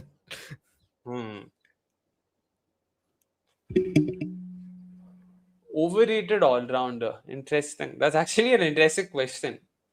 Oh, Jadeja and limited overs. Fair point. Ashwin, what do you want to? Again, I'm just. Yeah. Here's my question: like, how many people actually rate him in the first place to call him overrated? But I Like- think the consensus is that he is an all-rounder. 5 test centuries. He's an and- ODI cricket, isn't he? Is he? He's Sorry? what a number? He's an all-rounder in ODI cricket, though. Ashwin or Jadeja? Who are you referring to? Jadeja. Yeah. Jadeja, I would say, is an all-rounder. But what about Ashwin? Do you think he's an overrated all-rounder?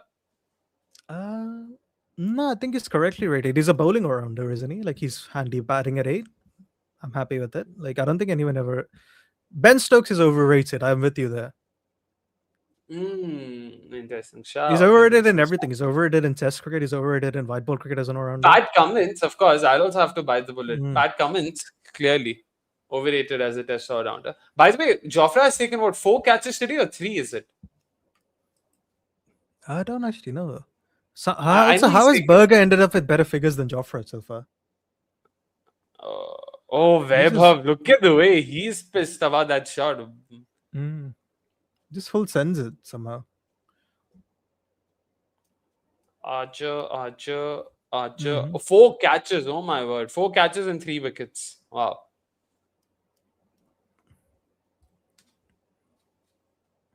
Four catches for a fielder is actually rare, man. I don't. What about Irfan Pathan? Yeah, I didn't mind Irfan as an ODI all-rounder. Yeah. I think it was quite good. Same. I think they should have persisted with him at number 3 for longer. That's where I really think Greg Chappell receives a lot of flack, but I know his methods were probably not right. And I don't know, maybe some can argue that the ends don't justify the means, but I think the ends were in the right place. Like I think he that's had what the people right- say that MS dropped him too soon from ODI cricket, right? Because he bowls really well before he was dropped in like 2012 or something. Yeah, 2012, yeah. But I mean, from what I No, not understand, bowls well, is sorry. it- But He from what I bowls- understand okay. is- Oh, bats well. That's what I was getting confused. Sorry. he won them a game, na? Yusuf and Irfan together, they combine and they win. But with Irfan, And- from what I understand, wasn't there some beef between Irfan and MS? It became a pretty no idea. big thing. Yeah. Which is why even in the IPL, like, I don't know if I should share this on a Watchalong, so I'll share it off air someday. Yeah. Because these are stories I've been told, so it could be just, Oh, he's cooked down. up in someone's brain. Oh. Is it a cramp? Was it? Yeah. Just cramp. Of course, that's At what least this I game hope. needs more delays. Again, Shivang has played a better innings than Jaiswal has today. All right. The pads go off. Oh, man. Just declare the match forfeit. Just do something. Like, Mhm. oh yeah, I think it's more than cramps because he's not on. Has he twisted his ankle or something? Just the way he moves.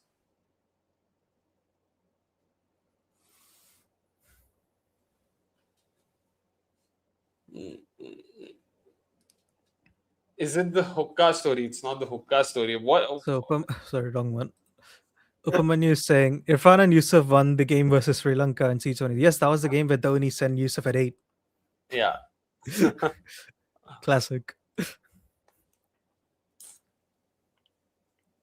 Why do we pretend that everything is always good? Like, Is Apti 9779 talking about life in general, talking about something special? What does that mean? Why do we pretend that everything is always good? That's such a vague statement, such a beautifully vague statement. You can How apply is to this game anything you still want. going on? Yeah.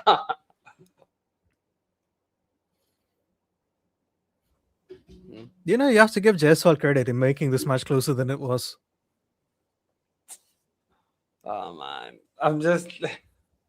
I hate this. Like, just retire him out. Like, what's the point? 53 of 11 needed with 1 wicket in hand. SRH, surely you know that you're not winning this game. Mm-hmm.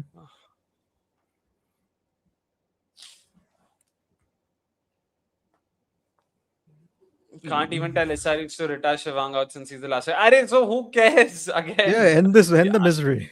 Who cares? Yeah, you really think Shivang was going to win them the game here? I mean, no offense to Shivang. He's really looked decent with the bat, but what about 25 of 20 makes you think he'll chase 53 of 11? Imagine if he hits like 4 sixes in a row now. Happy to wipe the egg off my face. Same, have like I just already- need something. Yeah, exactly.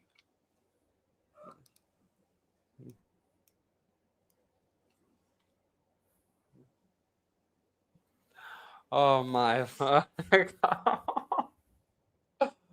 Oh, jeez.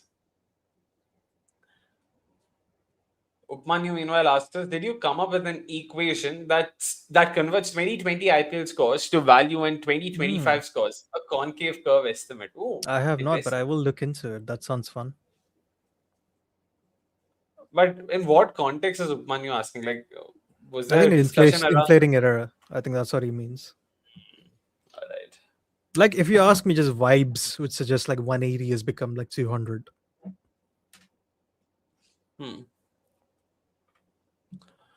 My word, are they all chilling? Everyone knows the result, and everyone's still chilling. Oh, Ayush just cracked the equation. X equals Y plus C. There you go, Varun. Just use that. Simple.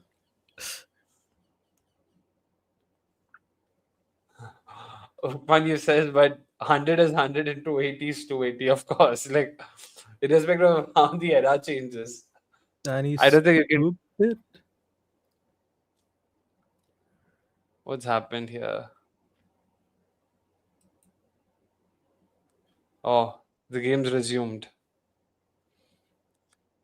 Nafakan. Match should have ended. Saqib Hussain, for the love of God, please, my man, please. Yeah.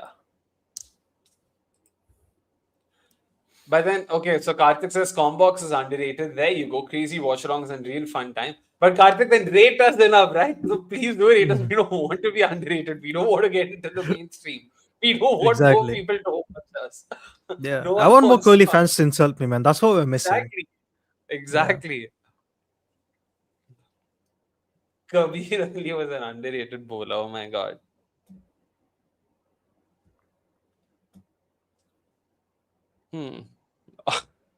Saqib's given it an almighty swipe and he's been hit in the chest, on the belly.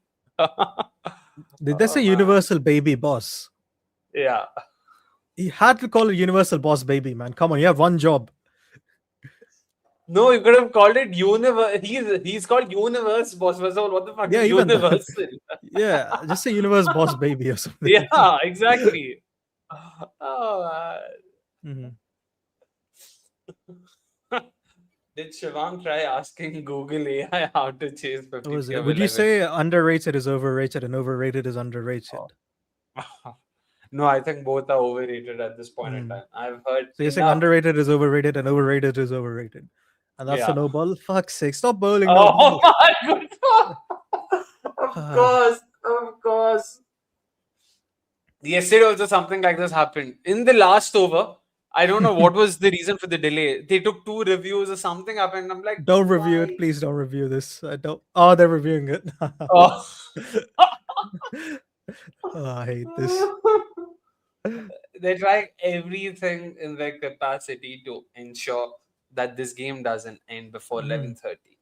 Yeah. Mango sticky rice is an underrated dessert. Again, it's not rated enough for you to say it's underrated. It's not a I like. don't even know what that is. It's a very popular Thai dish. It's very tasty. It's very nice. Oh, okay. Oh man. Karthik says, I'm one of those guys who doesn't want his niche to get mainstream. I don't want this chat to become crick buzz. Like, come on. I get this. In Yeah. fact, there's a term for this. I'm forgetting the term. It's now become very common for people to gatekeep what they like. They want Ah, it to be yeah. just theirs. So I've heard a lot about that. And that's a convenient excuse that a lot of small time content creators give themselves. No, Oh, you know I'm what? like that with some stuff. I don't mind that. Even I have content pieces that I follow that not a lot of do. No, I'm But actually like that with places where I'm like, I don't want don't want tourists in the places I like. Same. I agree. I Yeah. agree. Like Richmond used to be a place like that ever since Ted Lasso. It's like I've seen more people come there. I'm like, I hate it. Like I hate it so much. Like I blame the Americans. It's always their fault.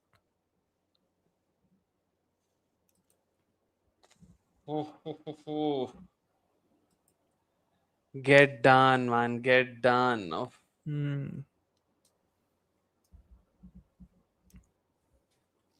Jesus Christ. Free hit time, Shivang. Now Rajasthan, they have one job: beat Gujarat next game, please. That's all. That's all I'm asking for. Like Vaibhav gets a double 100 and they beat them, right? It's not too much to ask. Again, what I told Shan yesterday. Can't fault a man for dreaming. Mm-hmm. Like I just want Vaibhav to make 320 runs in the next 2 games and make 1,000 runs in an IPL season, and win the tournament for Rajasthan. Yeah, could you imagine the cinema if he does that?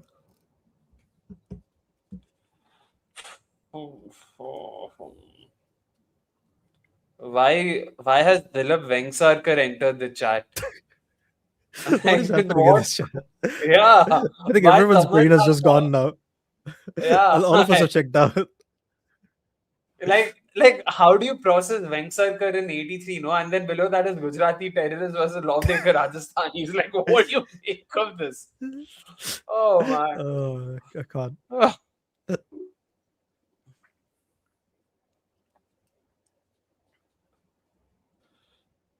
But I need Vaibhav to score a double 100 in the IPL final, though, against RCB.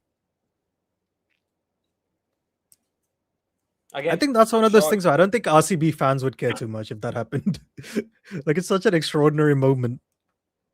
As long as they win, if they lose, then of course they'll have a thing or two to say. Pretty sure. No, but still, I think it's one of those such extraordinary moments you have to appreciate it, even if you Fuck want off, Sushant. Come on, man. It's the last over. You're bowling to bowl on his Shivang. body, please. Just get it for 6 sixes. I couldn't get. Why would you bowl a wide? Like, I can't. Like, oh. So negative is saying Rajasthan has gone farther than they deserve to. Rajasthan don't deserve to go further. The child does. He deserves to win. I mean, this. if you're talking about deserving, so does that mean what Gujarat deserves to go to the final? Oh God, I hate that. Like, Just the thought of it because. Oh man, just killing us. If Suryavanshi scored just he's the out. 200, He's taking it. The game's over. Yes. Can't believe the Vaibhav match we takes the thought was catch. never represented. Fitting into this. Bloody hell, this is a boring game. Befitting him, Varun really going out of his way to try and dramatize this. But yeah, thankfully, finally, a result that we already knew has finally been confirmed officially as well. So Rajasthan have won. They will be moving. Actually, they won't be moving anywhere. They will stay back in Chandigarh to take on the Gujarat Titans. That game happens the day after. Any more thoughts on this game, Varun, or shall we quickly wrap this up? End this game. I hate. I've checked out like 20 overs ago, man. Actually, that's a lie. I checked out the moment Vaibhav got out. I mean, based on our conversations, it's fair. It's fair. I don't think we've spoken much about the game. It's not a reflection of I us. feel so bad for the other players because when Vaibhav got out, no one cares about everyone else. Now think about CSK and Dhoni. Anyways. Yes. All right. Thank you so much for listening up to this point, guys. We hope you had fun. We'll see you again for Qualifier 2. which is between Rajasthan and Gujarat Titans. Let's hope Rajasthan smoke the shit out of Gujarat. And with that, we'll call it a day. Vignesh, please end our misery. You're watching every game this season. Every six, every wicket, every battle. But the final, you watch with me. Stars Play, in partnership with Combox, presents the ultimate IPL final watch party 31st May at the Coca-Cola Arena. with legendary cricketers Robin Uthappa, Sri Sant, Angelo Matthews, and universe boss Chris Gale. Buy your tickets now at Coca-ColaArena.com or PlatinumList.net.